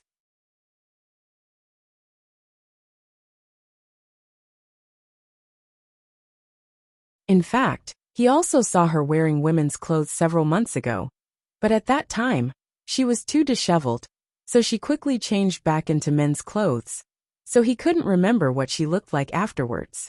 However, it only lasted for a moment before he reacted. He smiled naturally and said, "Junior martial brother Yi, you look much better in women's clothes than before." Qinshi's praise was too magnanimous, making Emotinga feel a bit ashamed of her own thoughts. Whether it was his attitude or the way they got along, Qinshi still treated her as junior martial brother Yi. Compared to him like this, she felt she wasn't sincere enough. Therefore, she also adjusted her mentality and teased him with a smile. Senior martial brother Qin's appearance is also very different today. I'm curious. Senior martial brother, why do you pretend to be a waiter in Yunwu sect? Qinshi was stunned, but he couldn't help but laugh. Waiter, this is a good metaphor. Once he finished laughing, he shook his head and said, "Junior martial brother Yi, you're still as quick-witted as ever. I'm relieved now." Emotinga was stunned by his words, but a warm feeling slowly welled up in her heart. She could feel that Qinshi's mind was magnanimous. What he said had nothing to do with the feelings between a man and a woman. This was a kind of concern without any ulterior motives, so it made her feel even more warm. She couldn't help but wonder whether this kind of feeling was better than the feelings between a man and a woman she expected. Junior martial brother Yi? Upon hearing his voice, Emotinga finally realized the two of them had been standing at the door. She hastily moved to the side and said, "Sorry, senior martial brother Qin. Come in and take a seat." "No." She looked around and said implicitly, "I came to deliver something." Several senior martial sisters lived here, so Emotinga understood he wanted to avoid arousing suspicion, so she didn't force him. She just smiled and said, "Senior martial brother Qin, do you have any treasures to give me?" She took out a half-foot square box inlaid with gold and jade from his Qingquan bag and handed it to her. "I went into closed-door meditation to stabilize my realm after I came back, so I never thought about it. Now that I'm out of closed-door meditation, I finally remembered that your identity is different now, and you might need these things. His expression was very strange, and his eyes seemed to be wandering, as if he was embarrassed. Emotinga felt even more baffled. She took the box suspiciously, opened the lid and was stunned. She coughed and said, "These aren't treasures. These are just gifts from the secular world's Qin clan. Gold, silver, and jewelry are useless to us cultivators, so we've been throwing them away. But presumably, you female cultivators still need them." Emotinga picked up a hairpin from the box. It was made of light green warm jade, and had a bright luster.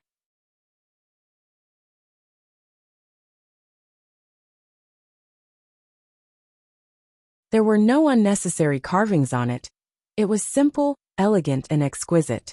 She never thought someone would actually give her something to dress up after she regained her female body. She was excited, but she just slowly exhaled and closed the box. She then looked up and said with a smile, "Thank you. I've never used such precious things." Seeing her calm reaction, she heaved a sigh of relief and also smiled. "What precious? They're just some mundane things. It's good if you have some use for them." "How is it not precious? This is the first time I've received jewelry." Emotinga suddenly stopped talking because she felt these words seemed a bit ambiguous. Damn it. Didn't I just want to be frank with him?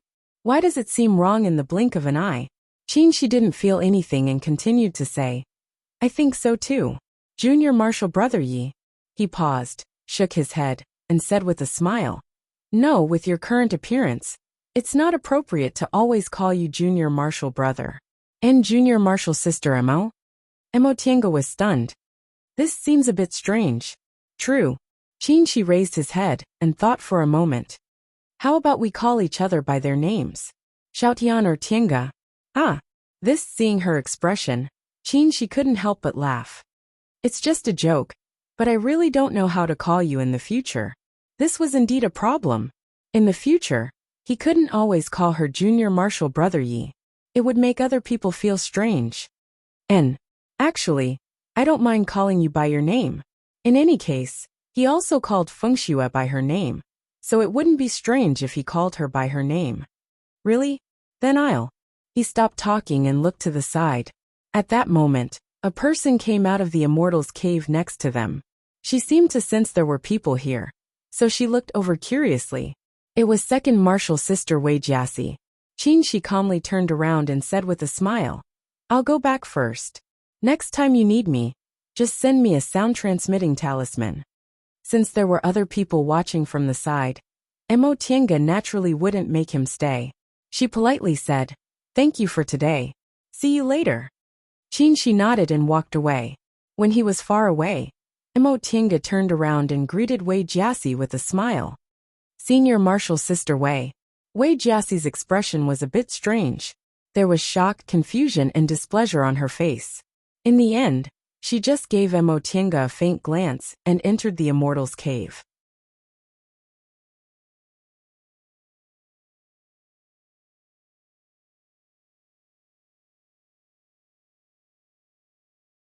Chapter 99. Emotinga naturally didn't know what Wei Jiaxi was shocked about, but right now, she couldn't care less about it. Now that her cultivation technique was more or less complete, and her pill concocting had also gradually entered a good state, it was time for her to prepare to build her foundation. She had 1 foundation building pill, and 2 foundation refining pills. If she could concoct constitution enhancing pills, then under Marshal Uncle Xuanin's guidance, her chances of building her foundation would be very high. She had already bought the remaining ingredients for the constitution-enhancing pill one by one. Now, she only lacked the other 500-year-old spiritual herb, green fern. Thus, she asked the shop in the inner sanctum to help her keep an eye out for it. She didn't know whether it was because the sex shop had a sufficient supply, or because of Lord Daoist Jinghe's reputation. But a few days later, she received a sound-transmitting talisman, saying the black fern had arrived. Emotinga hurriedly packed her things, then went to the inner school market square. The inner sect market was on the main peak. It wasn't big and only had 2 streets. However, there were many disciples and people coming and going. It was very lively. Most of the shops here were opened by the various peaks. and the disciples of the peaks could get discounts in the shops. In addition, disciples who wanted to sell things could directly set up a small stall on the side of the street. It was very convenient. The law enforcement hall would protect anyone who bought or sold here. If anyone was found to be selling or buying or selling by force, they would be ordered to refund their money. If it was serious, they might even be expelled from the sect. Therefore, the disciples of the sect liked to come here. Once she arrived at this small market square, she didn't stop and directly went to the medicinal pills hall on Clear Spring Peak, which had notified her of the arrival of the goods. This medicinal hall wasn't big, but its business was very good. Ore refining disciples came and went from time to time, and foundation building cultivators were also not uncommon. Luo Fengxue once told Mo Tiange that Xianqing School had more than 500 foundation building disciples. Mo Tiange believed her. On Mount Taikong, one could easily run into foundation building cultivators whenever they went out. Obviously, there were a lot of them.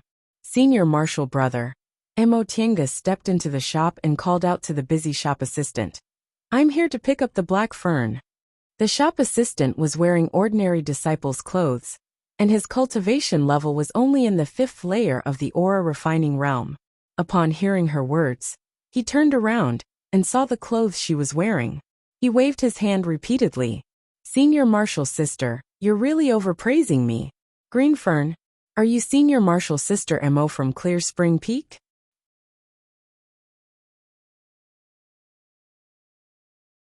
Upon seeing the shop assistant's terrified expression, Mo Tiange finally realized that her identity was different now.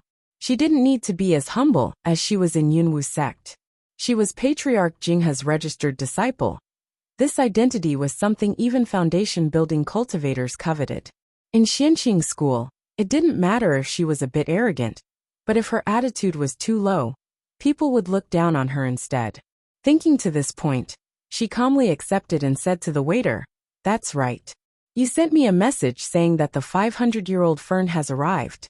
I'm here to pick it up." Yes. Senior Sister, please wait here for a moment," the shop assistant said and hurriedly ran to the back. "Senior Marshal Sister." Another waiter served tea and said to her with a smile, "Please take a seat and have a cup of tea." Mo Tiange nodded at him and said, "Thank you." Just as he picked up his teacup, another person came in. When the waiter serving tea saw this person, he hurriedly went forward to greet him. "Marshal Uncle Yi, you're here." The person who came in was a foundation establishment cultivator, and he had the appearance of a young man. He casually glanced around the shop then asked, "Are the 7 stars begonia in stock?" The waiter smiled and said, "It just arrived today. Please take a seat, I'll go get it." As he said that, the waiter shouted towards the inside of the shop. He then invited the young man to sit next to him and served him tea. The young man took a sip of tea. As if he sensed Mo Tiange's gaze, he turned around and gave her a kind smile, then continued to drink tea with his head lowered. This person's attitude was peaceful. He obviously didn't know her identity, but he didn't reprimand her for being rude. Apparently he was a gentle person. Mo Tiange didn't show the respect ordinary aura refining disciples showed when they saw a foundation building senior. Instead, she looked hesitant and asked tentatively, "May I ask who this Marshal Uncle is?" Upon hearing her voice, the man looked up. Mo Tiange carefully looked at this person's extremely heroic face and recalled how he called her Marshal Uncle Yi just now. She was about 50 to 60% sure, but she still needed to confirm something. "Marshal Uncle, is your surname Yi? And your name is Jingwen?" Once she said that, the person in front of her revealed a puzzled expression. "Yes, you know me?" Sure enough, it's him. Yi Jingwen's appearance hadn't changed much. 10 years was nothing to a foundation building cultivator. Now that he still looked like a young man, she recognized him at first glance. Looking at his familiar face, Mo Tiange felt many things from the past resurfaced in her mind. "Marshal Uncle, do you remember the Mo family's village in Lianqing City in Jing Country 10 years ago?" Yi Jingwen was stunned for a moment, then he looked a little surprised. He looked at her carefully and finally came to a realization.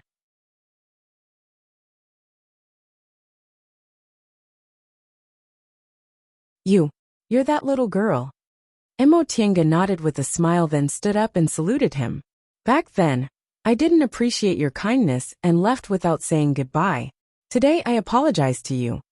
Seeing her salute him so cautiously, Yi Jingwen hastily stood up and also saluted her. Please don't regard me as an outsider. It's also my fault for not explaining clearly. Before he could finish his sentence, the waiter who fetched the goods ran back and shouted, Martial Uncle Yi, Senior Martial Sister Emo, your spiritual plants. Ah, you two know each other. The waiter was obviously confused, and even forgot to hand them the medicine. The other waiter was quick-witted. He took the medicine and handed it to the two of them. Martial Uncle Yi, Grandmaster Emo, take a look. Is there any problem with this thing? Emo Tiange and Yi Jingwen looked at each other and smiled. They each took the things they wanted. Not bad. This black fern is old enough. How much is it? The waiter said. It's 300 spirit stones in total. Since you're a disciple of Clear Spring Peak, you can get a 10% discount. So it's 270 spirit stones. Even if black ferns weren't rare, this price was already very cheap for a 500-year-old spiritual plant. Emotinga didn't say anything and paid the spirit stones. By the time she put away the spiritual plants, Yi Jingwen had finished his transaction and walked towards her. This, Tinga? Emotinga nodded with a smile. Yi Jingwen also smiled. As the two of them walked out of the shop, Emotinga heard him say, I was in closed-door meditation a while ago. I only heard you came to Xianqing School 2 days ago when I came out, so I didn't have time to greet you. You've really grown up. I couldn't even recognize you.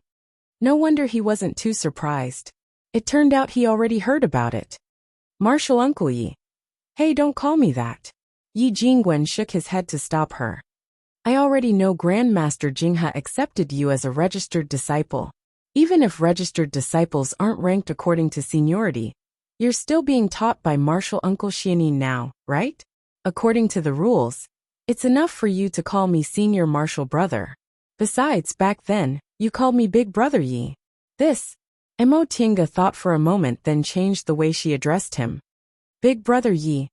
Yi Jingwen sighed with emotion.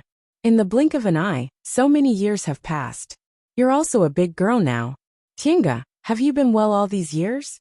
For a moment, Emotinga didn't know how to answer this question. If she said she was well, she'd actually suffered a lot. If she said she wasn't well, second uncle treated her like his own life, which made her feel really happy.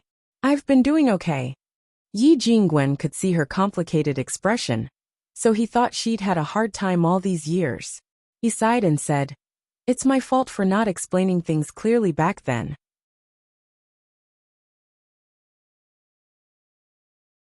After the two of you went missing, I didn't understand what happened. It wasn't until I heard about you 2 days ago that I finally knew there was such a reason. In fact, Emotinga felt very sorry for what happened back then. She always suspected he had bad intentions. Now that she heard he was confused for 10 years, she couldn't help but feel apologetic. I'm sorry, Big Brother Yi. My second uncle was just worried, so he caused you to fail your mission. Yi Jingwen said, You don't have to be like that. You left on your own accord, and Senior Martial Brother Zhang from Mount Dongming testified for me. I wasn't punished, and Martial Uncle Shoujing even gave me a lot of benefits. If it weren't for that, how could I have entered the middle stage of the foundation building realm so quickly? Then I have to congratulate Big Brother Yi. Emotinga knew Yi Jingwen wasn't very old. Back then, he seemed to be about 30 years old, so presumably, he was only 40 years old now, right? He was already in the middle stage of the foundation building realm at this age, so he could be considered very young. Yi Jingwen smiled and shook his head. I was just lucky, it wasn't my own ability. On the contrary, you were only in the second layer of the aura refining realm back then. But you reached the peak stage of the aura refining realm 10 years later. You're not any worse than the elite disciples of big cultivation groups. Emotinga just smiled. I just ate a lot of medicinal pills. What she said was the truth. If second uncle didn't make her eat medicinal pills, she would have been in the 6th or 7th layer of the aura refining realm at most. It would have been too early for her to build her foundation. Don't be so modest. If you'd been at Xianqing school all these years, I definitely wouldn't have praised you. Emotinga couldn't help but laugh. What he said was true. Others might not know her aptitude, but Yi Jingwen was very clear about it.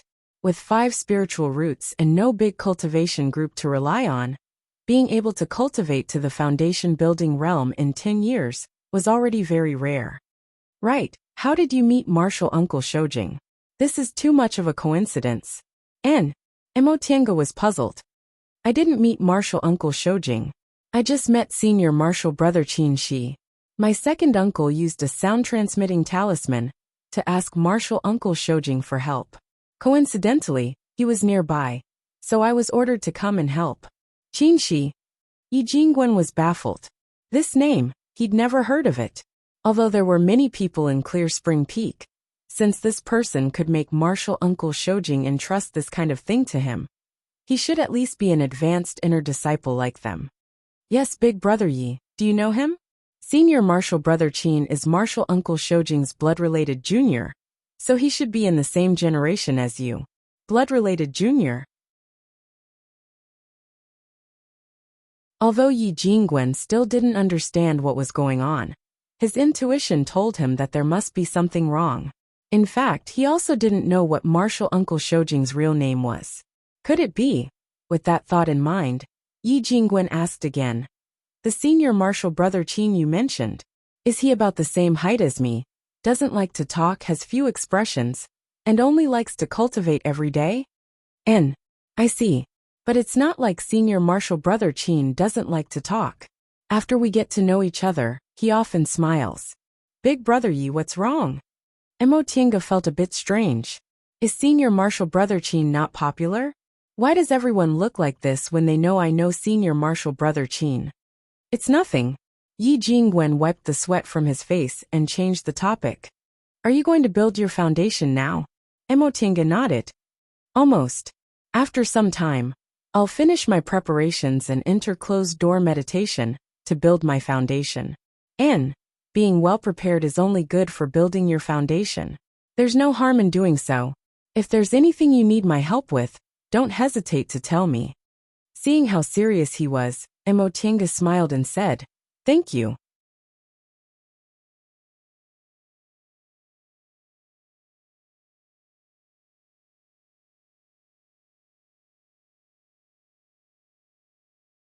Chapter 100. After reuniting with Yi Jingwen, Emotinga often received things from him. Sometimes it was some ancient books he collected, and sometimes it was his own experiences, all of which were helpful to her. In fact, if she thought about it carefully, Yi Jingwen might have wanted to curry favor with martial uncle Shoujing when he befriended second uncle and tried to get closer to her. However, Yi Jingwen didn't let them down. Now that he knew she had suffered a lot over the years, and that he always looked after her, Emotinga only felt grateful towards him. Under martial uncle Xuanin's guidance, Emotinga's cultivation was also very smooth. In several months, the spiritual aura in her body had completely transformed into Yin's spiritual aura. Her pill concocting progress was also smooth. Although she wasted a lot of materials, she still managed to concoct constitution-enhancing pills before she ran out of materials. After adjusting her mentality, she reported to martial uncle Xianin that she was going to enter closed-door meditation to build her foundation. In the hall of Master Taoist Xuanin's Immortal's Cave, Emotinga and Luo Fengxue stood together in the center. Master Taoist Xianin was sitting cross-legged in the hall with many of his disciples standing on either side. Some were smiling at him while some were expressionless. After a long time, Master Taoist Xianin opened his eyes and looked at the two of them. Emotinga looked calm, but Luo Fengxue was a bit excited. Today was the day they would enter closed-door meditation to build their foundation. Coincidentally, Luo Fengxue had already decided to build her foundation in the near future, so the two of them chose the same day. Master Taoist Xianin looked at them for a while, then said slowly, The two of you have succeeded in your cultivation. Today, you'll enter closed-door meditation to build your foundation. I'm very pleased that you're about to take a new step forward. Luo Fengxue knelt down and said, It's all thanks to Master's guidance. Emotinga also knelt down. Although she wasn't Martial Uncle Xuanin's disciple, he had been teaching her for the past several months, so it was natural for him to treat her like a master and a disciple. Master Taoist Xianin smiled and said, "After you enter closed-door meditation, I'll keep an eye on you with my divine sense. If anything goes wrong, I'll tell you to stop. Therefore, you can focus on building your foundation without worrying." Emotinga and Luo Fengxue said together, "Thank you, Martial Uncle Master." Master Taoist Xianin nodded and gestured for them to stand up. He then took out 2 jade bottles from inside his robe and ordered eldest martial sister Han Qingyu, who was standing on the side, to give them to them. "These are mind-calming pills Grandmaster bestowed upon you. They can help the two of you condense your spiritual aura. After you take the foundation-building pills, take these pills as well." "Yes."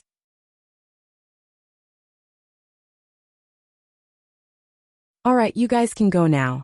Once he finished speaking, Master Taoist Xianin closed his eyes. Emotinga and Luo Fengxue solemnly saluted him, then slowly withdrew from his immortal's cave. "Tinga." On their way back, Luo Fengxue asked with a heavy heart, "Are you confident?" Emotinga, on the other hand, was calm. She gently shook her head and said, "I'm not sure." Upon hearing what Emotinga said, Luo Fengxue seemed to heave a sigh of relief. She then softly confessed, "To tell you the truth, I'm very scared. I had an older brother who was extremely talented since he was young. Everyone thought that he would have no problem reaching foundation establishment. But in the end, he failed twice. In the end, he was plagued by inner demons and committed suicide." Emotinga's heart thumped. She knew those who were accepted as disciples by core formation cultivators definitely had double spiritual roots or higher. Since Luo Fengxue mentioned her brother's natural endowments were outstanding, then her brother's natural endowments must be even higher than double spiritual roots. Such a person unexpectedly fell at the foundation building stage. Sure enough, Luo Fengxue continued to speak. "Although I also have double spiritual roots, I've never been able to compare to my older brother since I was a child. In fact, I could have built my foundation 3 years ago, but my mentality was unstable, so Master told me to wait a few more years. I'm really scared to enter closed-door meditation this time." Emotinga comforted her. "Senior martial sister Luo, don't worry.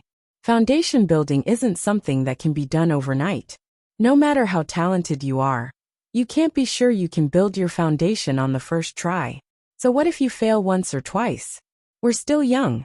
If we can't succeed once or twice, we'll succeed 3 or 4 times, 5 or 6 times." Upon hearing what Emotinga said, Luo Fengxue calmed down a bit. She forced a smile and said, "What you said is reasonable. I'm only 22 now. Foundation building pills are issued every 3 years. Even if I succeed 10 times, I'll still be in my 50s. "Exactly." Emotinga smiled and said, "Even among elite disciples, many of them only build their foundation when they're 40 or 50 years old, right? Don't be like your older brother. His natural endowments are obviously good, and he'll definitely succeed if he persevered. But he was defeated by inner demons." As they spoke, the two of them arrived outside their cave. Luo Fengxue took a deep breath and reached out her hand to Emotinga. Emotinga understood and also reached out to hold Luo Fengxue's hand. The two of them encouraged each other. "See you in half a year." Once they returned to the cave, Emotinga first took a bath and changed her clothes, then burned some incense. She waited until her emotions were calm before she sat down cross-legged.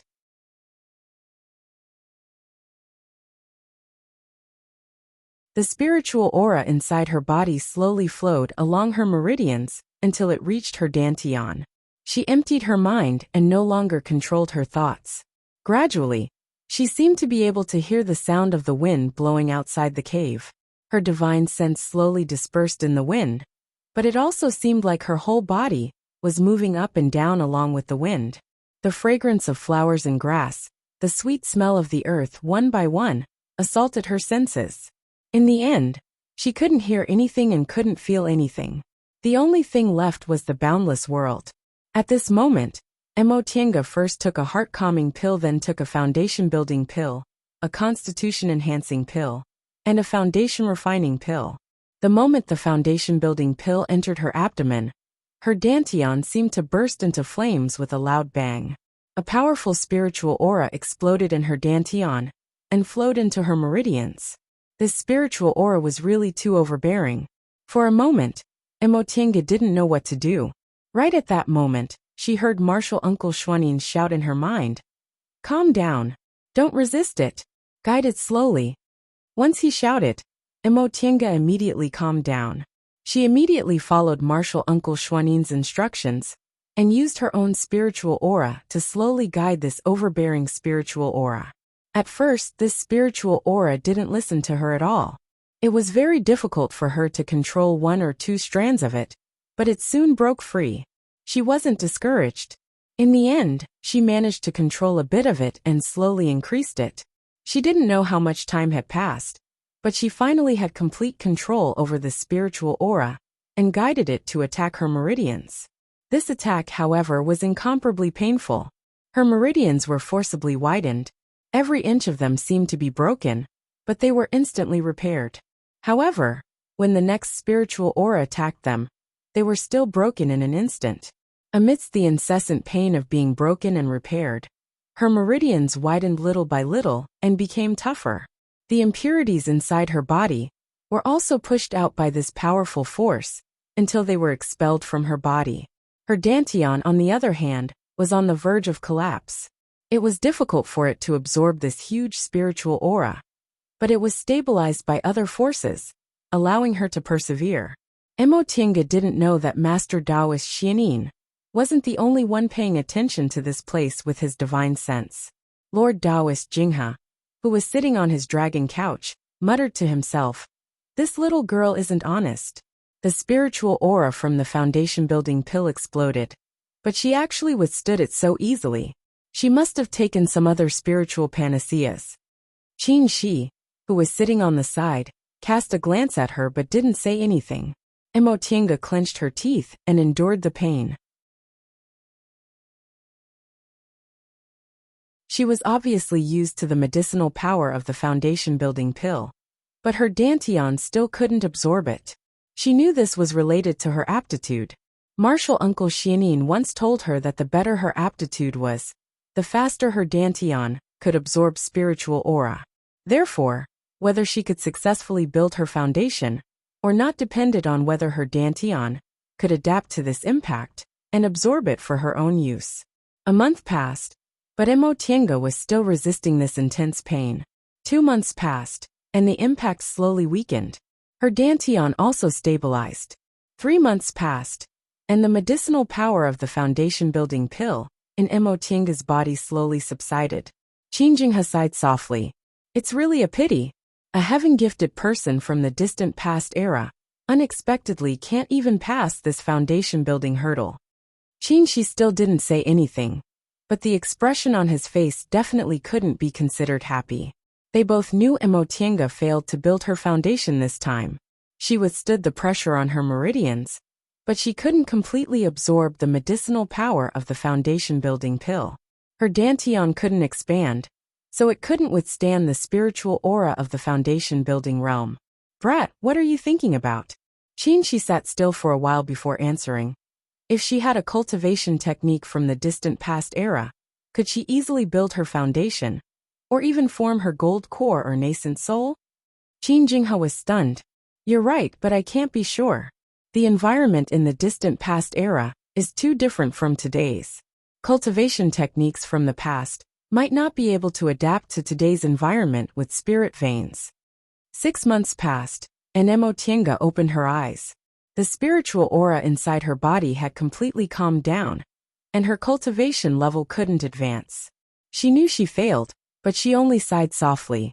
She didn't feel disappointed, or rather, she had long prepared herself for failure. With the aptitudes of 5 spiritual roots, it was very difficult to build her foundation in one go even if she had several kinds of miraculous pills and miraculous medicines. Luo Fengshua's older brother, whose aptitudes were countless times better than hers, still failed to build his foundation. Emotinga quickly pulled herself together. She frowned when she smelled the sour smell lingering around her body. She got up and went into the concocting room, took off her clothes, and soaked herself in the spring water. This was a more thorough marrow cleansing than when spiritual aura entered her body. Although she didn't succeed in building her foundation, the spiritual aura inside her body became purer, and there wasn't a single trace of impurities inside. If she wanted to build her foundation in the future, she wouldn't have to go through tendon changing and marrow cleansing.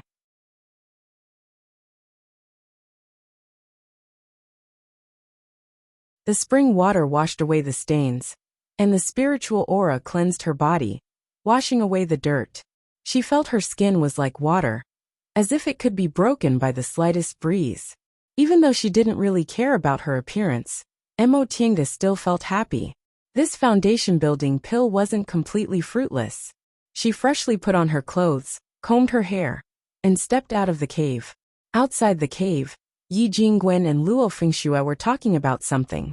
When they saw her coming out, they immediately turned to look at her. She called out with a smile, "Senior Marshal Sister Luo, Big Brother Yi." After sizing her up, the two of them looked disappointed. Luo Fengxue grabbed Emotinga's hand, as if she wanted to comfort her. But she hesitated and didn't say anything. Emotinga just patted her hand and smiled. Luo Fengxue succeeded in building her foundation. At least this was good news. Seeing her relaxed expression, Yi Jingwen also smiled. "Don't worry, there'll be more chances in the future." Emotinga nodded. "And thank you, Big Brother Yi. I'll persevere." She then turned to Luo Fengxue and said with a smile, "Senior Marshal Sister Luo, congratulations." Emotinga's reaction made Luo Fengxue sigh in relief, but her expression was still complicated. She wasn't happy because she felt it was a bit hurtful to rejoice in front of Emotinga, who had failed in building her foundation. Emotinga actually didn't care. She asked, "Senior Marshal Sister Luo, is Marshal Uncle Xianin in his cave?" "He is," Luo Fengxue answered. "Master is waiting for you. Do you want to greet him first?" "Sure." With Luo Fengxue leading the way, the three of them soon reached Master Daoist Xuanin's cave. Disciple greets Marshal Uncle Xianin. Disciple failed to build her foundation and disappointed Marshal Uncle. Master Daoist Xianin opened his eyes and looked her up and down. He then smiled and said, "Get up. Failure isn't scary. What's scary is losing confidence. It's good that you can persevere." "Yes. Rest assured, Marshal Uncle. Disciple won't be depressed because of this. And you should get ready. Grandmaster wants to see you." Was everyone very disappointed? Haha, rest assured, success will come soon. You're tuning in to the Li Mei's Wuxia Whispers YouTube channel. We're so grateful for your support. And don't forget to subscribe to join us on this incredible journey through captivating stories. Your generosity through donations truly makes a world of difference, as it's the primary source of revenue that allows me to expand and enhance this channel for you. Thank you from the bottom of my heart for being a part of this adventure.